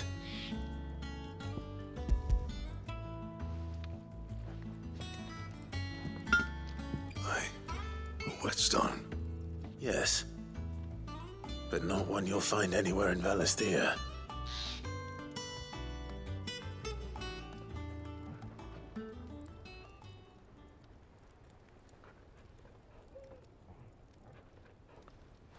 No wonder I couldn't get the same finish on the grinding wheel. One hit and all done, eh? Might not be so bad if all you ever fought were duels. Good luck on the battlefield. Your second opponent would be your last, no matter how good you were. Even so, is there some way it could be used to give the curse breakers an edge? I think so, yeah. With this whetstone and the right kind of steel, I could probably even make a twin of the blade that rattled me. But there'd be no replacing this little rock once I worn it down to a sliver. I reckon we get a dozen swords from it, if that. Swords that the curse breakers wouldn't know how to wield properly, and that would see them through a single fire piece. Nah, no point trying to copy that thing. Be about as much use as a wax anvil. But finishing our blades with a whetstone this fine, now that's something to consider. And what's finer than fallen masonry, eh? Or more hard-wearing, for that matter. Just imagine it. Good Valisthean steel with an edge as sharp as any found in the Outer Isles. I won't make a copy, nah. I'll make something much better. I'm sure the curse breakers will be delighted. Just don't push yourself too hard. Don't you worry about me, Sunshine.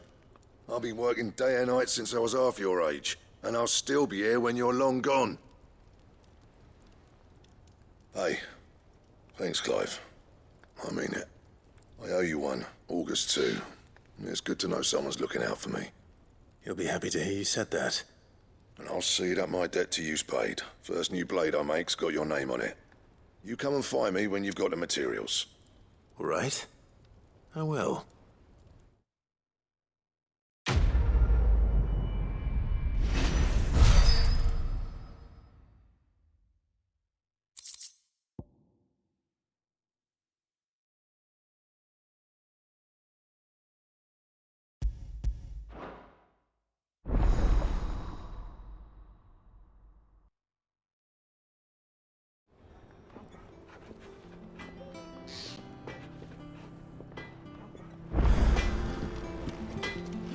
Back, are ya? So, will it be?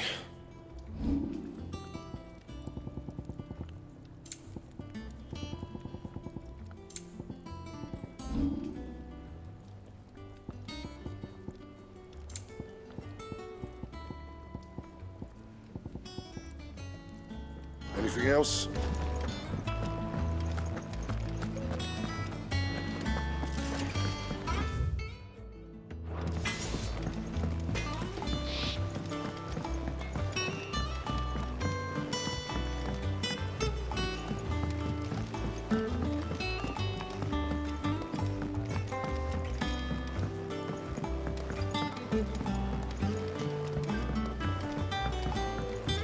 Wish I could take it.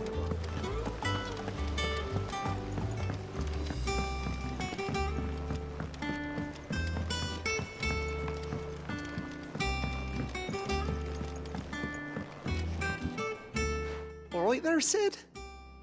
How's that hunt for the bomb ash going? I have it here.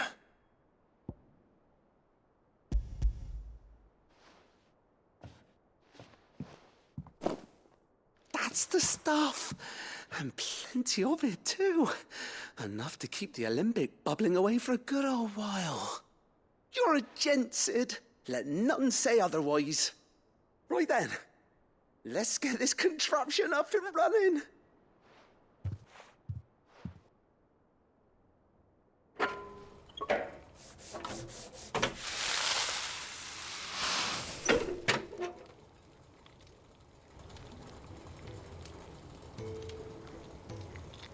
There we have it. The Telemon Alembic. And it works just like the chief said it would. Very impressive. Says the man who cut down a burning boulder. Speaking of which, I still haven't returned the favor. There's no need. The good it will do for the hideaway is reward enough. Don't be silly. Why don't you let me take a look at that bag of yours? The one you keep your potions in. Reckon I could work some magic on that, huh? What kind of magic? Well, we happen to have isolated a substance in our test run of the alembic that I reckon will make even the toughest lever supple as anything.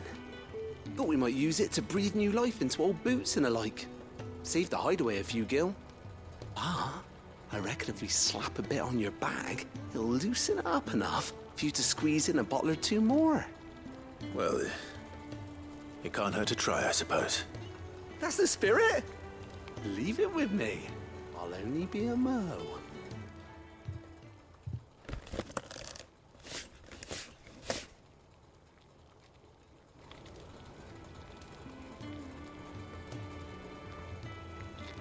Well, what do you reckon?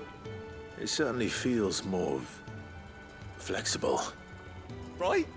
Told you. Thank you. I think. No. Thank you for supporting Mid and the rest of us in our endeavors. Without you, we'd never have been able to discover wonders like that stuff I rubbed on your bag. And I'm telling you, there's plenty more where that came from.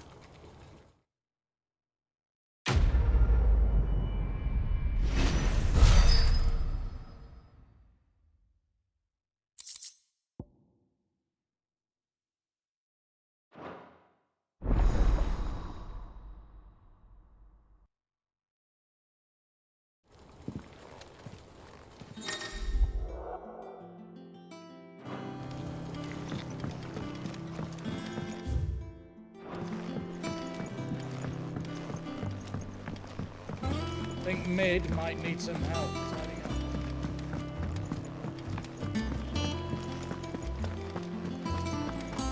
When it comes to boyish charm, Goose has an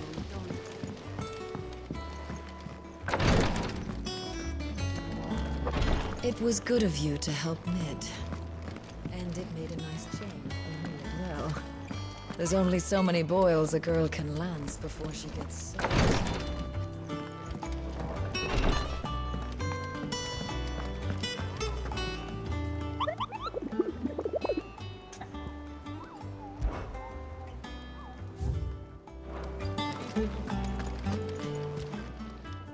Welcome to the Patron's Whisper. Come to claim your just desserts? Come again. I may have more for you. Goat. Still alive, I see. So Lady Karen accepted the ruby. Ah, about that. I tried my best, but she was just too stubborn to take it. She threw it right back in my face, in fact, and told me I could stick my stupid stone where the sun don't shine. Karen refused payment. I hope it wasn't something I said. I'm sure you were as tactful as ever. Let me see what I can do. Oh, wonderful. I hope you have better luck than I did.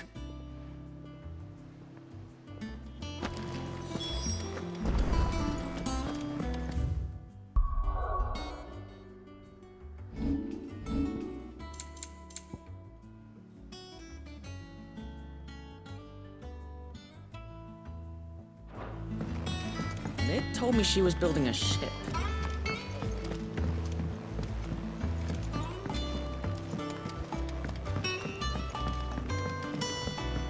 Impressive, isn't it? I can't wait to see how the rest of the vessel looks.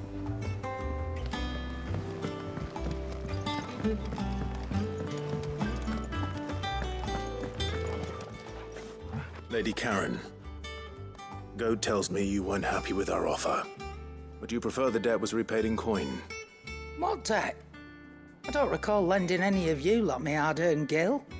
I may have tossed a talent or two in the Hideaway's coffers, but those were donations, and you can hardly call it charity if you go asking for it back. Of course not. But one good turn deserves another. And our circumstances have changed. Surely you wouldn't shun the gratitude of a pauper who happened to have become a prince. Oh, so you're a prince now, are you? Fine. But I'm selling it and taking what I'm owed, then you're getting the rest whether you like it or not.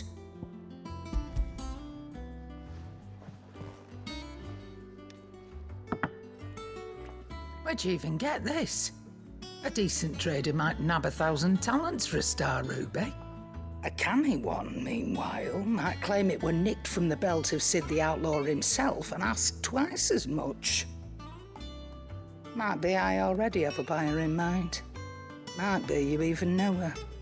A fine continental maid whose beauty's only eclipsed by a guile in commerce. You wouldn't mind, would you? Not at all.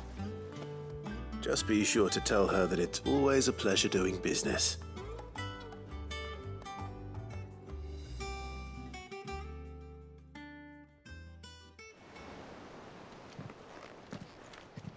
I hear you ended up delivering all 3 stones. Thanks to this lump. I sometimes wonder what I pay you for. Speaking of which, I still haven't been paid last month's wages. Oh, so you remember what's owed to you then? Get your ass behind that disc of yours and don't get up before those ledgers are square. Right away.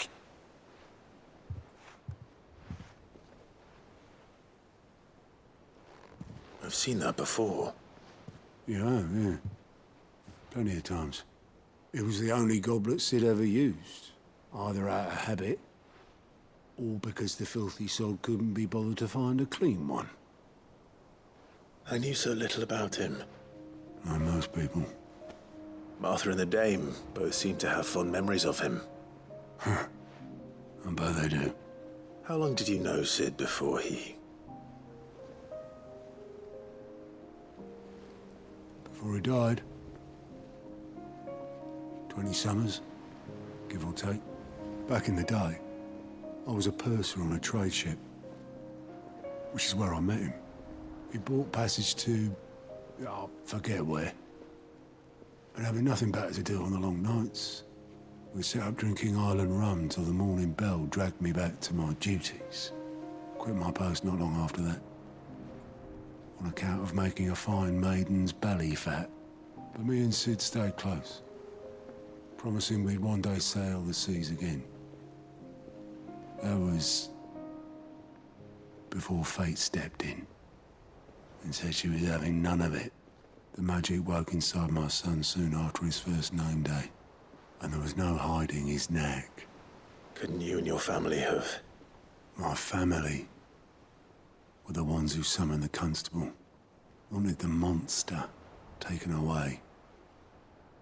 I couldn't turn my back on him, forget what I felt, and I couldn't for the life of me understand how they could. Luckily, Sid was of the same mind as me. It was him who stood beside me when all I wanted was to tear the whole world down. Him who cried for me when I had no tears left of my own. Him who swore he'd do everything he could to stop it from happening again. And he was true to his word, too. Left the Royal Army once and for all. His ranks, his ribbons, gone. Just like that. Threw away everything he had. All to right a wrong that no one else had the courage to face. I knew then I'd follow that man to the ends of the earth.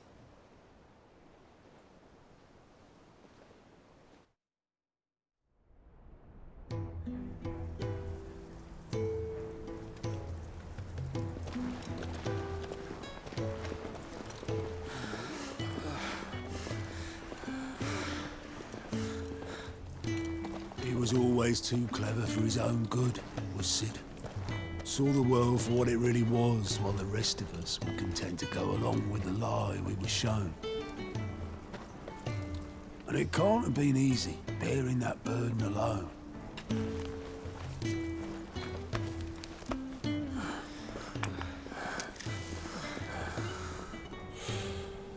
But he didn't let it stop him. He never lost faith in what he believed was right. And that gave us faith in him. Faith he'd steer us true. So I swore to myself that I'd always be right behind him, ready to catch the stubborn sod, if ever he should fall.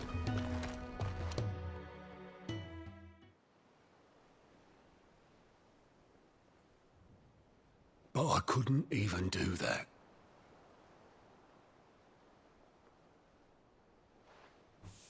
Ignore me. Just the ramblings of a tired old man. Leave that lot. I'll tidy it up in a bit.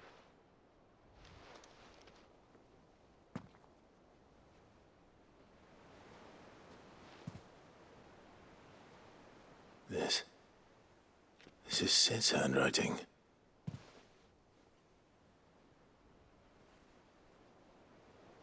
Dear Otto. I may be drunk, but I wanted you to know this place would be fucked without you. Love you, you grumpy old sod.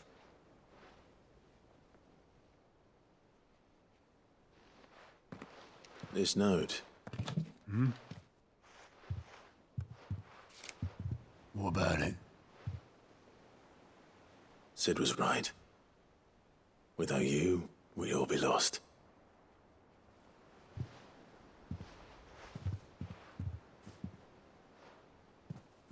He should have bloody well said so then. Just once. Before he went. But then, why would he? Him, or anyone? I'd only have told him to piss off.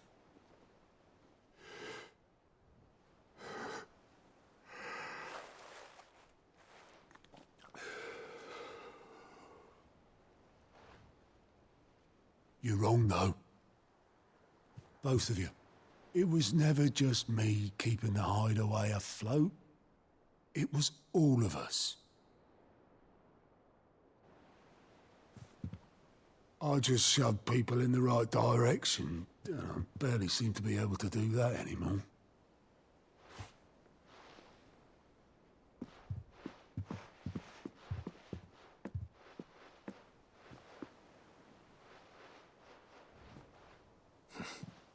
Would you rather goat were at the helm? Well, maybe I've got a few more years left in me. I'm going to hold you to that, Otto. Before you go, Sid would have wanted you to have this. But that's... This'll do me just fine.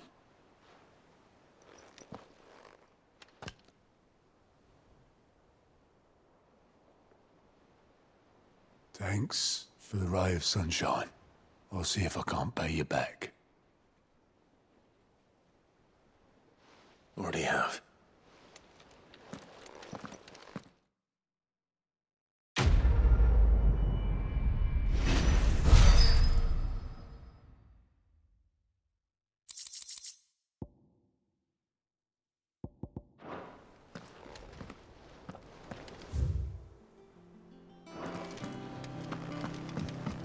Mid told me she was building a ship.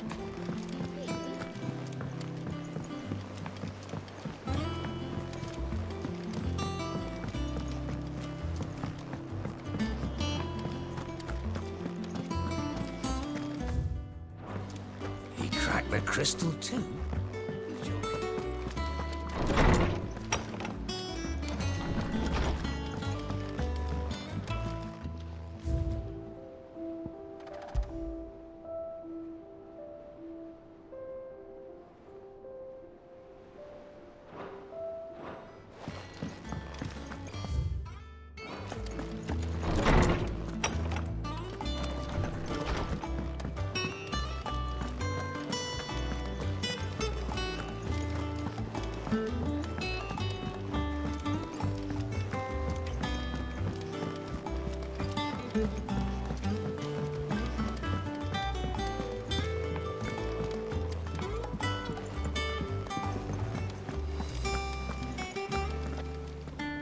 Right, Clive. Asterix. Mid finished sending half the hideaway traipsing across the twins, has she? I swear, that girl'd do anything to put off visiting her old dad's grave. No excuses now, though, eh? Not quite. She said there was one final thing she had to take care of. I'm sure she'll be finished soon enough. She said that? In those words? She did, yes. Clive? Were you born yesterday or something? There is no thing. She'll probably be halfway to Canva by now. Mid. I might still be able to catch her.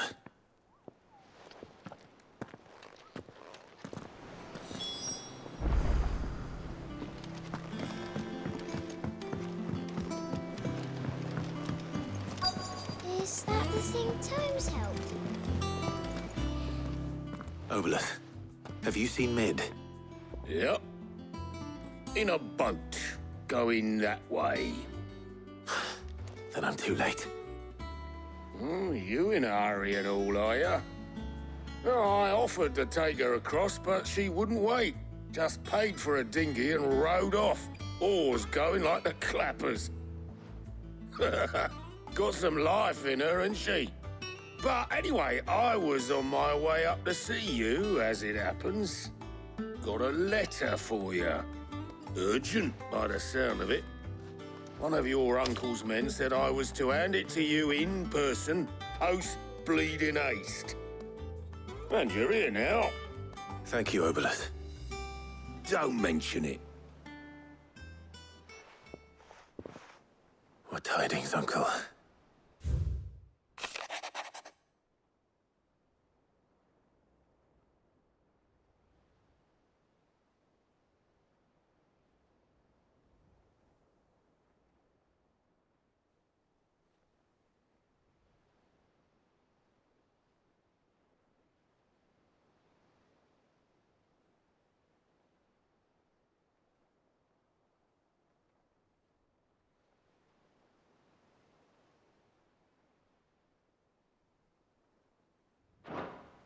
Trouble in Canva. Well, I'll need someone to keep an eye on Mid.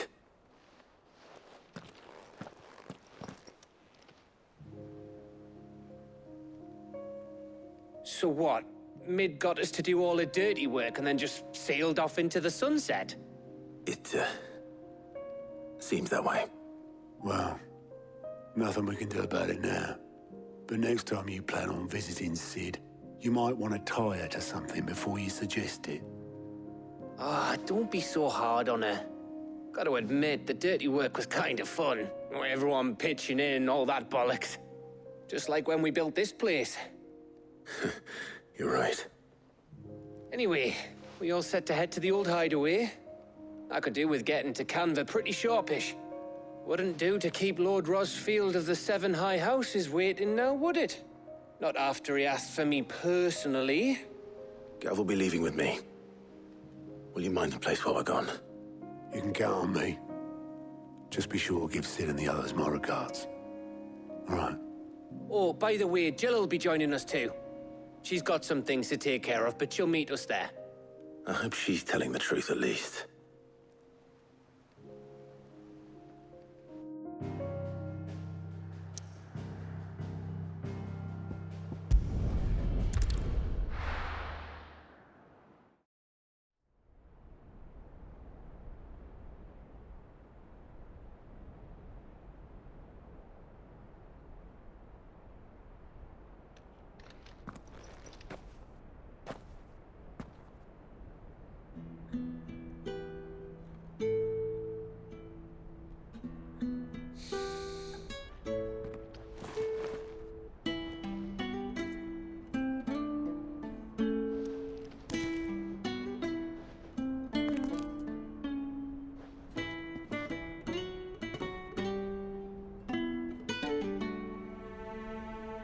Well, Sid, I remember what you told me.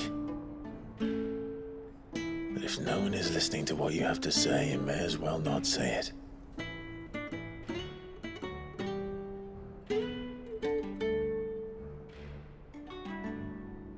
But I will say this, old friend. Hugo Kuka is gone. His shadow looms over us no longer. It's a pity the Phoenix can't be in two places at once.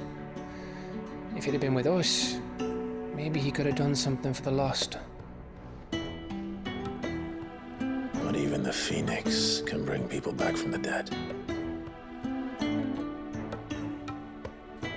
Life has a beginning and an end.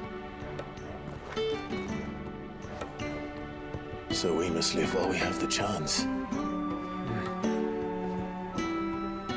And not as slaves to the crystals, but as free men.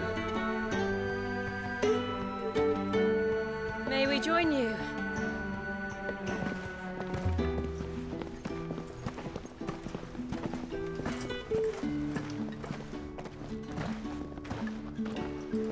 Lady Karen, what a pleasant surprise. I thought I'd drop by and see how you were all doing before heading off to restock my supplies.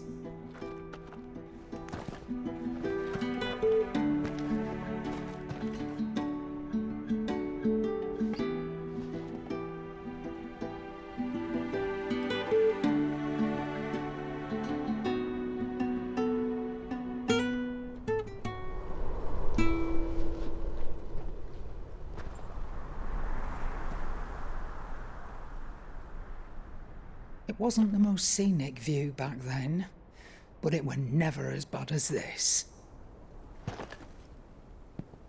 I know. The blight marches on. And soon, there will be no escaping sights like these.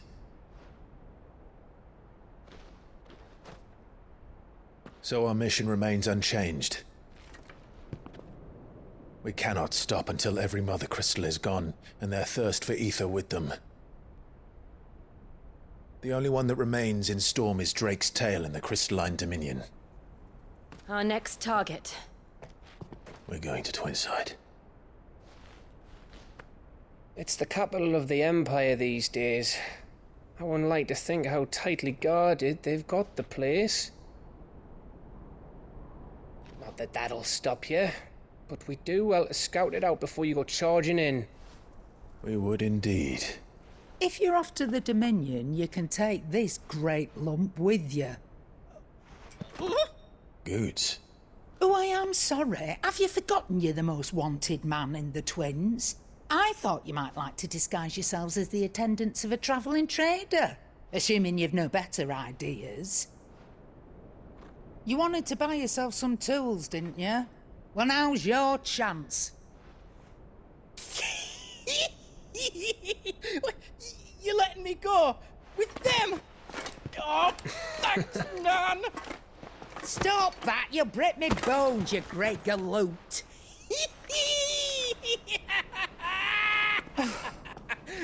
There's a caravan that runs back and forth between the Dominion and the Bocklad markets.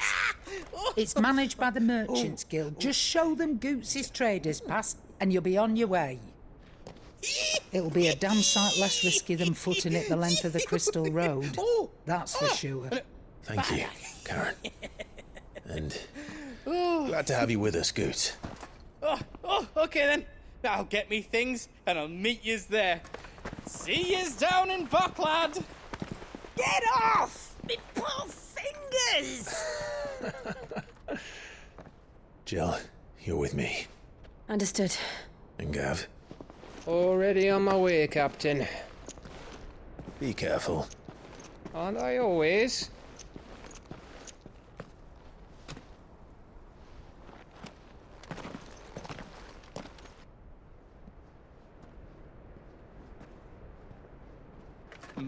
Do you see that, Sid? Your protege's making a proper little outlaw of himself.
How are you feeling?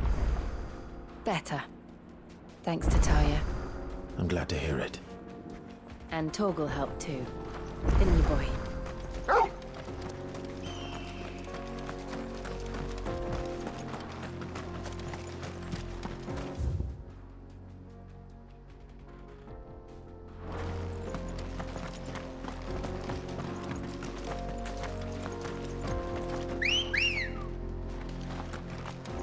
Let's go. Fly, Ambrosia. This used to be a trade route for merchants crossing the Scars, till the Republic laid a new road wide enough to let wagons pass, and all official traffic moved there. Leaving this one for those living outside the law. Indeed. I doubt we'll be the only outlaws on the trail today.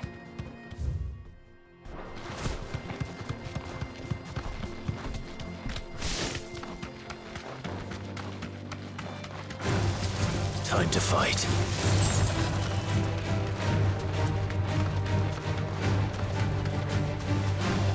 So what do you think? That we'd be lucky to make it out alive. Really? It's as bad as that? Oh, aye. There's trouble up ahead. And too much of it for us to handle. I take it there's danger on the road. Oh, what about this fearsome-looking fellow? You think he'd be equal to the task? Well, no doubt. Assuming he's willing to hear us out. Well met, friend. My brother and I have been tasked with finding a merchant's missing cart. You seen it by any chance? How does a merchant misplace his cart? Oh, the man's a coward. When he thought goblins might come a-snarling, he ran, leaving his livelihood abandoned in the pass. He sent the two of us to fetch it, but it's gone. Now, I'm not much of a thinker, but I know the work of thieves when I see it. My brother's right on all accounts. And by my estimation, the bastards are lying in wait just down the road. We may have seen our share of action, true, but we've not got the skill in arms to boldly brave an ambush. You, however, have the look of a man who needn't fear a band of backwater ruffians. What do you say? Will you help us out? Chances are they'll come for you either way. But if you promise to lend us a hand, at least you'll pocket a reward for your troubles. Well, if I'm going to have to deal with them anyway. You've clearly got a fine head on those broad shoulders. We're lucky you came along. Now, hoping to make a heavy purse in Bocklad, our merchant friend loaded his cart with as much as it would carry.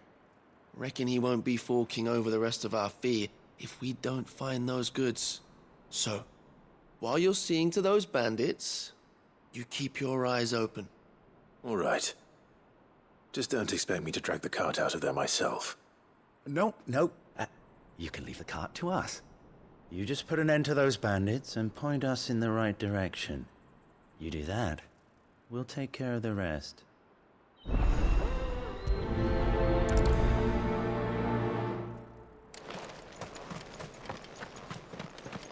I'm not sure I trust those two. But if there are bandits lying in wait, I should probably take... Look lively, you lot. We've got guests. These must be our bandits.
That's them dealt with. Now, where's that cart?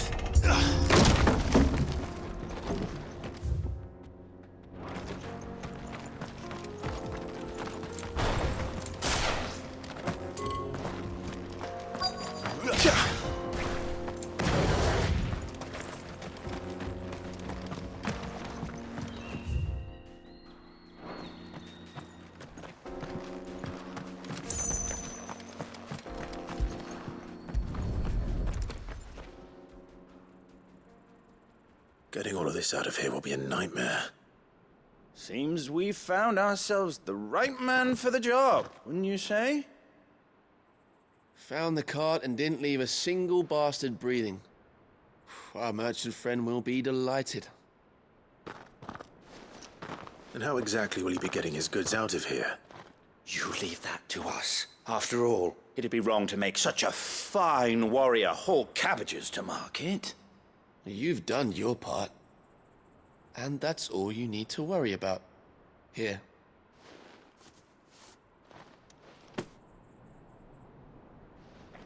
It's been a pleasure. Now piss off. There's no need to be so rude, brother. What if we want his help again next time?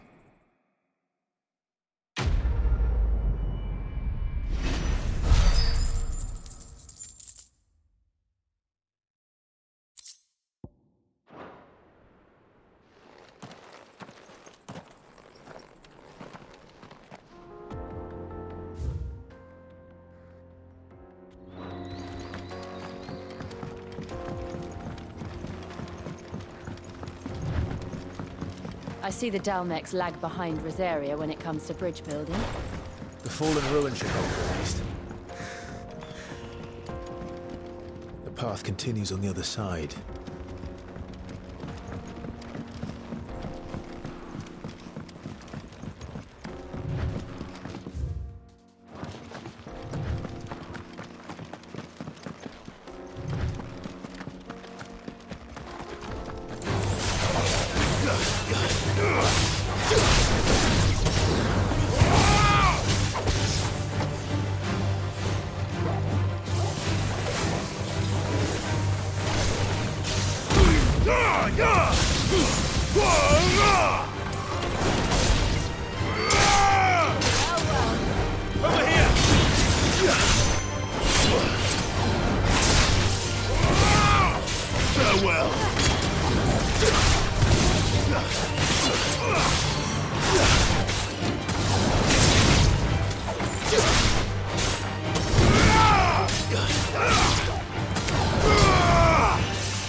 That's better.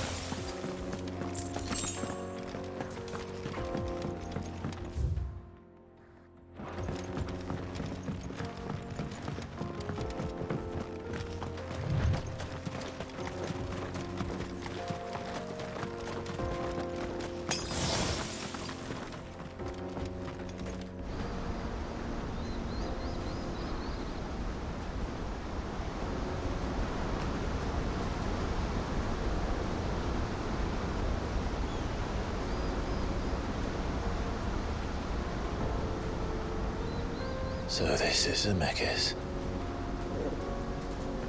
The land of the gods. It's even more impressive than I imagined. I remember being captivated by the story as a child. Long, long ago, man was overcome by avarice and challenged the gods in a bid to win their power. The final battle took place here, at these falls. Or so the legend goes. If anyone ever manages to plumb those depths, perhaps we'll learn if there's any truth to the tale. That the gods emerged victorious and punished man for his defiance by visiting upon him 2 curses.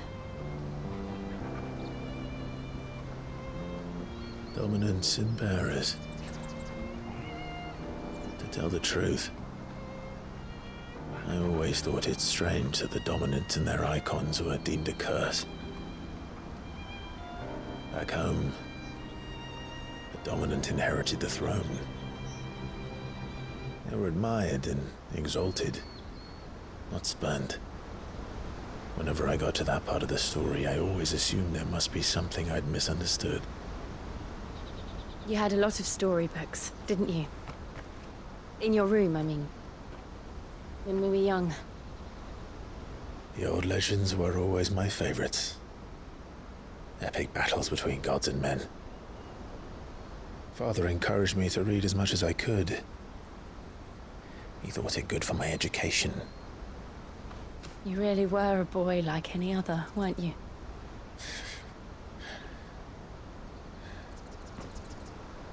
Just look at this place. It's enough to make you believe the legends are true. I know.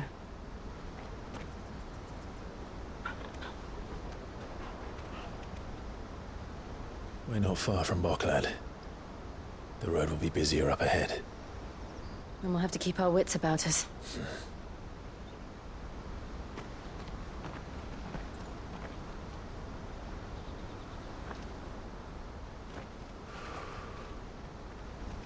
Clive?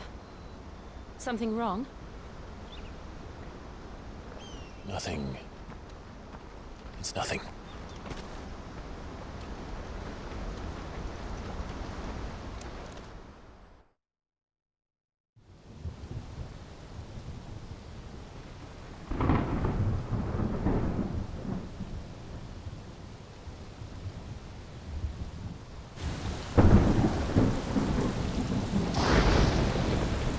I see the reports are true, Father.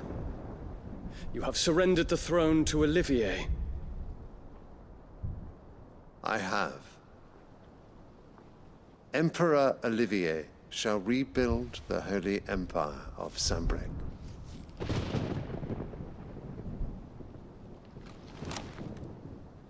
How is he to rule an empire? He is but a boy. I shall advise him until he comes of age. Father, please. Or for as long as I am able. The empire we seek to build needs young blood to rule it, and I can think of none better suited to the task.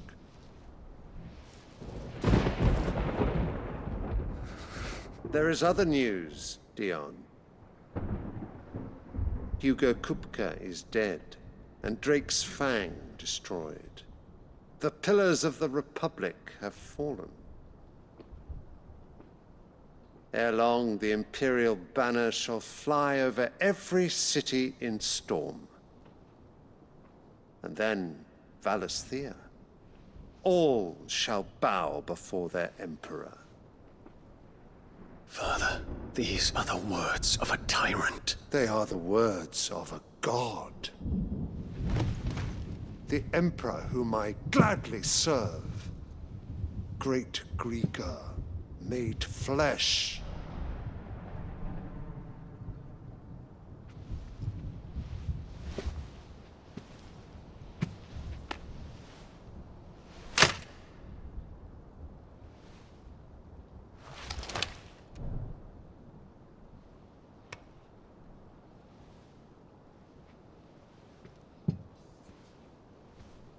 Return to your camp, Dion, and ready your forces. It is time to show the world the true power of Sambrec.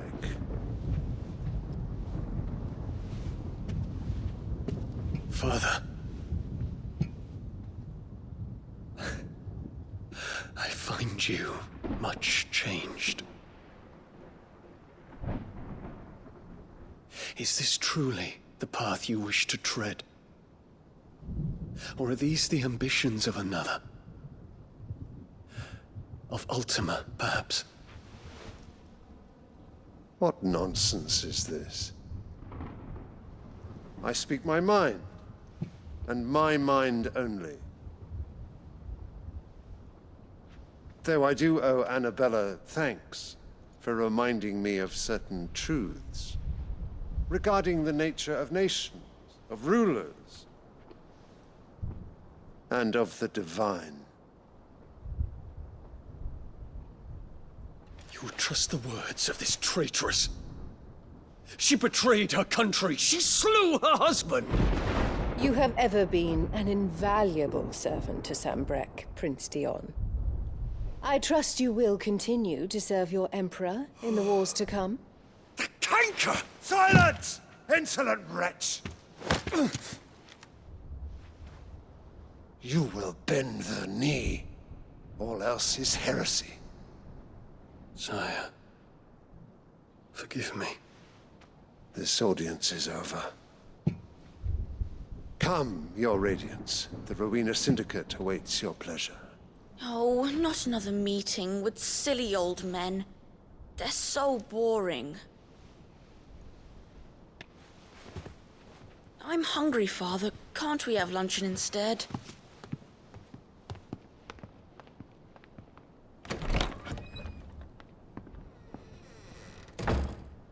Does it pain you that you will not inherit your father's throne?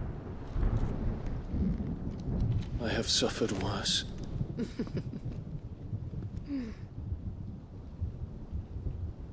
Count your blessings, Dion. For a base-born child to be chosen by Bahamut is miracle enough.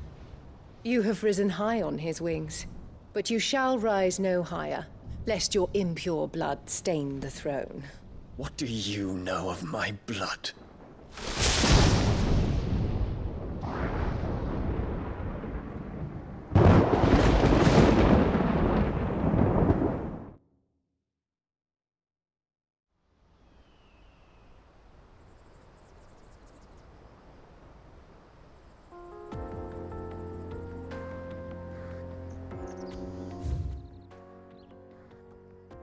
The Boklab markets are to the north.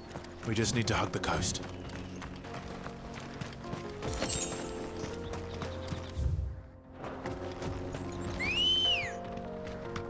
Good girl. Yeah!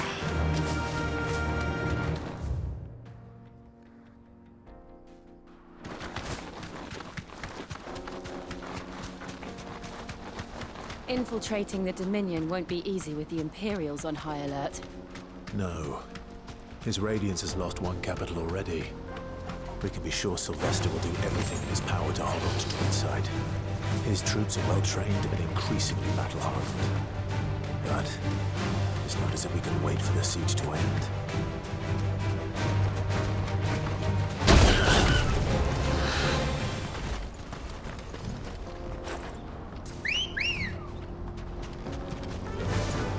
Fly, Ambrosia!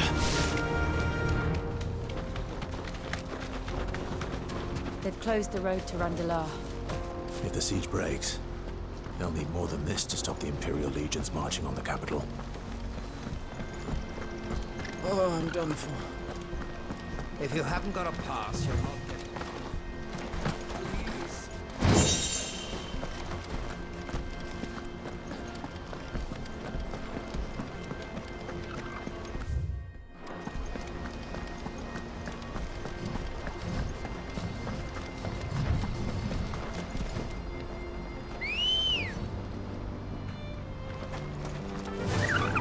Faster!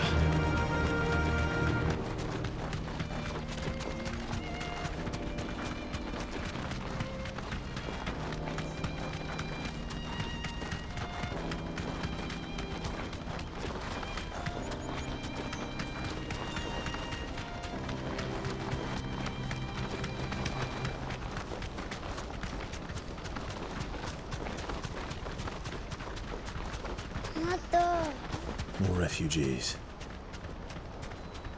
And they're all making for the Crystalline Dominion. Because they don't know how to live without the crystal's blessing.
This one.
All right.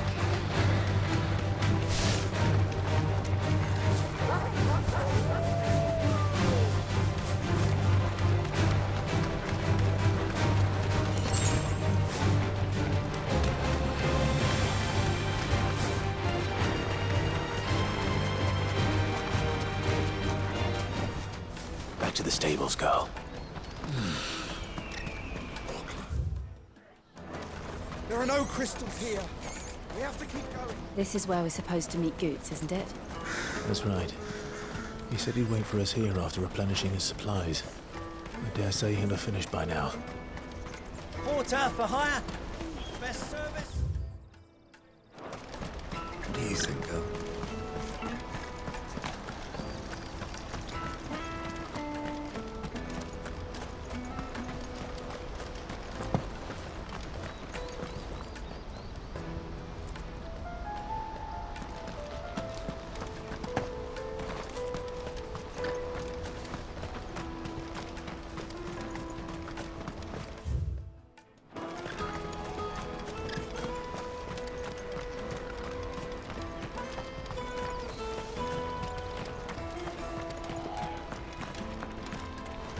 Hurry, man. I must leave. Bloody cruising.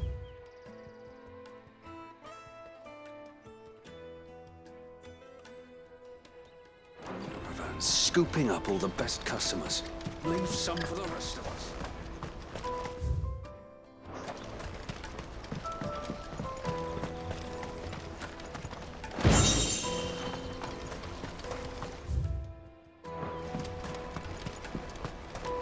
I hear the brothers found another Ah, a soldier like yourself could do with hearing this. If ever you see a couple of brothers up in Lateney's Cleft, you just pass them right on by. And why's that? Because they're duplicitous bastards who make cutthroats and footpads look like upstanding citizens by comparison. What they do is befriend a passing merchant, someone new to the area, and steer them straight into the arms of bandits. The merchant dead and his murderers busy bickering over the poor bastard's wares. The brothers set to sweet-talking some other unsuspecting fool, a warrior. Now, the brave soul charges into the footpad's den thinking he's doing the realm a favour, and when he's done, the brothers sweep in and loot the bandits and dead merchant both. Yeah, there's a lazy sort of cunning to it, I suppose. You'd think they'd run out of bandits eventually. So close to Bocklad? Not bloody likely. I suppose you're right. Anyway, if you run into them, you steer clear.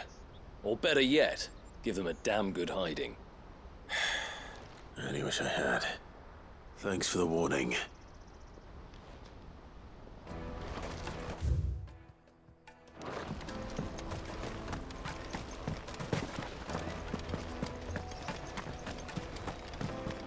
If I knew her. Rivals had brought any coin with them. Be rich.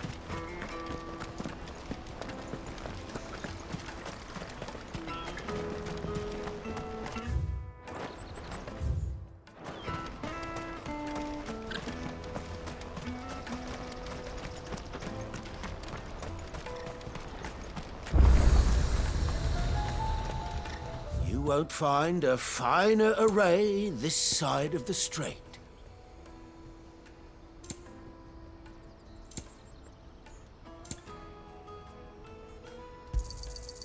Many thanks. You've a discerning eye.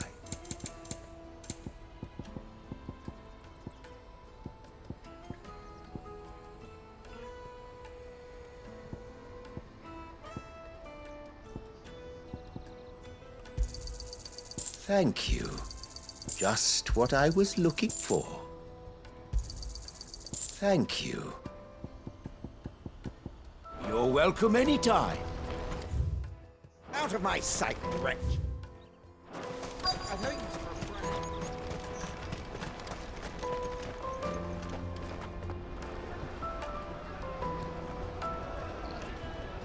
Wonders from across the water. Come one, come all. Feast your eyes. Good sir, can I interest you in...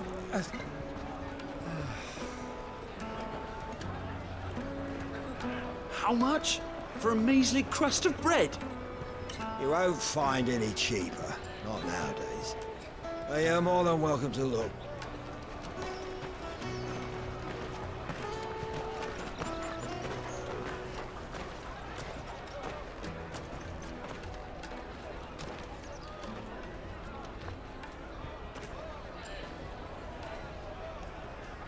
The Empire's unlawful and illegitimate occupation of the Crystalline Dominion is still in effect. Only those whose business in Twinside has been officially approved by the Republican Army will be permitted to cross the border. All who seek entry are to form a line and ready their documents for inspection. It looks like we aren't the only ones who are eager to leave. And they're checking everyone. Can't you make an Not for the likes of you. We won't get through without that pass. Let's go and find Good, shall we?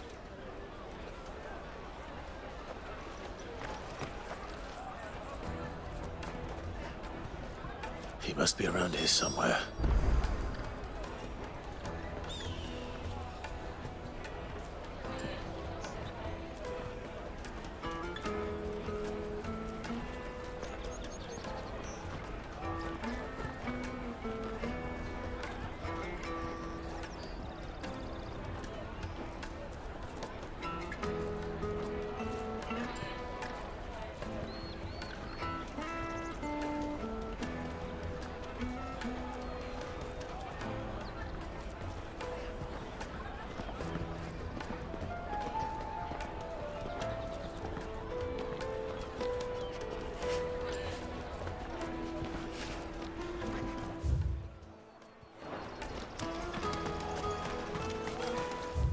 You should come with me to the Dominion. Life will be different there. You won't find anything of this quality in Twinside.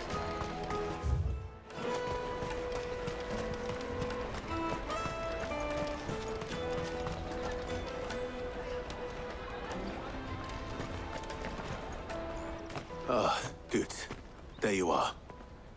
Clive, I'm so sorry. Don't tell Nan, will you? Slow down, Good. Just tell us what happened. It's me trader's pass. It's gone. We cannot ride the caravan without it. We won't even be able to get through the flipping checkpoint.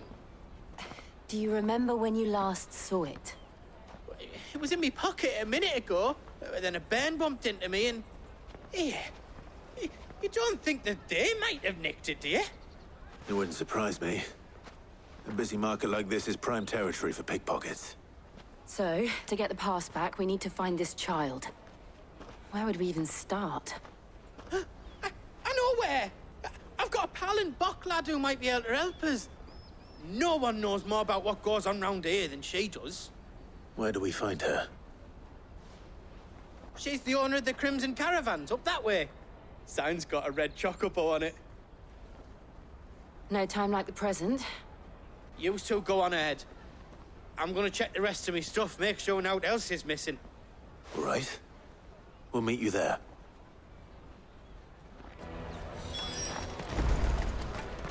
Let's keep an eye out for this red chocobo, then. And the other on our purses. It's next to the checkpoint.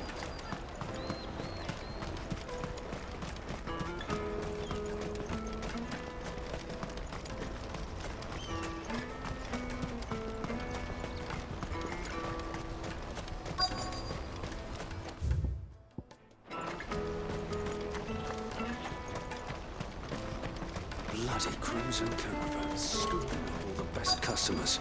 Leave some for the rest of us.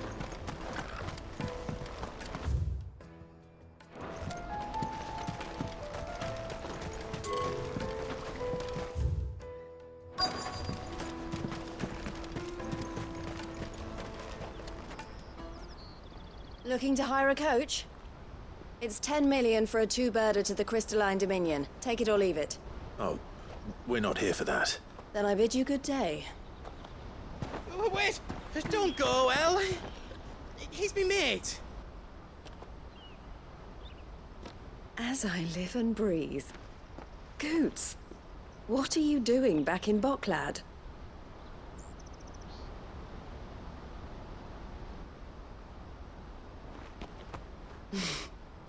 I gather Lady Karen didn't send you.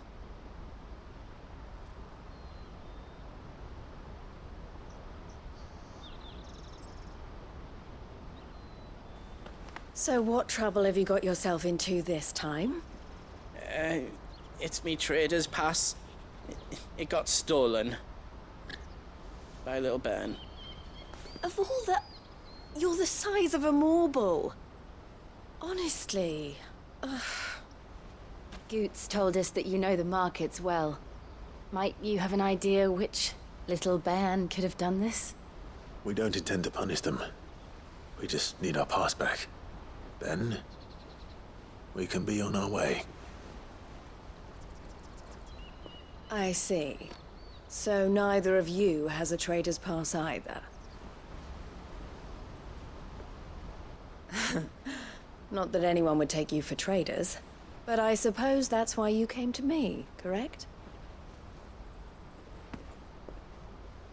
Now, I can't say for sure who took your pass, but I suspect I know why they did it. Let me explain.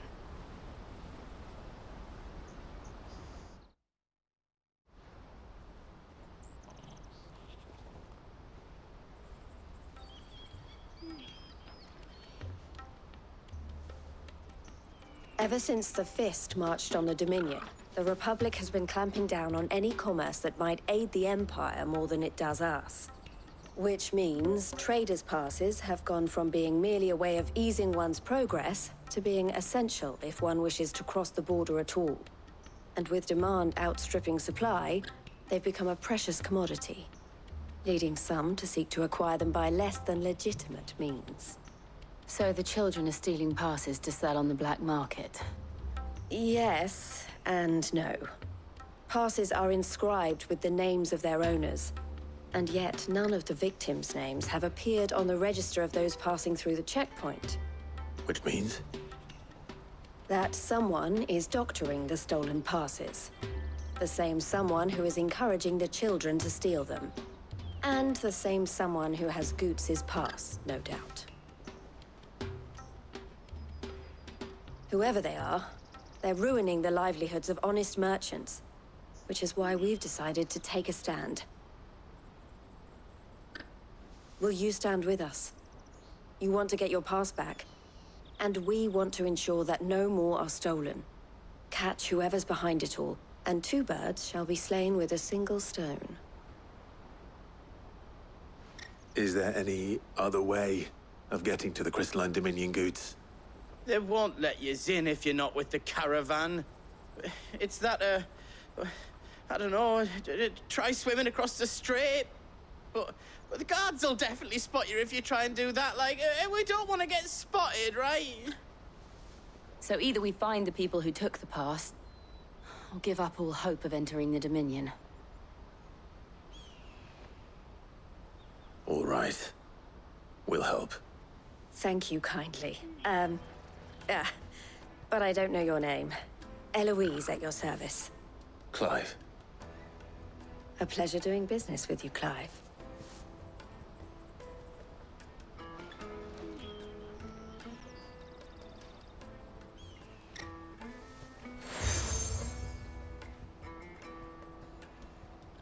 The proprietor of the furniture makers by the coach stop is spearheading the search. Wear that, and he will know you for a friend. I suggest that you speak with him first. The furniture makers. Understood.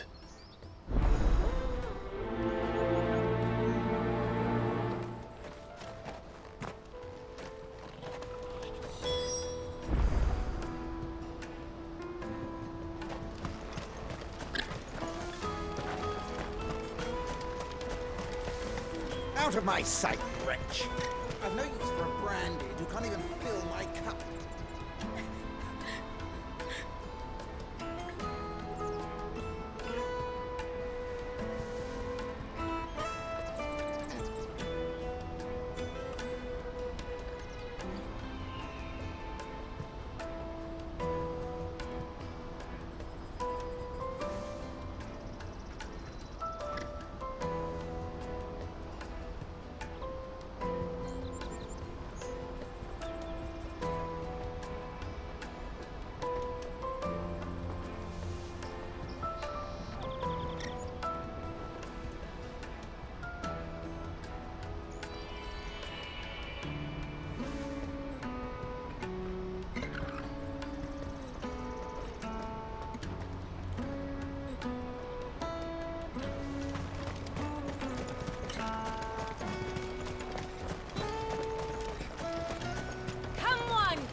Jug of snake spit for the road?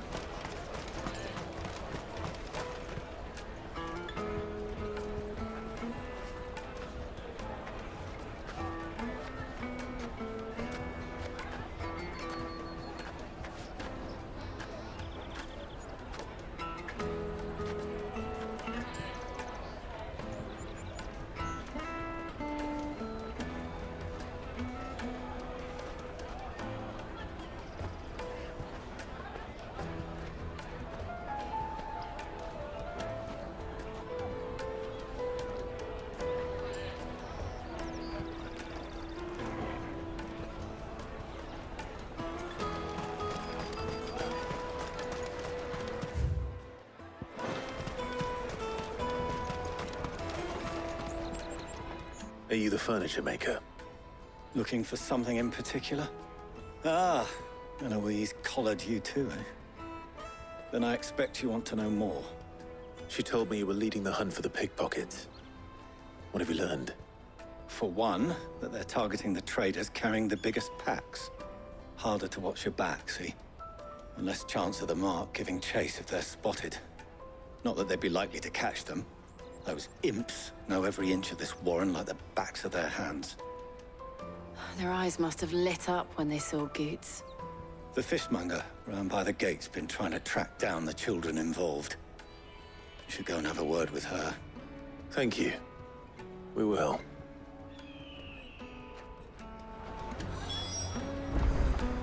Have a word with the fishmonger back there by the gate. She's been looking into who the culprits might be.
won't find anything of this quality in Twinside.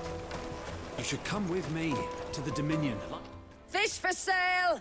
Fresh salted and smoked! Can I interest you? Ah, sorry. Message from Eloise, is it? She's asked me to help her. To help you find the pickpockets. Is that so? Suppose I better tell you what I know, then. For one, this isn't a family operation. All the traders say the children who stole their passes were dirty, dressed in rags. Street urchins, by the sound of it. We get a lot around here. Orphans from the wars. A few, perhaps. You saw the refugees gathered by the entranceway? They're all looking for a new start in the Dominion and beyond. Some of them take it as an opportunity to rid themselves of unwanted baggage. The shame of it. Whoever's behind this would have to have made themselves known to the children at some point. And so should we. You should start with the children around here, then. I doubt they're the ones involved, but they might have heard something. It's worth a try. All right then. Questioning children. How hard can that be?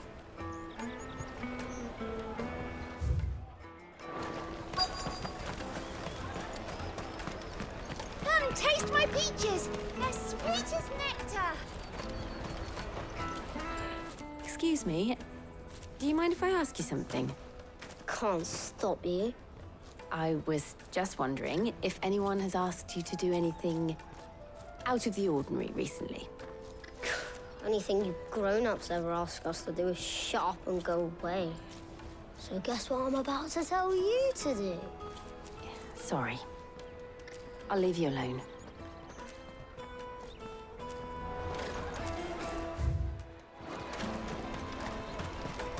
I'll take the large one.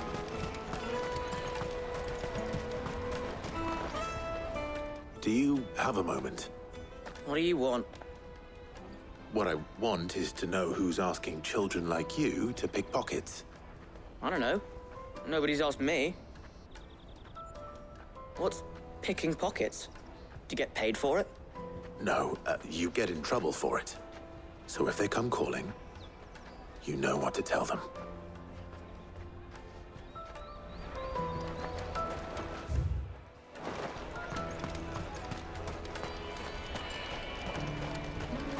Finest everywhere from the free cities!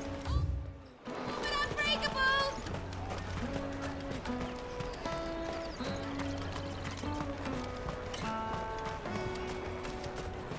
You won't find anything of this quality in Twinside. Come, taste my peaches! They're sweet as nectar!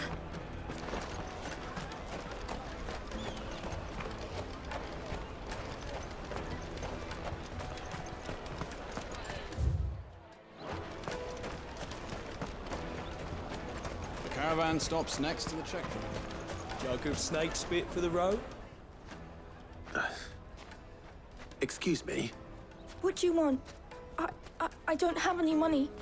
It's all right. We're not going to hurt you. We just want to talk. What about? We've heard that some very bad people are making children like you steal from travelers. We need to know who's behind it so we can stop them. I don't know much about it, really. But my friend, Honza, he said he got a job doing something dangerous. Sounds promising. We need to find him and ask. Do you know where your friend might be? He's usually by the tents outside town. Thank you. You've been very helpful.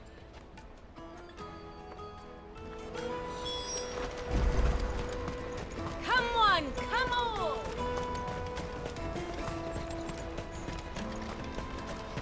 Peaches and pears. Let me carry your goods. I'm cheap.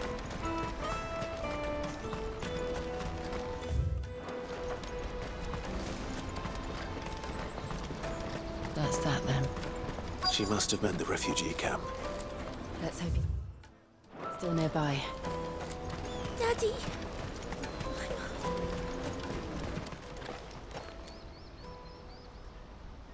That big fat donkey was easy pickings.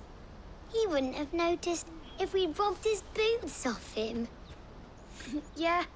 Wish we hadn't handed over the pass, though. Could use one of those things to get out of this dump. Chance would be a fine thing. The moment they found out, they'd string us up by our guts. Would they now? Perhaps you'd like to introduce us to these charming characters. Shit, we're in trouble now. What do we do? You two get caught if you want. I'm off. Hunter, where are you going? So that was Hunter, eh? Jill, you watch these two. I'm going after him. All right.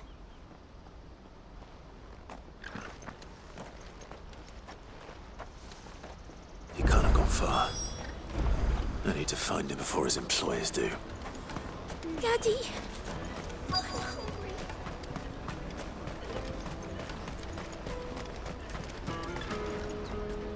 Did you see a boy run past? He stole something from a friend of mine. There was a boy ran back there towards the Chocobo pen, but... Thank you.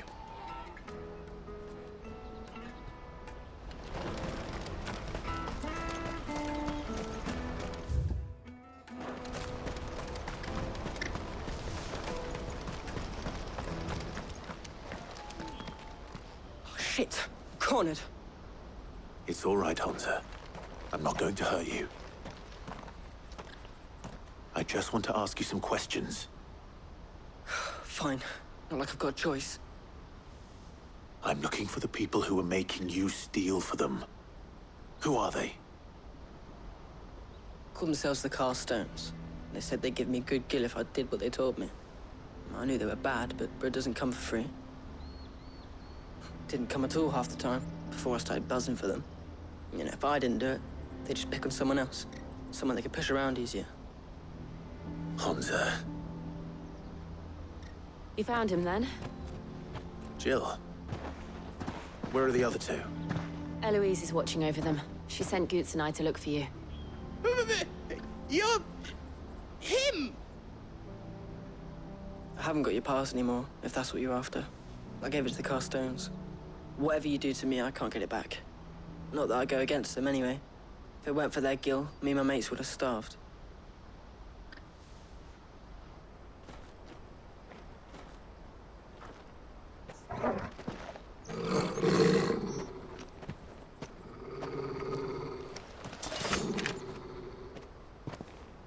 Cowards.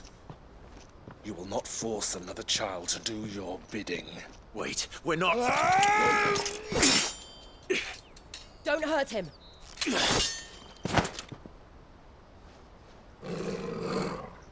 You're making a mistake.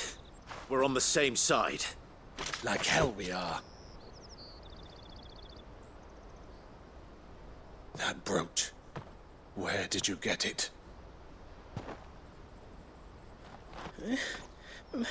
Master Theo? Goots. What are you doing with these people? Unless you're the ones my sister was talking about. Your sister?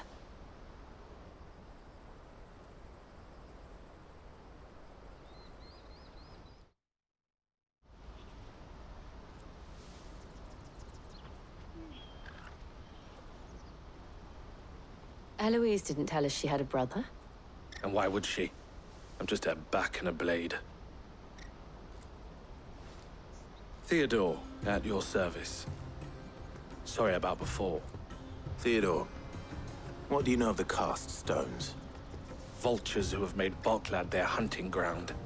They prey on the desperate, stealing from those with gill and bullying those without it into joining their flock.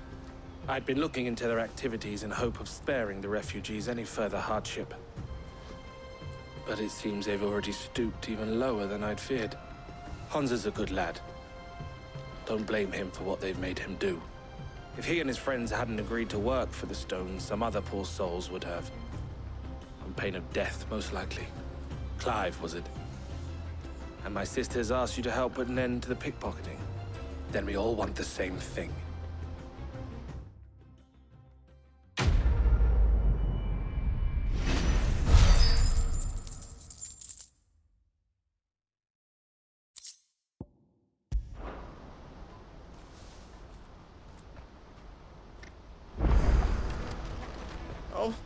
So, what's the plan? What else? We find the cast stones, and we crush them. You get your trader's pass back, and I make Boklad a safe place again. All right then. All right then. Honza, where are they camped? Don't worry. They'll never know you told us. Couldn't if I wanted to. They always come to town to collect the passes. Meet us outside the gate. I tried following them once, but they spotted me halfway down the trail. Said they'd string me up. We'll try it this time. Which way were they going? Back down the road towards Leitney's Cleft. To Leitney's Cleft, then.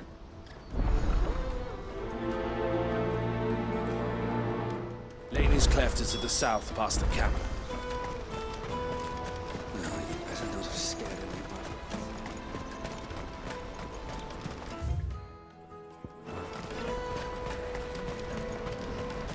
That's that then.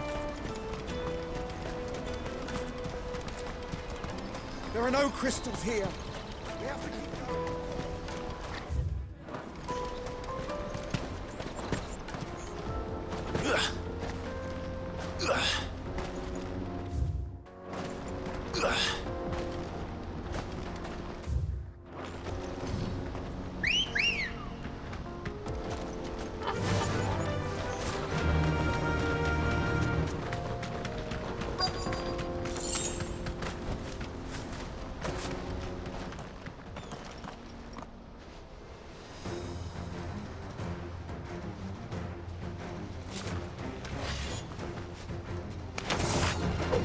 That's the one who's been sticking his nose in our business.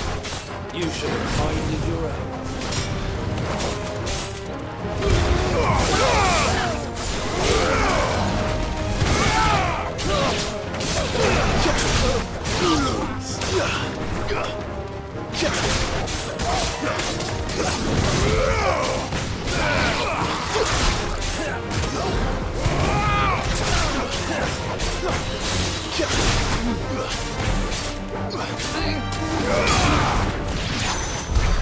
I doubt these were the ringleaders.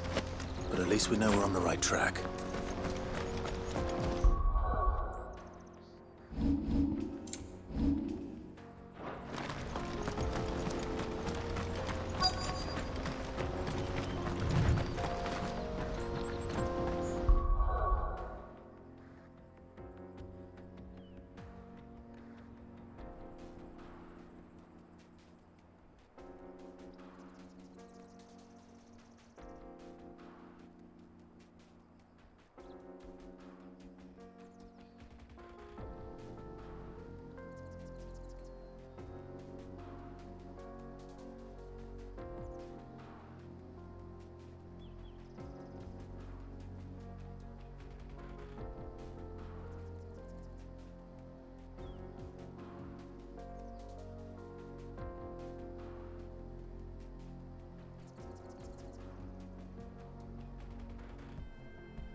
Not a bad haul today, eh? Aye.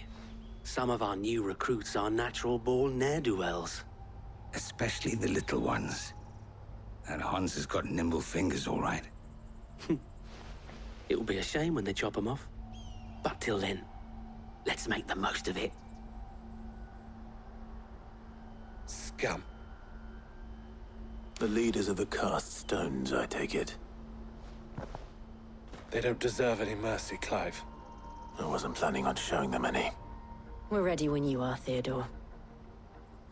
Oh, I'm ready.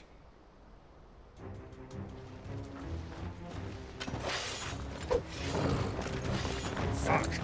It's that guard from Bockland! Kill him! Kill them all!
And they say crime doesn't pay.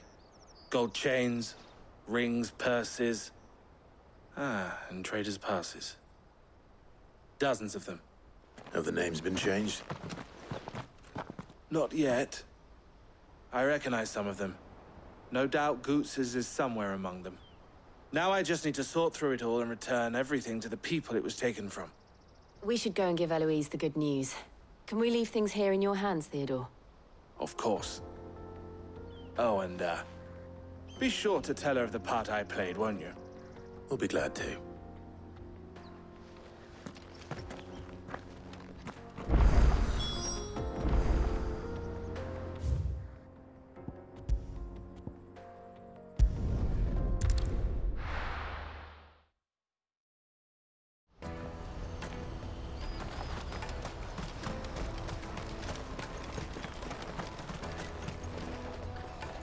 Ah, Clive. How goes the hunt? My brother isn't getting in your way, I trust? Quite the opposite.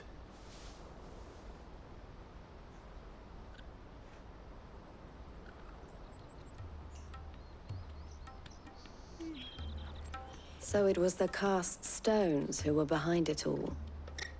Theo told me he'd been on their trail. And their demise solves 3 problems at a stroke. That of the pickpockets, the bandits pulling their strings, and the passes they were stealing. I only hope yours is among the items you recovered.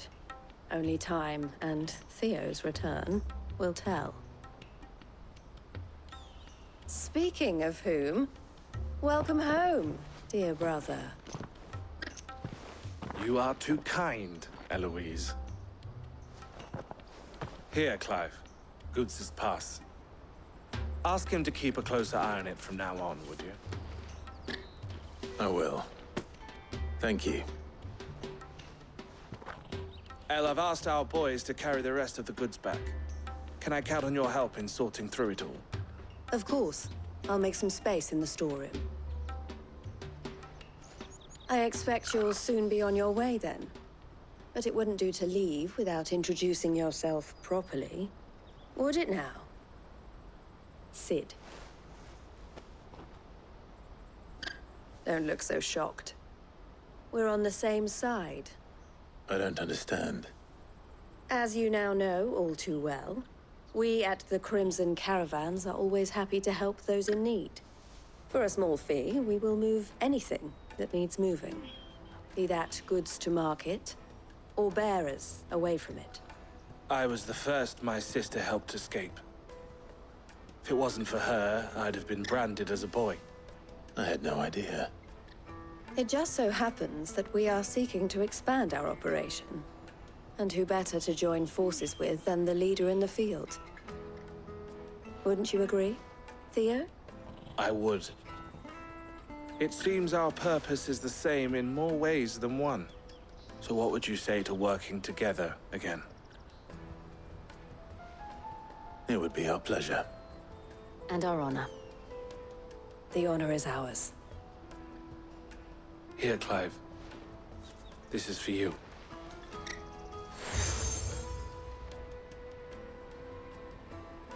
What is it?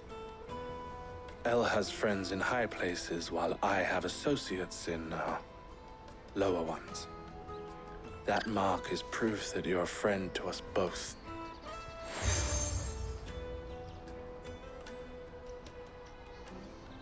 I shall bear it with pride. Well, all that remains is to wish you a safe onward journey.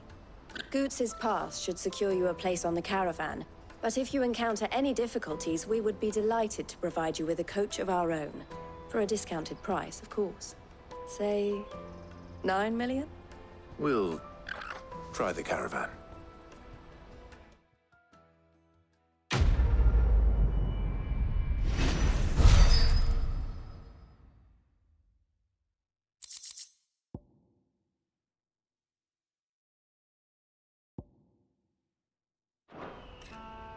Right then. Let's get this back to Goots. And then it's on to the Dominion.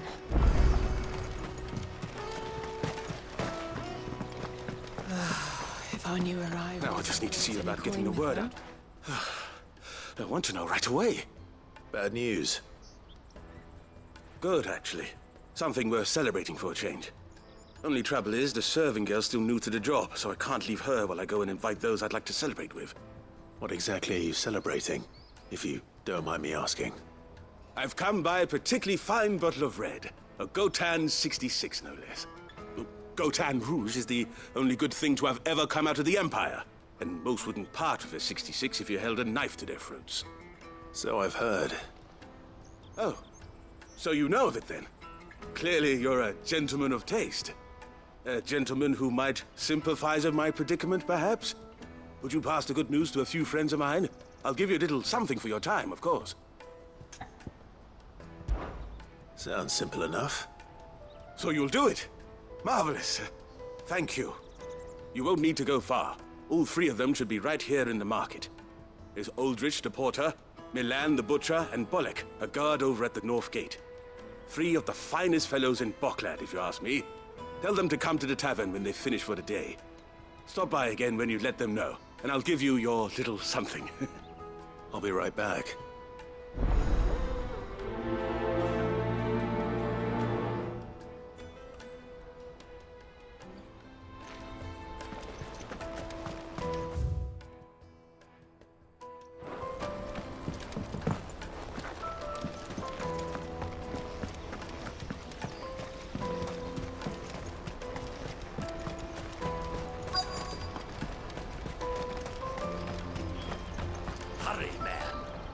I've been asked to find Aldrich, the porter. That's me right enough. You need something delivered? The innkeeper sent me. He said there's a cup of Gotan 66 with your name on it when you're done for the day. A 66? Look at me. If he's just got hold of it now, it must have been in the crates he had me carry down from Sambrek. From the Empire to Boklad. You must be a braver man than most. That's a treacherous route to the best of time. Such is the porter's lot. There's not a patch of storm these feet haven't traipsed across. It's Oriflamme one day, then off to Canva the next.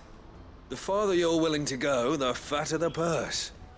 Which is why there's no shortage of competition for some of the longer routes. I'd say I've done enough for today to earn myself a cup of something tasty.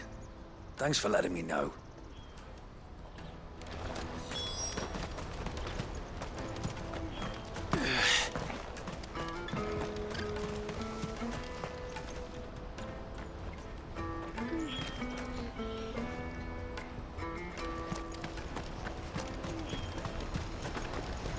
Let me carry your goods. I'm...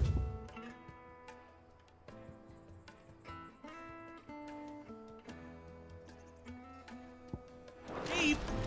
And nasty. Pardon me, but would you have that well-notched steel and impressive physique? I have need of a sword for hire, and yours looks to be a weapon well worth the coin. Might you be convinced to offer me the use of those formidable arms? How exactly do you intend to use them? Well, being something of a scholar of Zemeckis history, I wish to investigate the ruins near the city. And I require a rugged companion, lest I find myself waylaid by ne'er-do-wells or the beasts sent to roam the area. Should you accept, you will not only earn yourself material wealth, but partake of the true treasure that awaits us there. The rich and storied history of Zemeckis. Well, were you ever party to a finer proposition? My arms are yours. Wonderful! Then come. We must away. But where are we going? Along the old Zemeckis road. Quickly! Wait. Good luck with your ne'er-do-wells.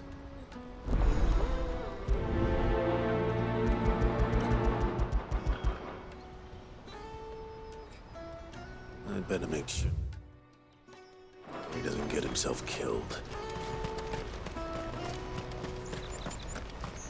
Peaches and pears.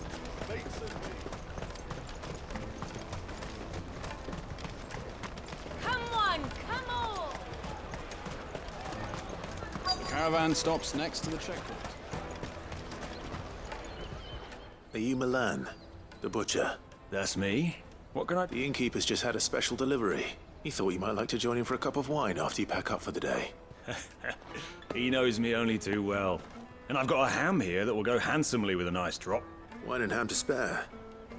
Boklad clearly isn't suffering then. Comes with being the place everyone has to pass through to get to everywhere else.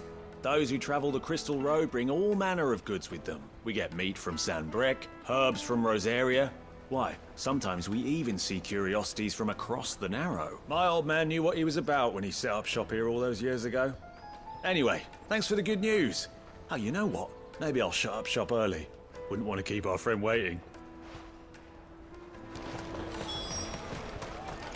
You won't find anything of this quality in Twinside.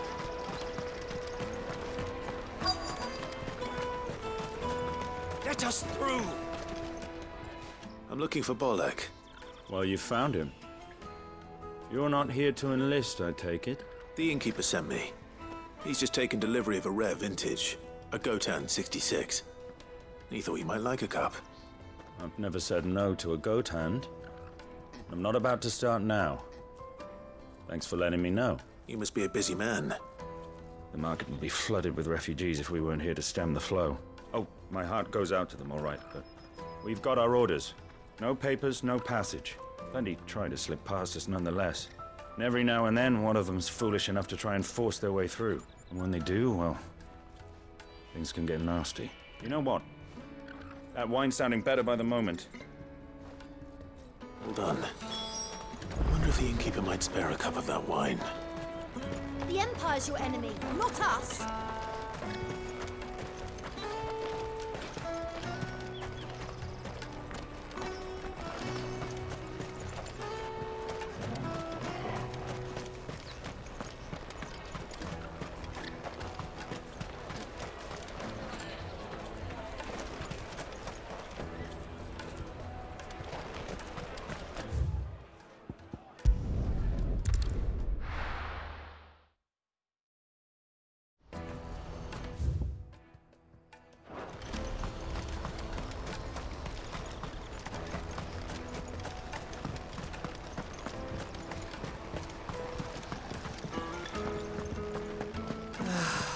our new arrivals had brought any... I spoke to your friends. They'll be along soon. That's fantastic news. Thank you kindly. It's been a while since we all sat down together. And the way I see it, that wine is as much theirs as it is my own. How so? Well, I wouldn't be serving anything but slops without Aldrich to go and fetch the good stuff for me. And then there's Milan, who always sends customers my way. And Bolek, an even-handed keeper of the peace, if ever there was one. Those three are the backbone of Boklad. Lose any one of them, and the market would soon fall apart. And without the market, I wouldn't have a single customer. I'd say that's worth a bottle of 66, wouldn't you? And more besides. Everyone needs a shoulder to lean on. Be they world-weary innkeepers or brooding swordsmen. Right, I'd better prepare for my guest's arrival. I hear you had me carrying a bottle of Gotan 66. If I'd have known, I would have sold the thing and lived like a lord. I'll settle for a cup, though, if you're in a sharing mood. A Gotan 66. Just as well I had something special of my own set aside. A bottle between the four of us might not be enough to drown our sorrows, but it can't hurt. Here they are, the three pillars of Boklad. Sit yourselves down, gentlemen. The woes of the world may be monstrous in many, but there's nothing like a few good friends to keep the misery at bay. Never a truer word spoken.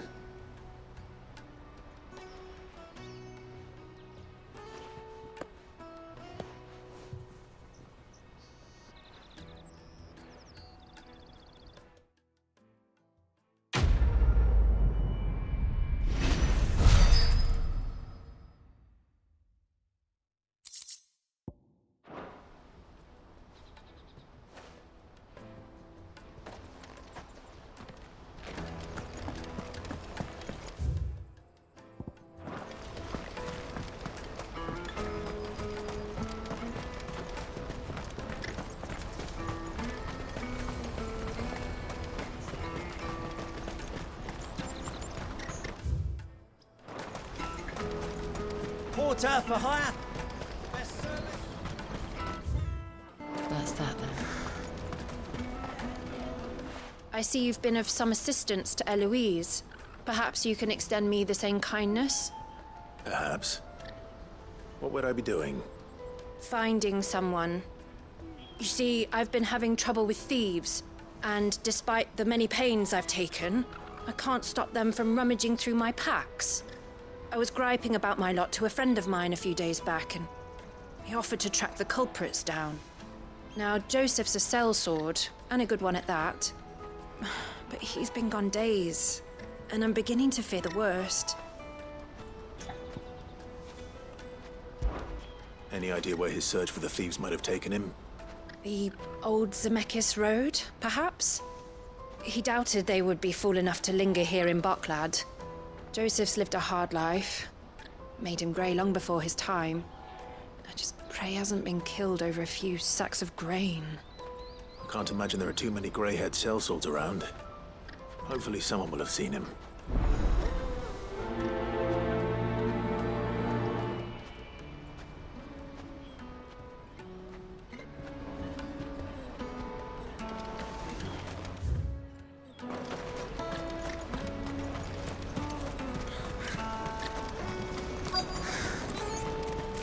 There are no crystals here.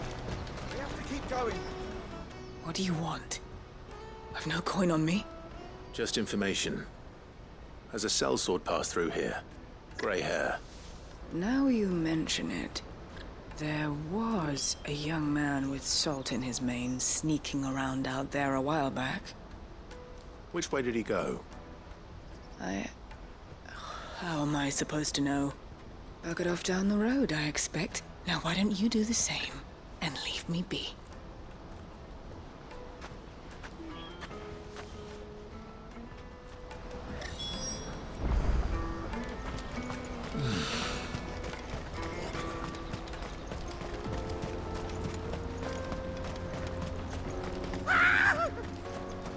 Why am I not surprised? We're not alone.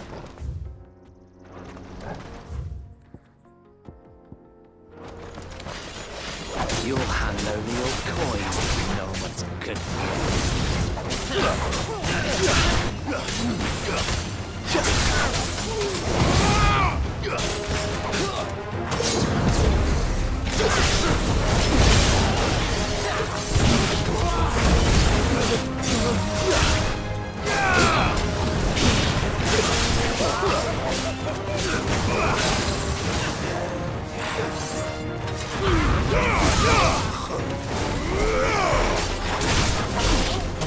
Farewell.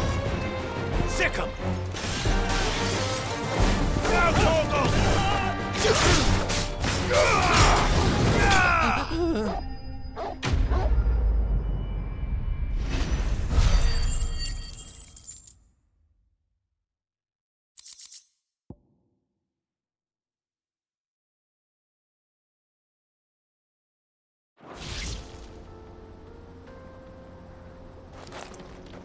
Are you hurt?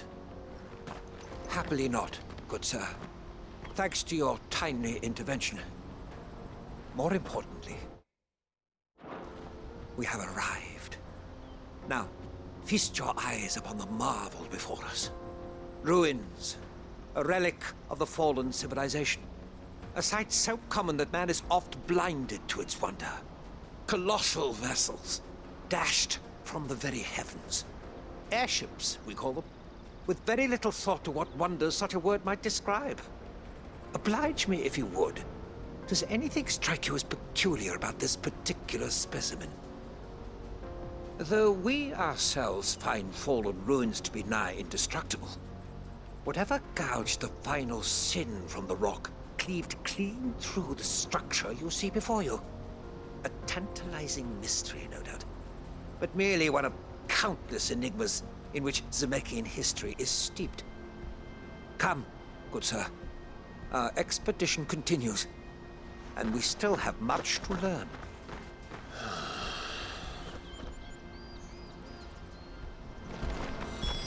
He's passionate. I'll give him that.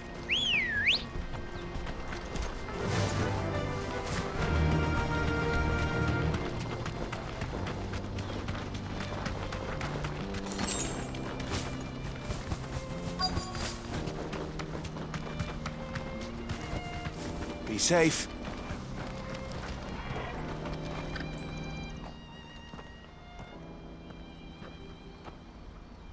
We don't want any trouble.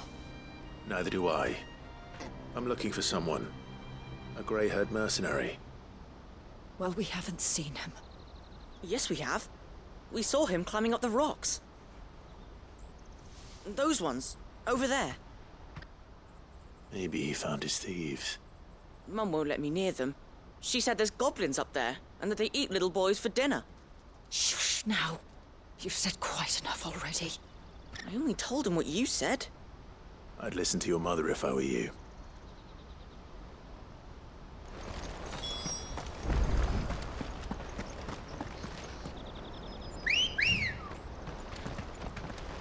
Come on.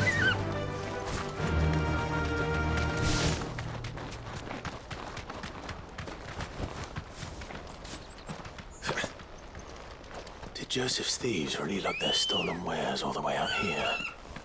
Let's go. Yeah!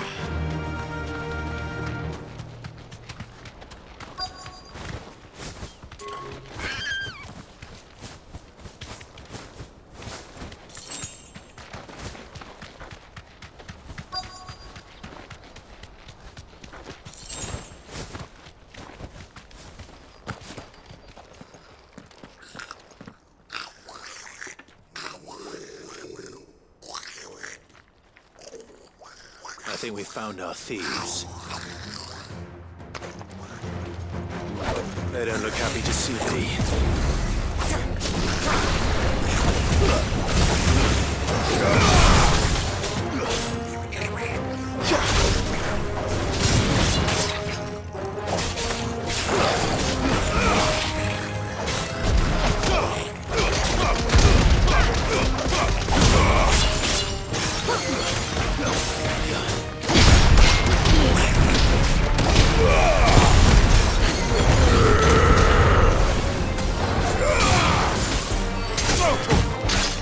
All yours, Torgal!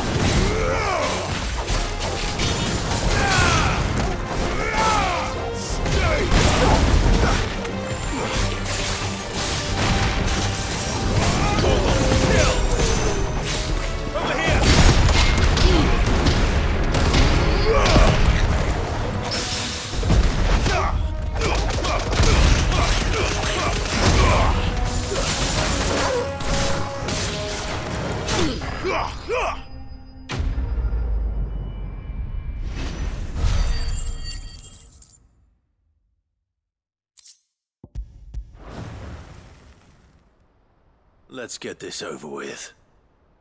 Stop! Don't kill him, he's just protecting his home. Joseph? So the boy was right. I don't know you. Your porter friend sent me to find you. She was worried you might have got yourself killed. Have I been gone that long? It wasn't hard finding the thieves. The problem was knowing what to do with them when I did. I take it things are more complicated than they appear.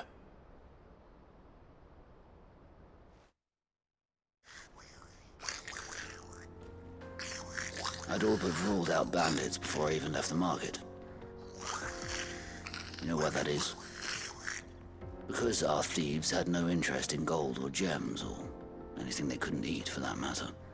Add to that the rumors of goblins in the area, and the mystery practically solved itself. I soon found their cozy little homestead, and all the missing food. I launched myself at them, full of righteous fury, but their leader was the only one who moved to meet me. The others, they huddled around that food, ready to die protecting it. They stole because it was that or starvation. I've been there myself, back when times were hard. So you spared them, and earned their trust into the bargain by the look of it. These goblins aren't native to the area. They don't know how to survive such barren lands, so I've been teaching them. And once they've learned to hunt and forage, they won't be fool enough to risk their necks in Boklad. I'm impressed. I didn't know goblins could be reasoned with. Do me a favor.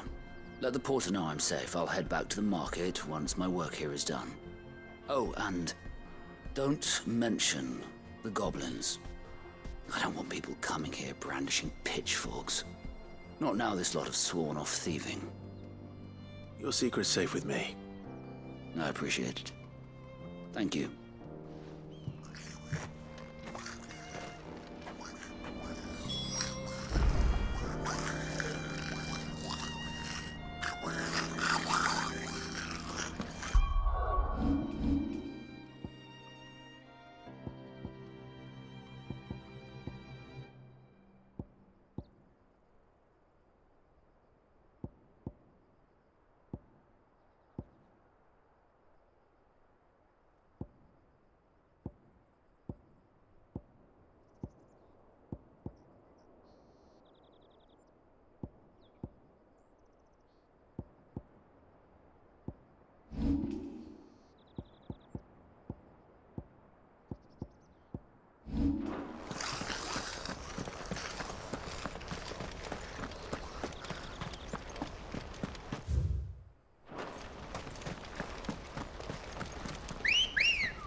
Good girl. Faster!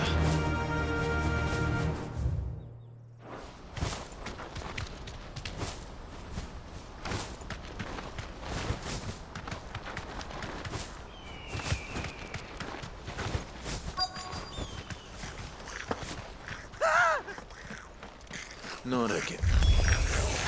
All right then. First.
You're going to get yourself killed.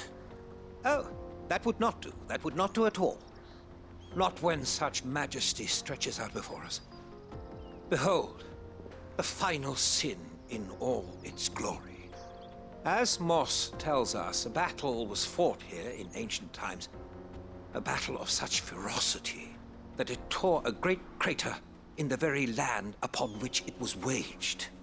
In reaching for their holy sanctum, did man enrage the gods, and great was the vengeance that was rained down upon him.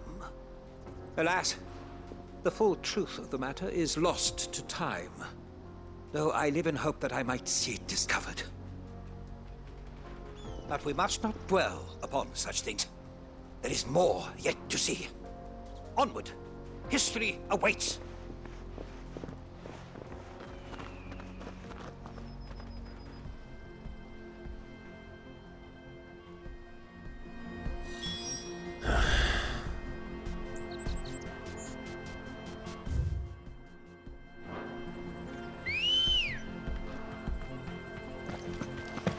Ready, girl? Fly, Ambrosia.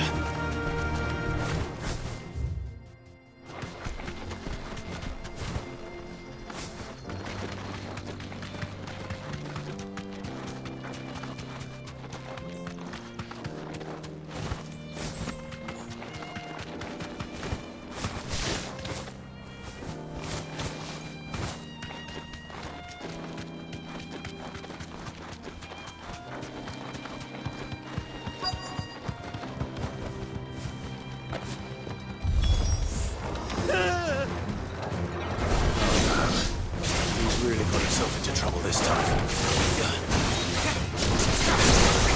Too slow.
Still in one piece?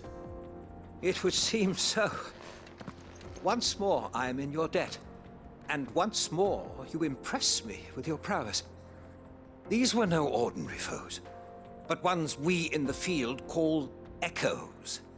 Though Moss the Chronicler concurs with the legends in attributing the fall of Zemeckis to a wrath wrought upon mankind by the gods, he offers little in the way of explanation.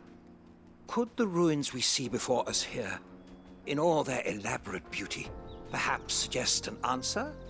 Could the construction of such miraculous edifices have been considered an encroachment upon the province of the divine? Alas, all is mere speculation. But one day, perhaps, I will learn the truth. Not if you keep running headfirst into trouble. You are right, of course. And not only have you plucked me repeatedly from the jaws of death, you have proven yourself a willing audience to my ramblings. Glad to help, but didn't you say you came here to investigate something? I fear I may have rather overstated the case on that front. In truth, a captive ear was all I really desired. You see, even my fellow scholars have grown somewhat weary of my musings of late. And so I came upon the idea of purchasing a companion. A captive audience, if you will. That's what this was all about. I am afraid so. And now, my good man, it is high time we returned whence we came. Fine. Just don't go running off this time.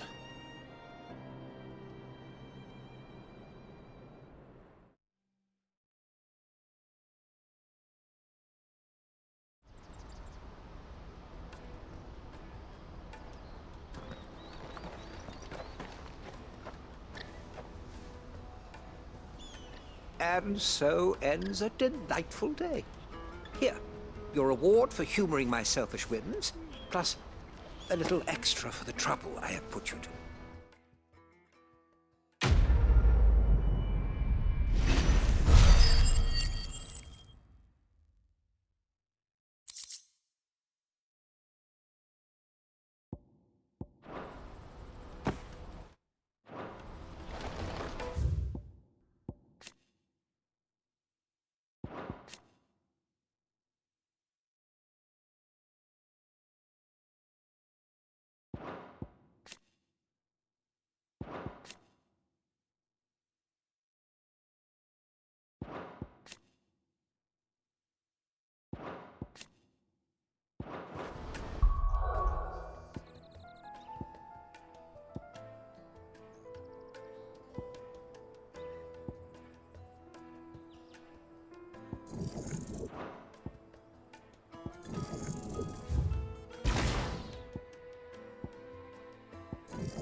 Joseph's fine. He'll be back once he's tied up a few loose ends. That's a weight off my shoulders. He certainly knows his business. You found your thieves all right. And I dare say they won't be coming back. A good man to have around, that Joseph. And if he says there'll be no more thieving, that's good enough for me. Thank you for putting my mind at ease. Here, for your troubles.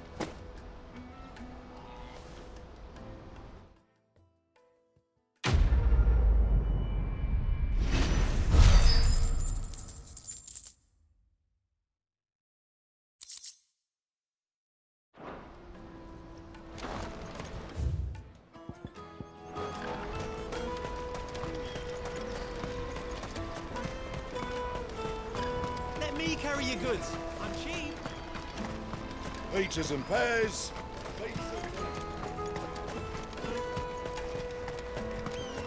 Come on, come on! The caravan stops Juicy pears! Slake your thirst! What I really want to be. Here you are, good. Try not to lose it again. Me pass! You found it! Oh, thank you so much. Nan would have killed me if I'd come back without it. I'll have to say thanks to Elle and Theo, too. So should you, Hansa. You and your friends don't have to steal anymore. If anyone threatens you again, you know who to turn to. We do. And we already have. Miss L's given us a job shifting the chocobo shit out the stables. It's hard work, and the pay isn't half what we got from the Stones. But if we stick at it, we'll keep ourselves fit. You stick at it, then. And Goots, I'm sorry for stealing your pass. That's all right. I've got it back now. And all's well that ends well, eh? You said you're trained to be a blacksmith, right? Well, I'm gonna be your first customer. I'm gonna save up all my gil and get you to make me a massive sword. I'll do me best. Till then, eh?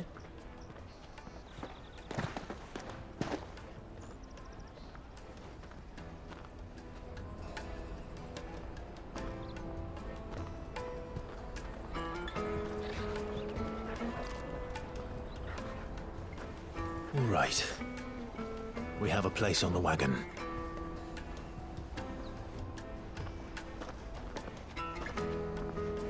Remember, Goots, we're mercenaries. You hired us to protect you. Mercenaries. And you remember the plan? You're to ride all the way to Twinside. Jill and I will go with you as far as the outskirts, then find our own way in. I'll buy that stuff I need. Right. And we'll scout out the Imperial's defenses. There's a square with a big bell tower right in the middle of town. If you get lost, or out goes wrong, we can meet up there.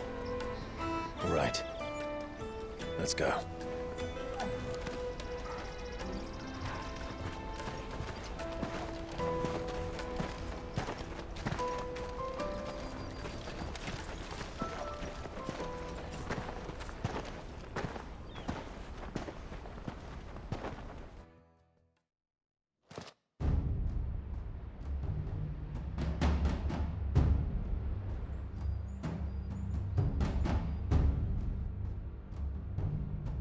I see.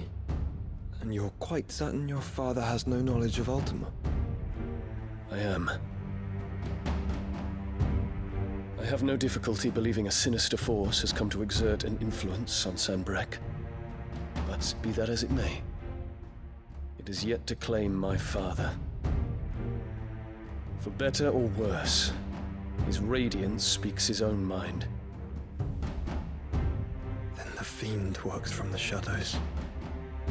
I confess, when first you told me of this fiend, I had my doubts, and more than a few at that. A beast that labors to plunge Valisthea into turmoil, all in pursuit of your brother. But that wound is proof enough that evil is afoot. Then I have your answer, Your Highness. You will join me in my fight. I cannot. Not yet. Your Highness, please. As you are aware, the Dhalmekian army is at our gates. They have lost their mother crystal, and with it all hope of a negotiated withdrawal. It is but a matter of time before they invade. If Bahamut is not here to meet them, my people will be slaughtered. Though not by Hugo Kupka, thanks to Ultima's machinations. I know the fate of your people weighs heavy on your conscience, but if we do not put an end to Ultima's plans, they shall face a far darker fate. The chaos he would wreak would sweep all of Valisthea into the abyss. The lives of every man, woman, and child in the Twins are at stake. I believe what you say, Phoenix. But I have duties of my own, and I must discharge them. Come what may.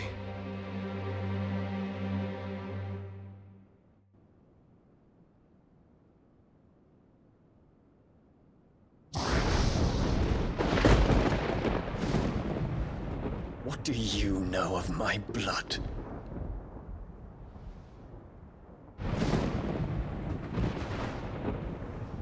I know that it is wholly unworthy of the highest offices of state, which rightly belong to those of purer breeding.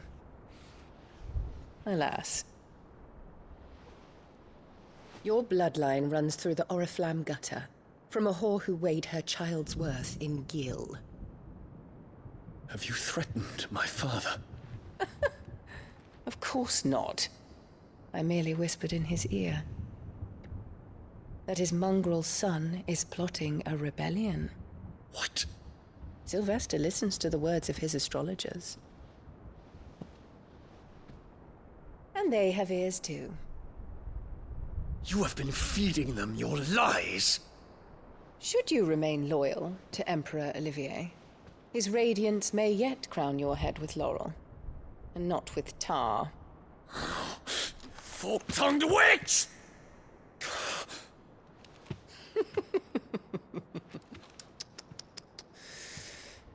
In consideration of your long years of service to the Empire, I shall forgive this uncharacteristic rudeness. Now hurry and make ready, Your Imperial Highness. Emperor Olivier expects much of you, Dion. Or should I say, of Bahamut. May your fire reduce his enemies to ash, till all of Valisthea bows to its rightful ruler.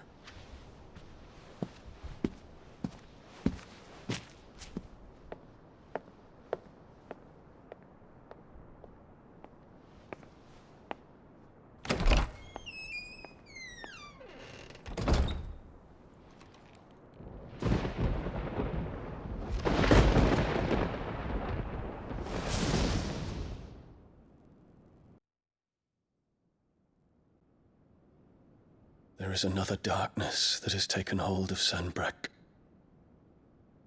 And until its grip is released, the flames of war shall spread ever wider, just as Ultima wishes. Forgive me. My family has caused you much grief. You are not her keeper, Phoenix. This is a matter for the Imperial household now, and as a member of that household, it falls to me to resolve it. At such time as that is done, what strength I have shall be yours.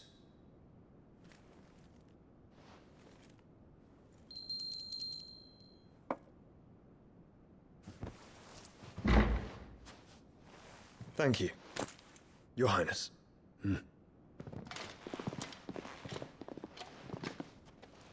Let us take to the skies together, and bring a new dawn to Valisthea. I should like nothing more.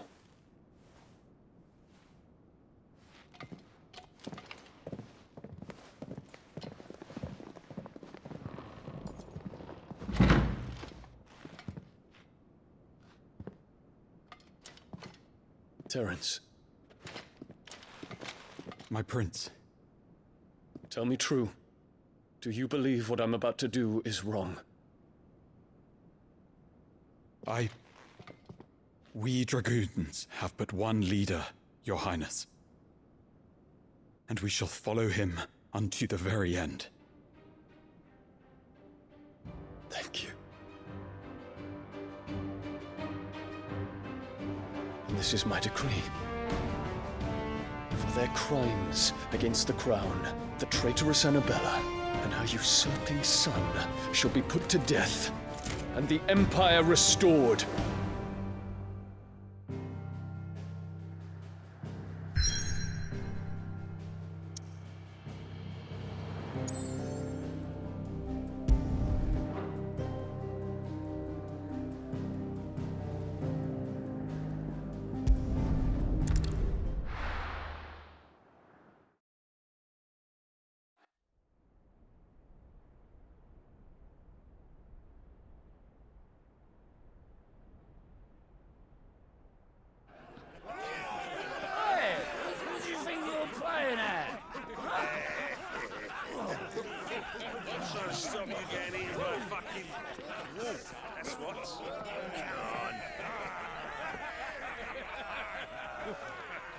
One would never guess that these people stood on the brink of war.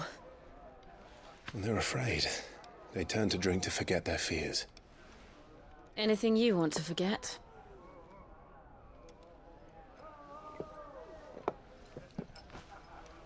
The harbor is empty, and half the market stalls too. The city may seem peaceful on the surface, but it's balanced on a knife edge.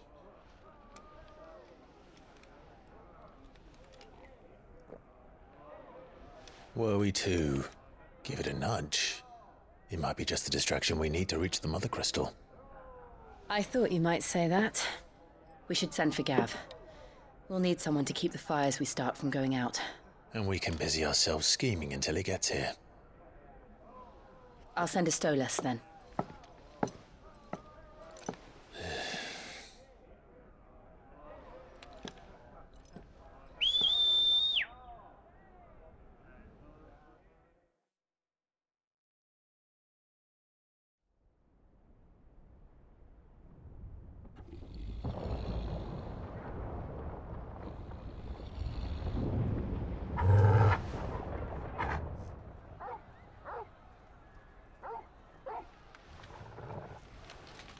What is it, boy?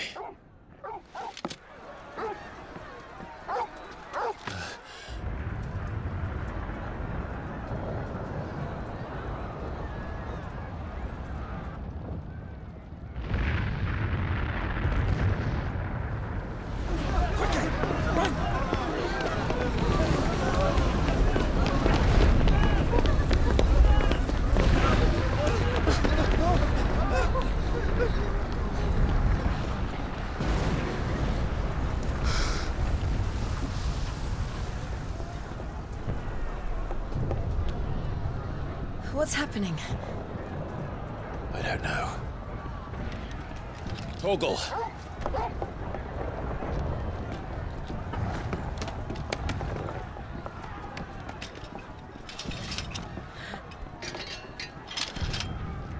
This way.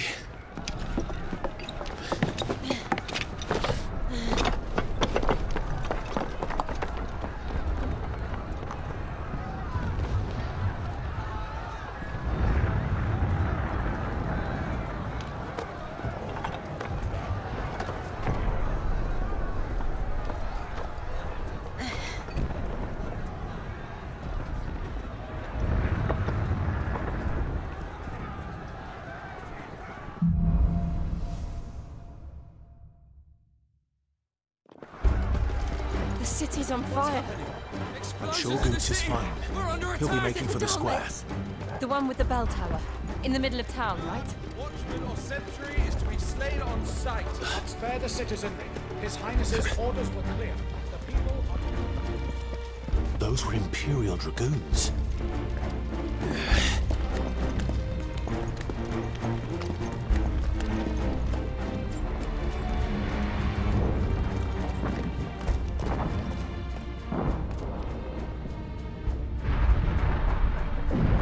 What in the hell is going on? Let's go and see. Right.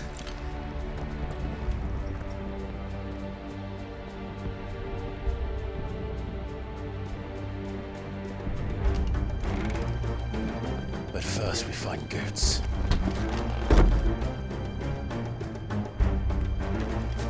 Just hope he's all right. You there! Identify yourself! Do we have to?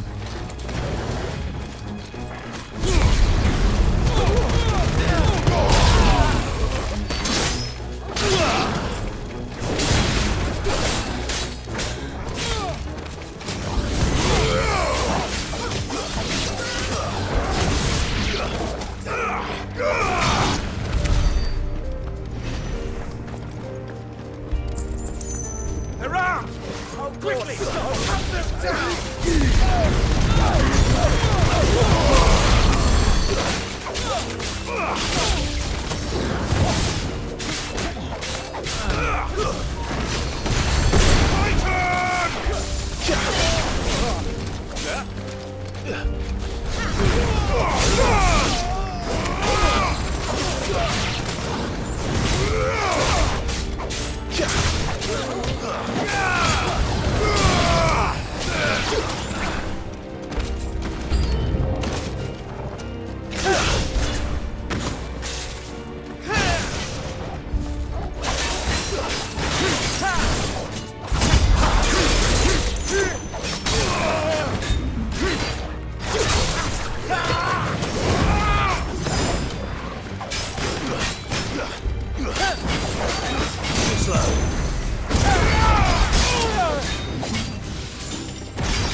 thought I'd be glad to fall into a sewer.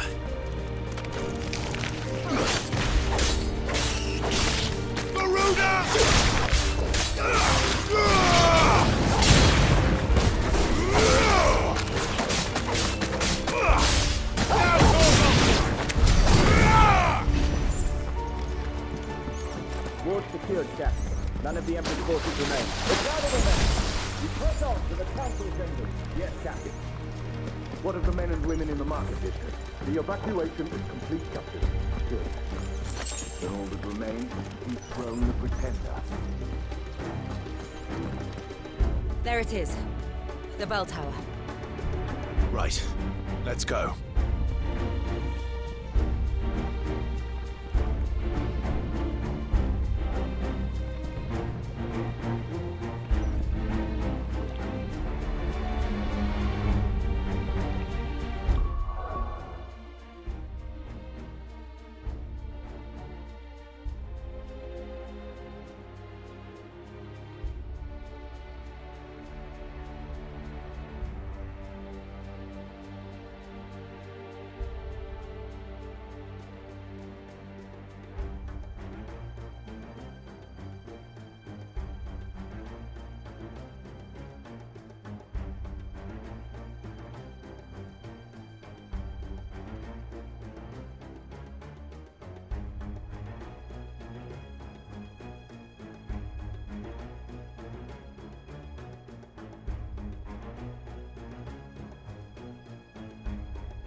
A goods lift.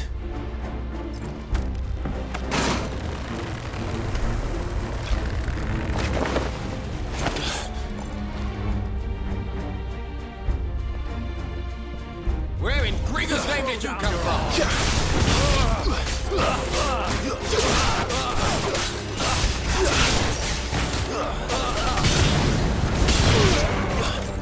All yours, Torben!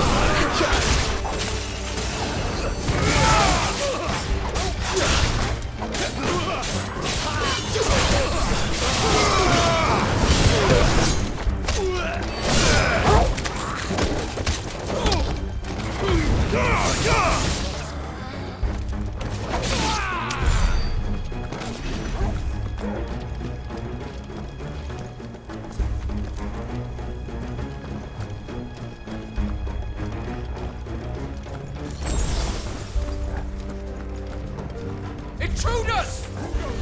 Defend the gates!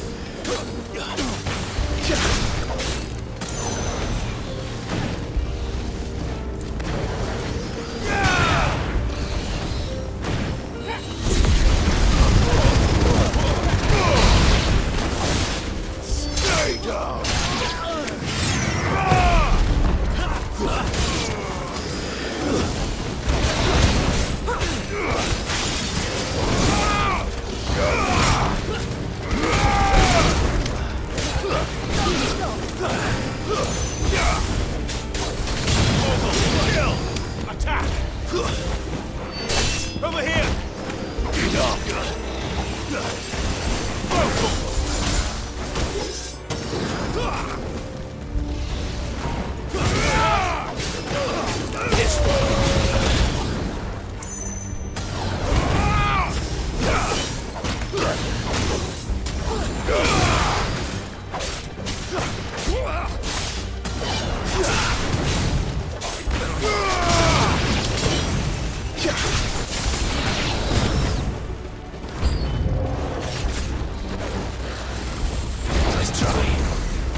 coming.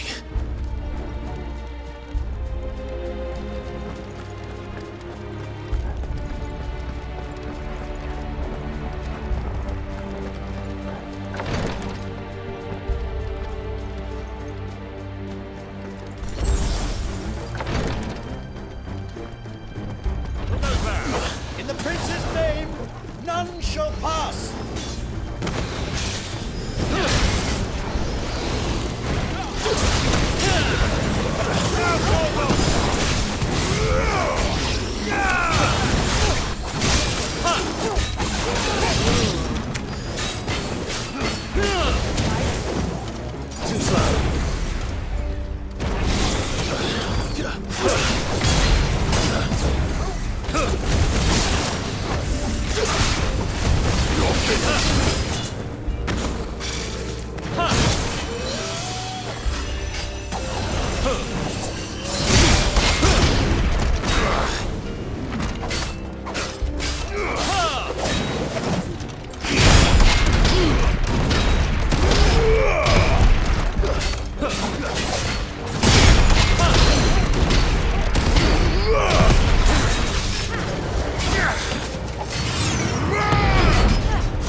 Too slow.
Better already.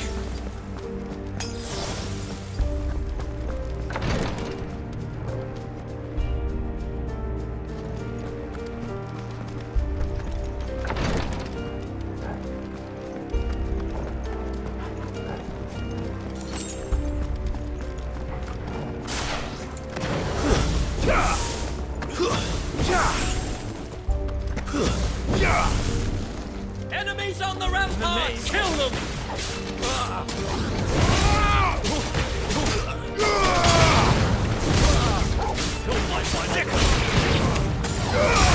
All yours, Torvald!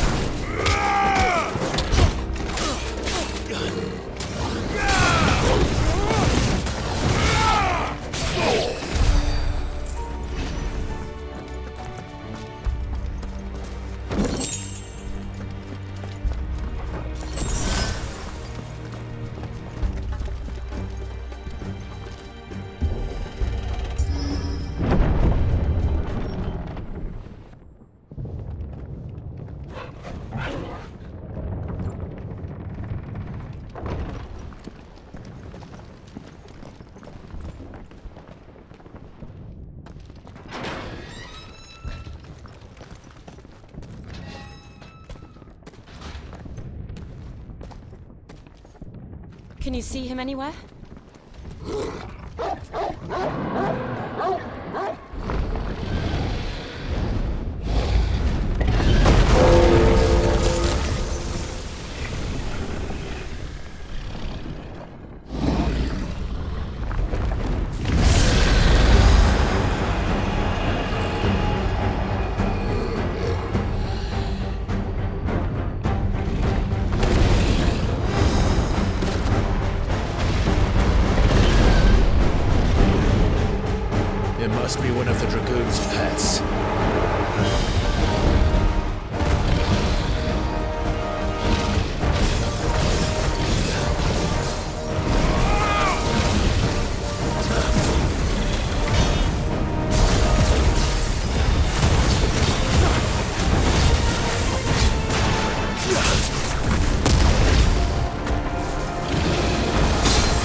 Hey, boy!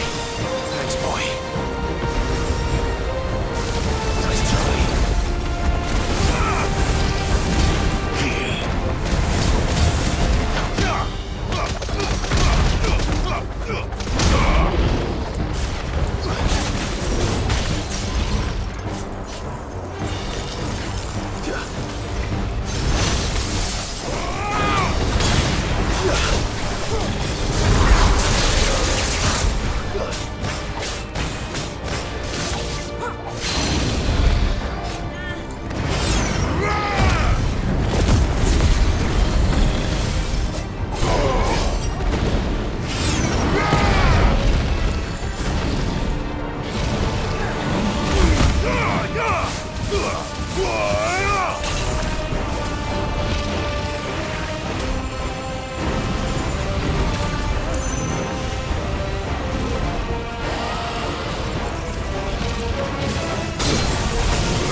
Over here, Clive!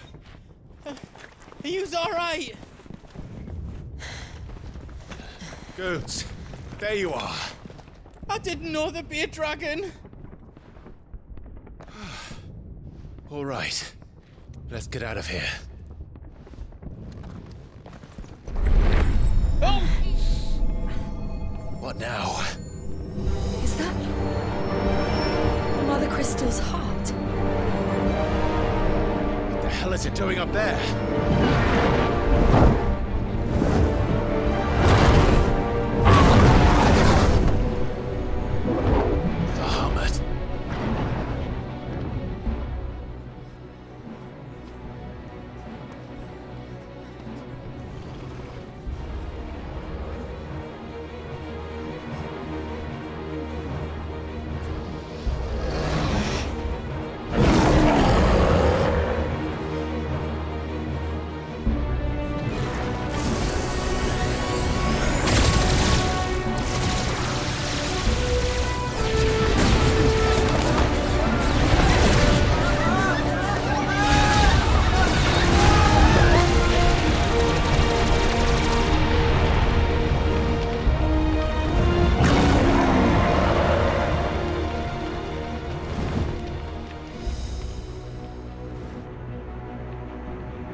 Don't do this! We must leave. Now, Your Grace. I beg of you. This is not what he wanted. Something's happened. Forgive me, Yoda, but I must put a stop to this. Your Grace!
So, what do we do now then?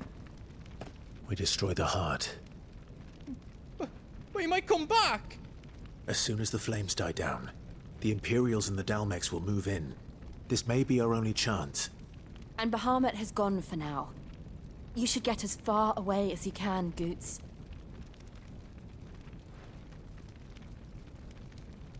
What? And leave you lot in the lurch? I can't do that. If you're staying, then so am I.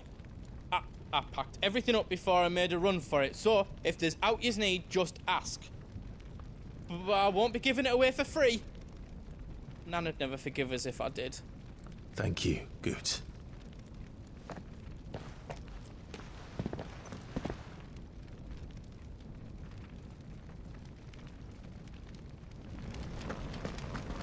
What can I do for yous? Welcome to Goots's Toll.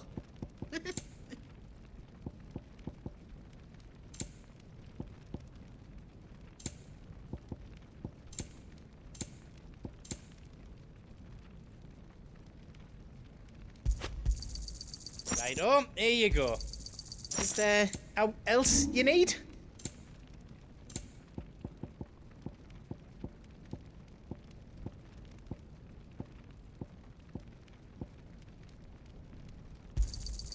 A pleasure doing business with you. I think I counted that right. You've got everything you need then?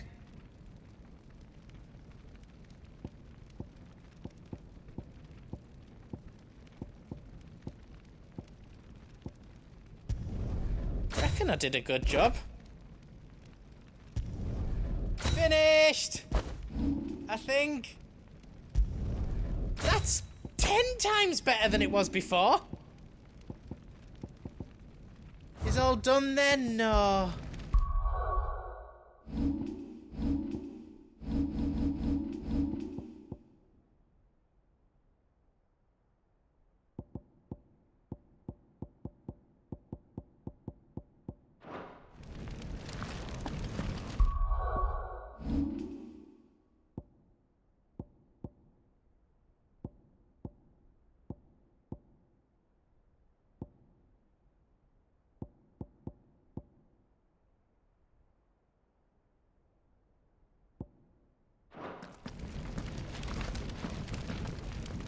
You be brave now, boy.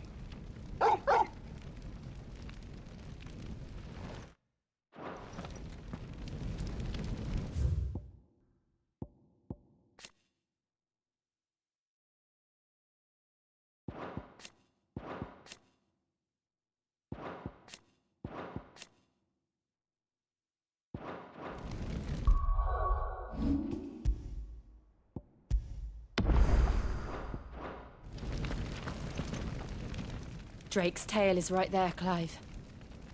It's time to free Storm from the Crystal's curse. Oh, it's past time. But remember, Bahamut is still out there. And I dare say we'll be seeing him again before the night is done.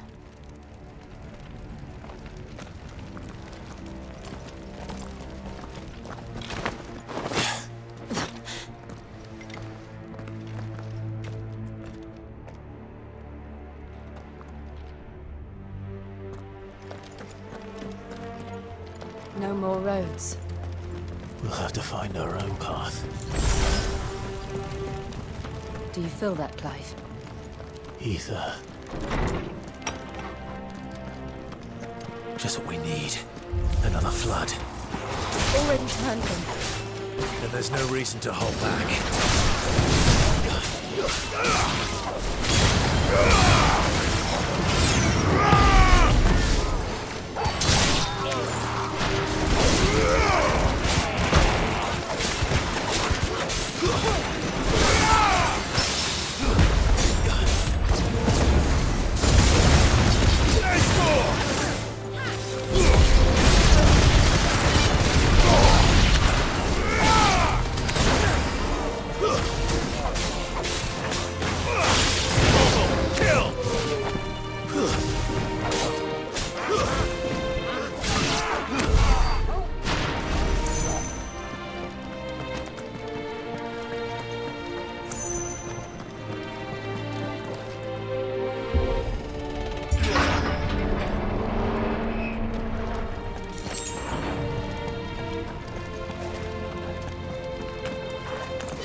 Climb up.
Hide.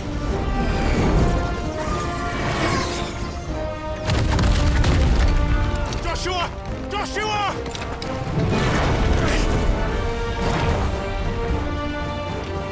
Don't, Clive. It's too dangerous. Fuck. Hold on, Joshua! I'm coming!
We have to save him.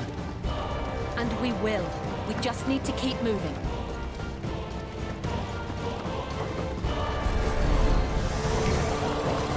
Them again. Not now.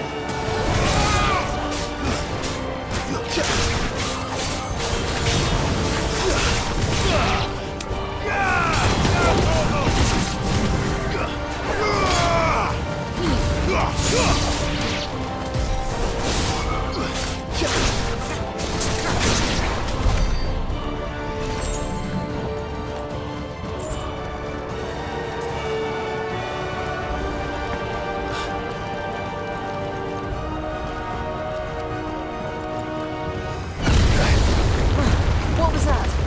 Ahmed, he'll kill us all.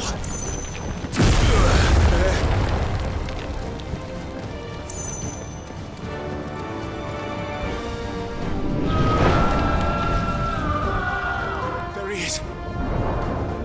Joshua! I'm here, brother! Clive. He can't hear you. Joshua! They're heading for the heart. And so should we.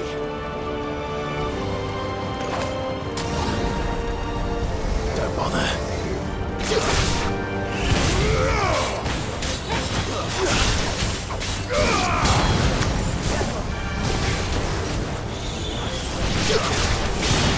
All yours, Torvald.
Those the council chambers. How are they still standing? I don't know.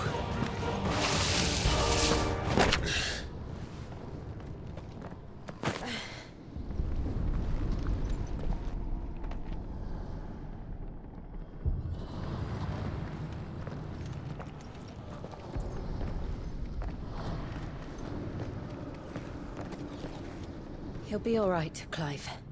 He's a survivor. We're getting close.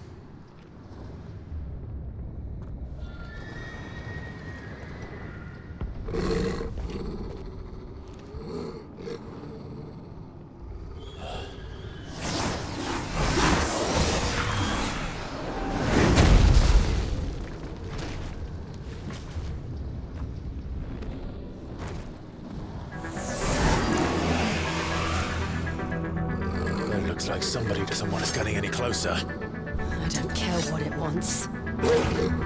Neither do I.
These beasts...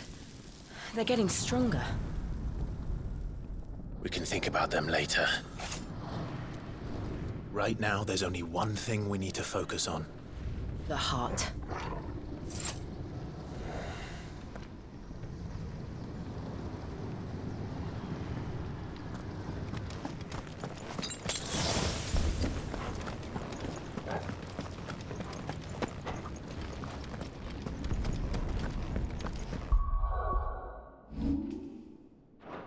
We might be able to get up through the building.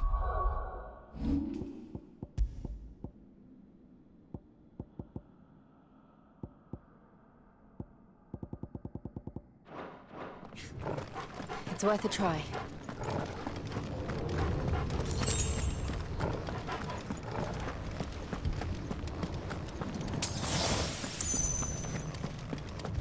Quiet. There's someone up there. Is someone there? Mother. It's you. What happened here? He tried to take him from me. Oh, my boy. My darling boy. Is this the child you made with the Emperor? Why, Mother? Why did you betray us all? You have no right!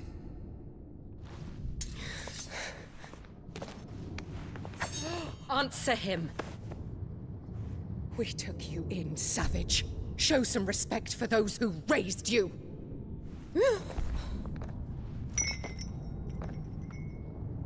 Honorable Elwyn, always thinking of his precious homeland. But what worth is a homeland in a world beset by the Blight? Father did not seek to protect his country. He sought to protect his people. A leader's duty is not to protect his people. It is to protect the source of his sovereignty. The noble blood that runs in his family's veins. So long as this bloodline remains unbroken, what does it matter if a nation falls? One can always found another. Unlike him, I did my duty. I preserved my line. I bore a son of the noblest blood, to whom the whole world might kneel. That is why I gave Rosaria to Sambrek, that I might join my line with the Lesages and birth a savior of this benighted land, blessed by both Bahamut and the Phoenix! You sold your country for a child. Why did he need another? You had Joshua. I had nothing. You were always your father's son, so very strong and bold and daring, and yet you failed to awaken. Would that Joshua had been granted 1/10 of your strength? Oh! How the nobles laughed that Elwyn's firstborn was surely the son of a concubine, and my own, not long for this world. The shame of it! The shame of being slandered by one's inferiors! How could you ever know how that feels? It should have been you! Why didn't the Phoenix choose you? Joshua's every waking moment was spent trying to shoulder the burden that you and the Phoenix and the Duchy foisted on him. That's why I became his shield. To help bear the weight. But what did you do? You betrayed your own blood and surrendered your son to his fate! Joshua, my darling boy. I never meant to hurt him. The soldiers' orders were clear. He was to be spared. Why did you survive when the only one I truly cared for died? What? Have you not looked out of the window? Joshua is here! The Phoenix lives on! He's battling Bahamut as we speak!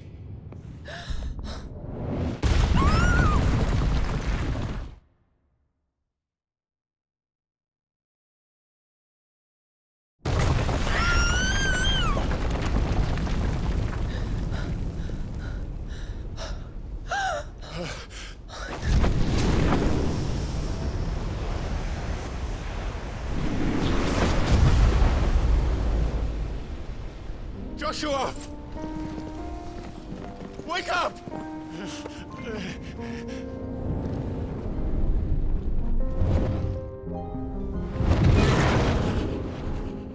I I am a shield of Rosaria.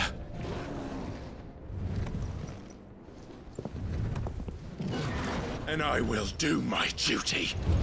What are you...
back for you.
founder! Those things are drawing in more ether than I've ever seen!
Thank the Founder!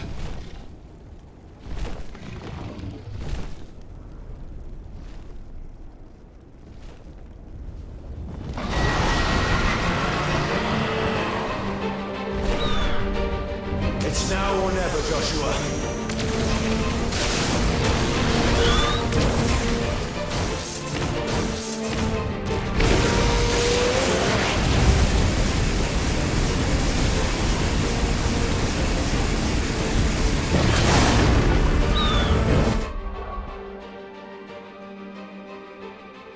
Let's fucking go, yeah.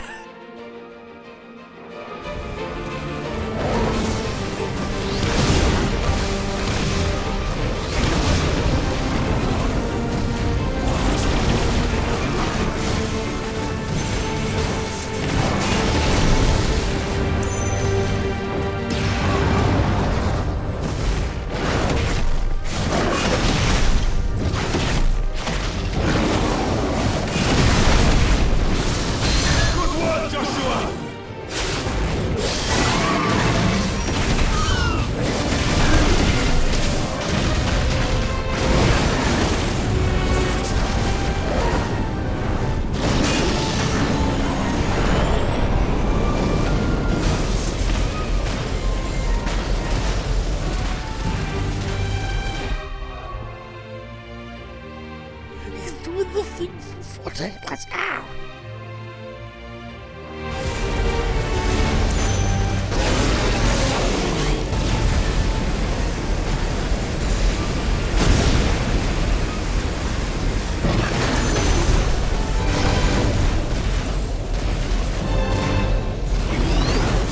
Clive, get behind me! If you're sure.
This is drinking you.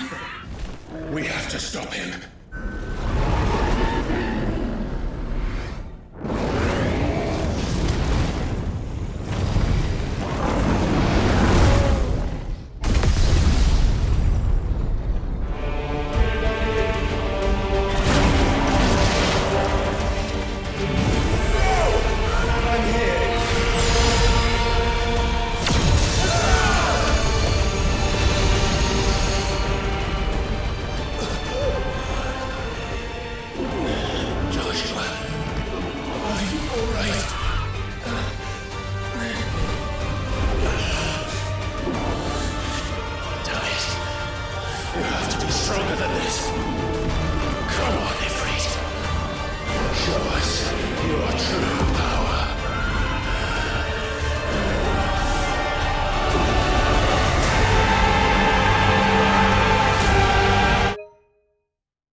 Peak fiction.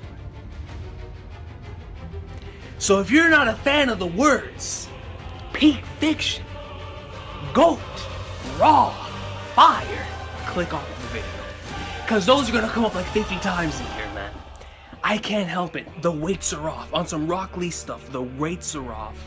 I took them all, I threw them into that.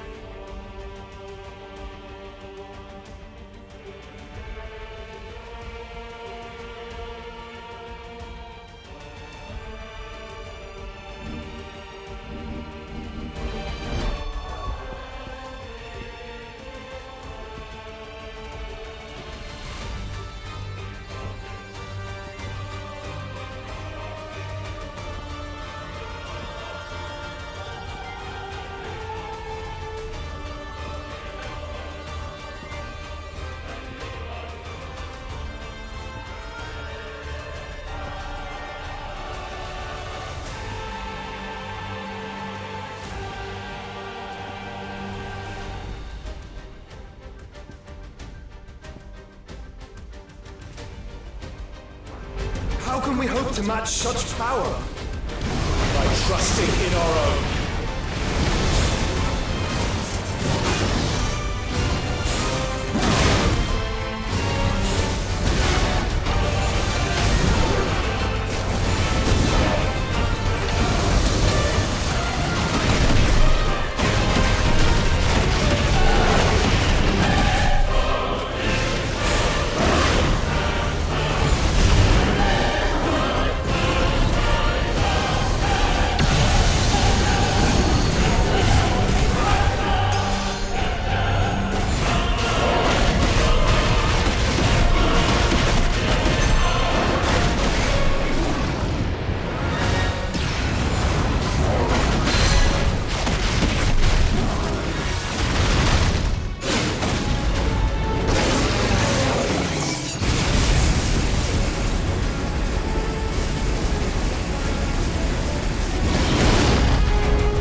alive!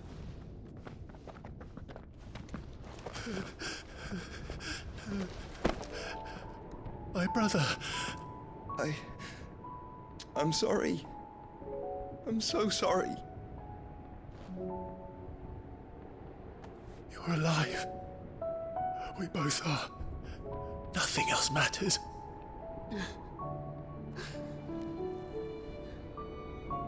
I never dared hope that I would see this day.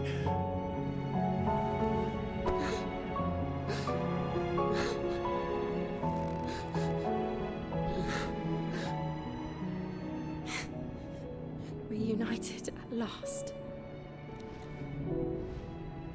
Jill.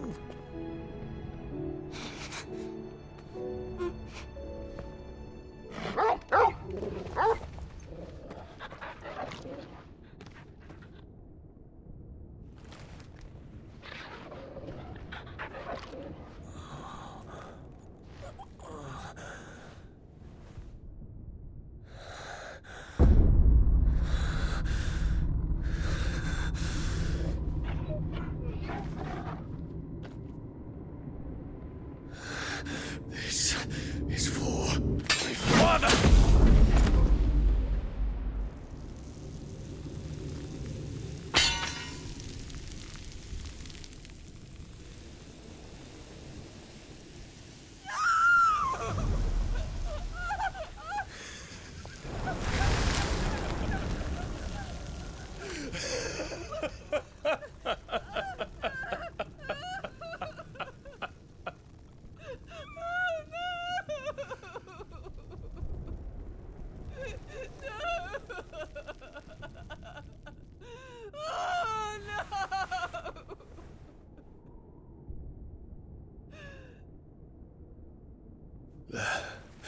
It is done. The demon that would tear our house apart is no more. Father.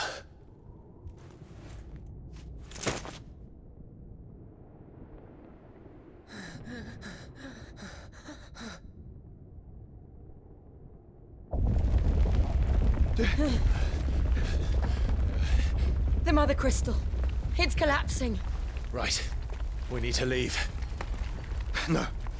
Wait.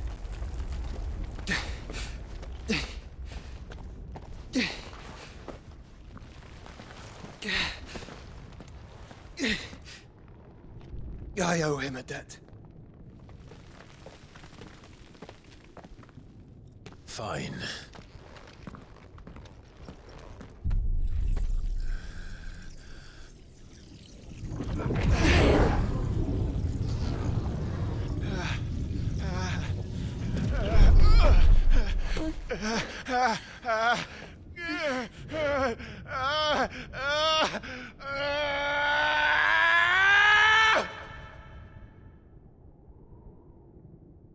You there. Tell me what section. Little as you don't reinforce the walls. Situation. Report, Captain. It could be supplies of spray. Can nothing be done to call them off? I regret not, Your Radiance. The Dragoons answer to none but His Imperial Highness. The Council is powerless to intervene. We're hearing reports of rebel Madness is this, Dion. throughout the neighboring districts. Focus all efforts on extinguishing the fires around the capital. City can wait. What about stocks of weapons and armor? Don't dally, man. Go! Your Radiance. Are the doors locked? And I want you to find out Make sure the doors are now locked. makes a move. By the light. Dion. Have you taken leave of your senses? Call off the Dragoons at once. Fear not. The populace will come to no harm at their hands.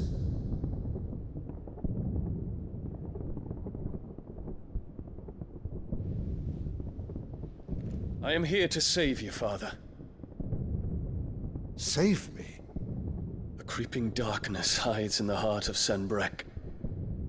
It stems from your wife, the traitorous Annabella.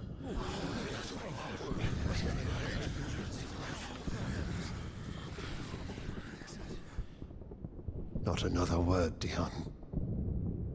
Father, though you may not see it, the darkness has taken hold of you. It has made you forget yourself. But I bid you remember, there was a time when you ruled not with cruelty, but with compassion. Why now do you turn your back on your people? Why now do you seek to stoke the fires of war?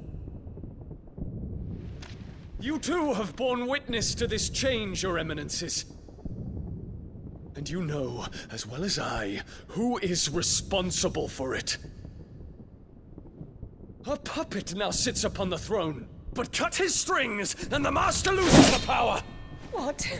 Dion, you bear steel before your emperor? Guards! Take him!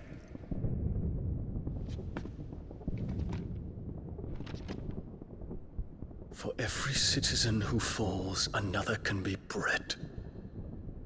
For every home that burns, another can be built. Those were your words. But when the last of your citizens has fallen, and all of their homes have been reduced to ash, what will become of your empire, of its rulers, of your god?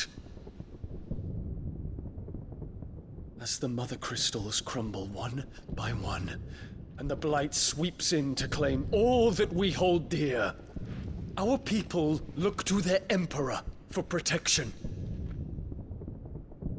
Yet he labors not to secure their futures, but to seize what is left of the twins for himself. Even if it should come at the cost of everything his loyal citizens have labored to build. Dion, you must understand. A small price to pay, is it not? You've been blessed with great power, Dion. Enough to win me the world. So go, claim Valisthea for me, brother.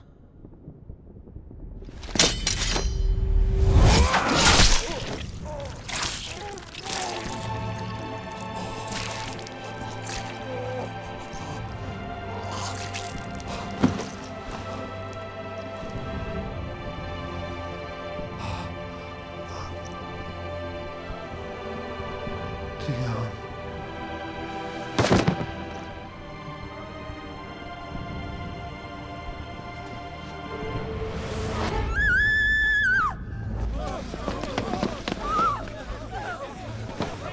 Gods!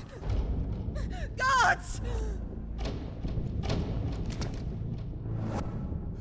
Father. Poor father. How he doted on his children. That he would die to protect me was plain. It was but a matter of when. You planned this?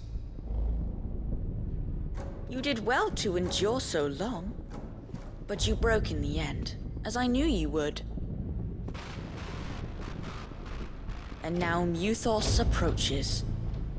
Put him to the proof. I would see if he breaks.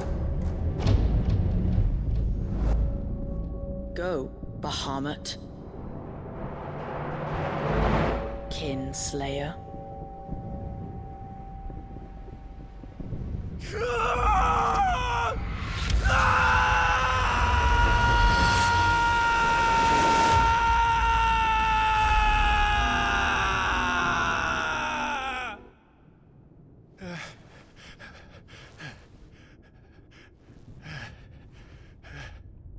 Not again. Brother? It's a long story.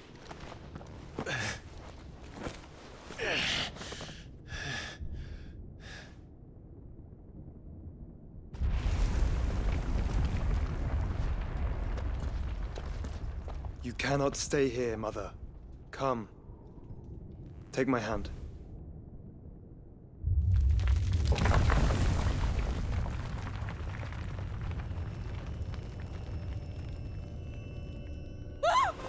Get away from me! This is all just a dream, just a bad dream! You will not take me, Shadow! You will not take me!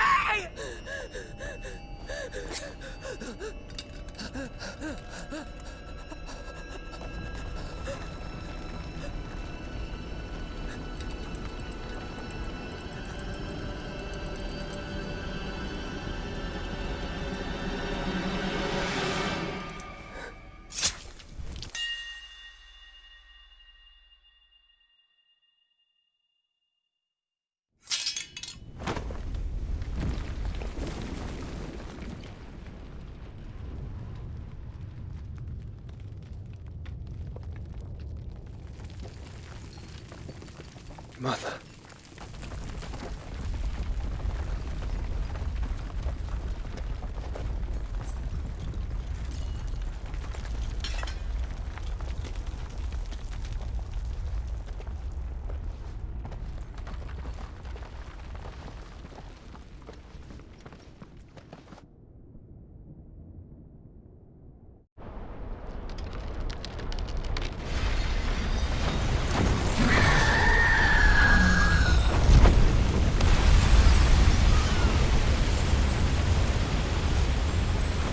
If it is consciousness that weaves your wills together,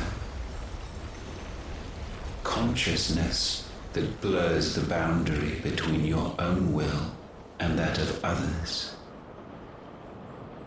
then we shall set you apart once more.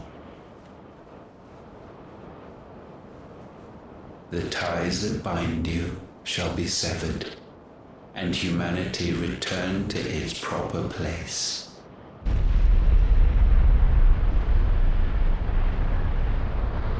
By primogenesis shall a new age of reason begin.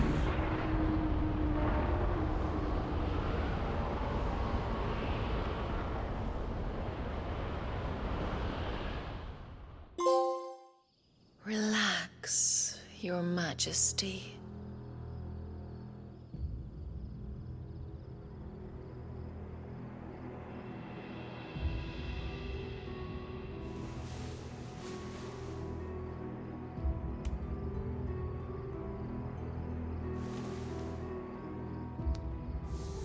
Don't you want to play? It's been a long time. If that is your wish. Men, you are as meek as all the others.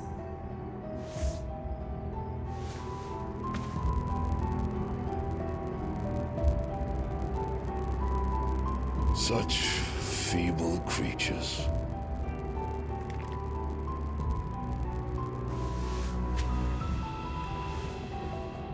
Gifted the power of icons, yet slaves to fickle emotions which usher you to your doom. And so you bind your fragile wills with strands of consciousness. The wretched handiwork of a wretched people. The sons of fire were united at last, and for but a moment their flame burned bright. Soon, Muthos shall become our perfect vessel. And then shall the world be remade.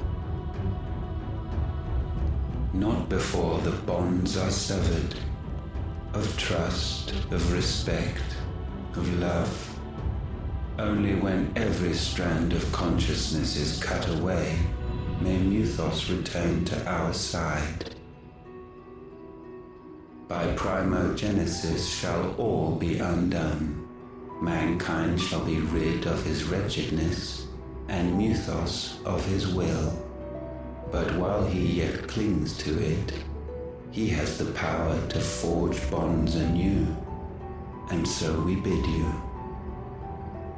Find Muthos, and sever every one. To destroy that which has no physical form. You ask the impossible. There is nothing your black blade cannot cut, Odin. We shall unite with Muthos, and bring forth a new world.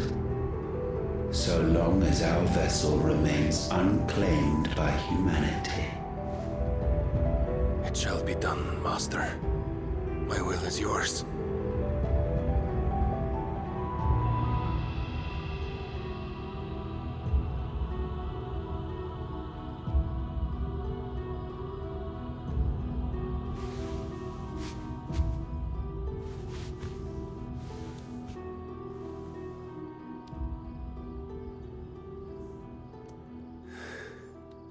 Mother.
How is your brother?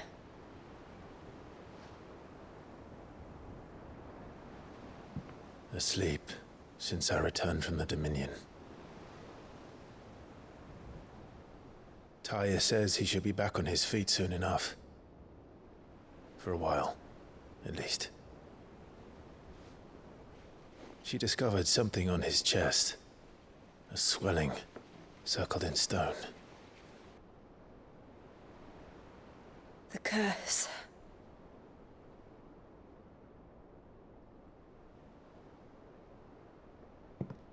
For every mountain we climb, another rises up to greet us, doesn't it?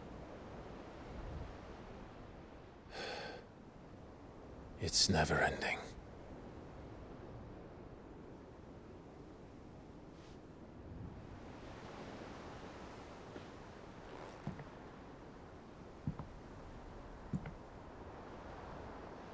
Even the sky seems to have grown tired of it all.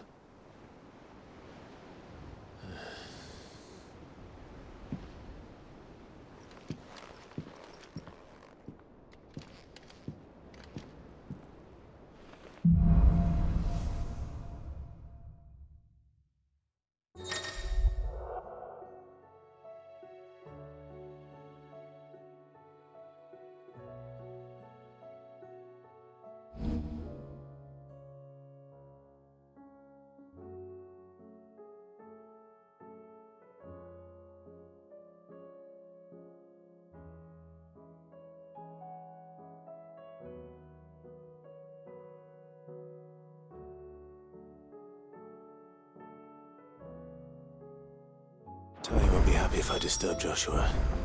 While he rests, I might as well see what Otter has to say.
It will take time to come to terms with everything that happened in the Dominion.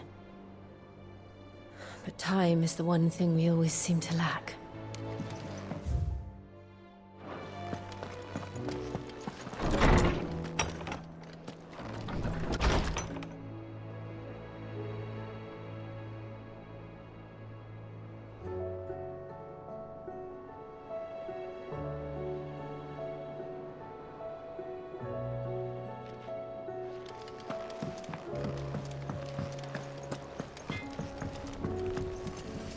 What do I owe the honor?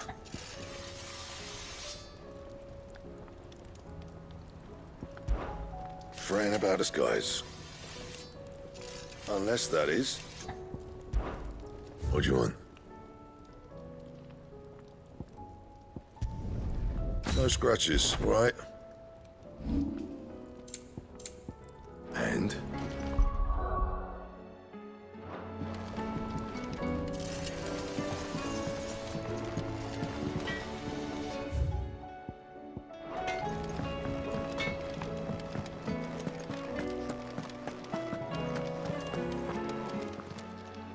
Still alive, are you?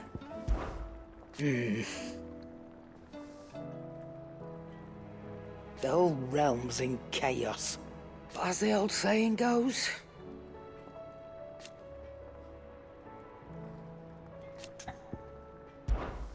If you're gonna buy something, be quick about it.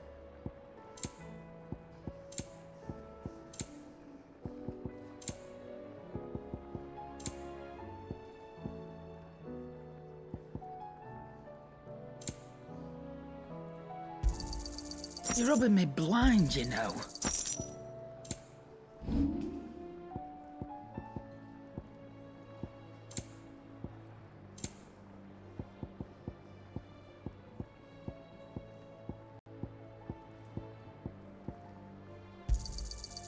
I reckon I can find a buyer. Is that all? It seems the hideaway has lost its appetite.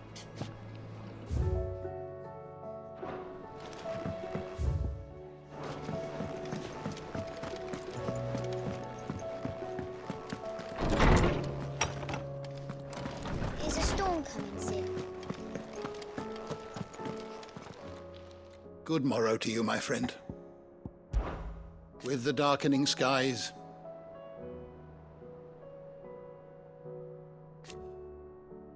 But be that as it may, I don't believe you've read this particular chapter before. There is a rather fascinating excerpt I've been meaning to show you. You wish to study the tomes?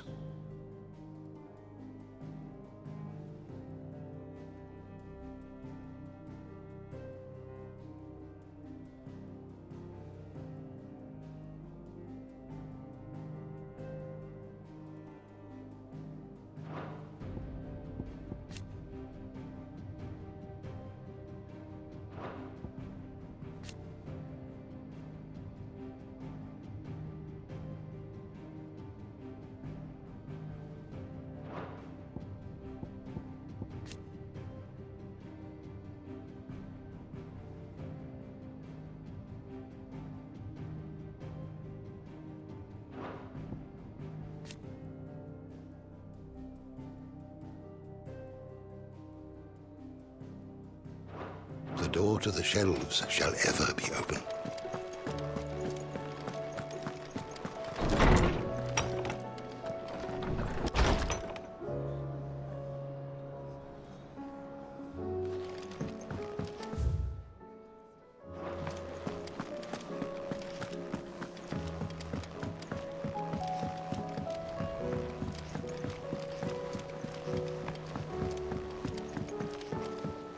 Did you see that?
Oh, I wasn't expecting you back.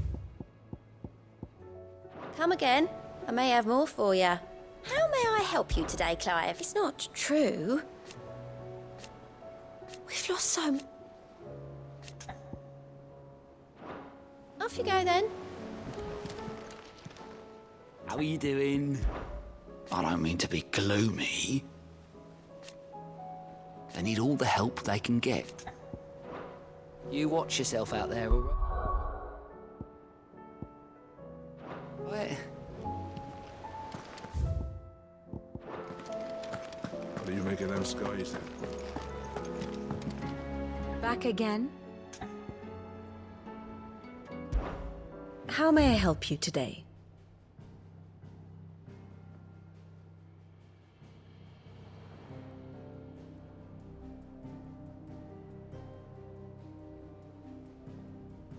Here's the latest information I have.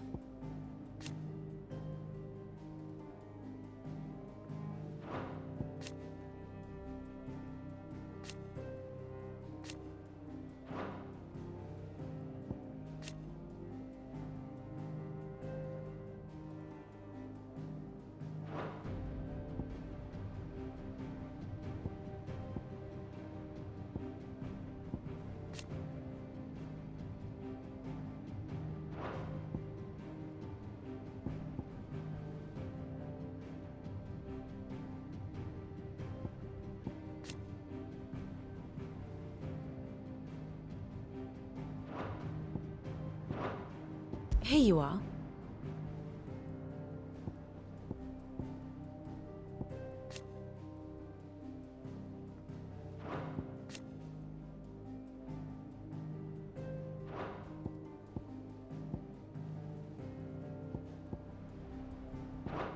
Very good.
do!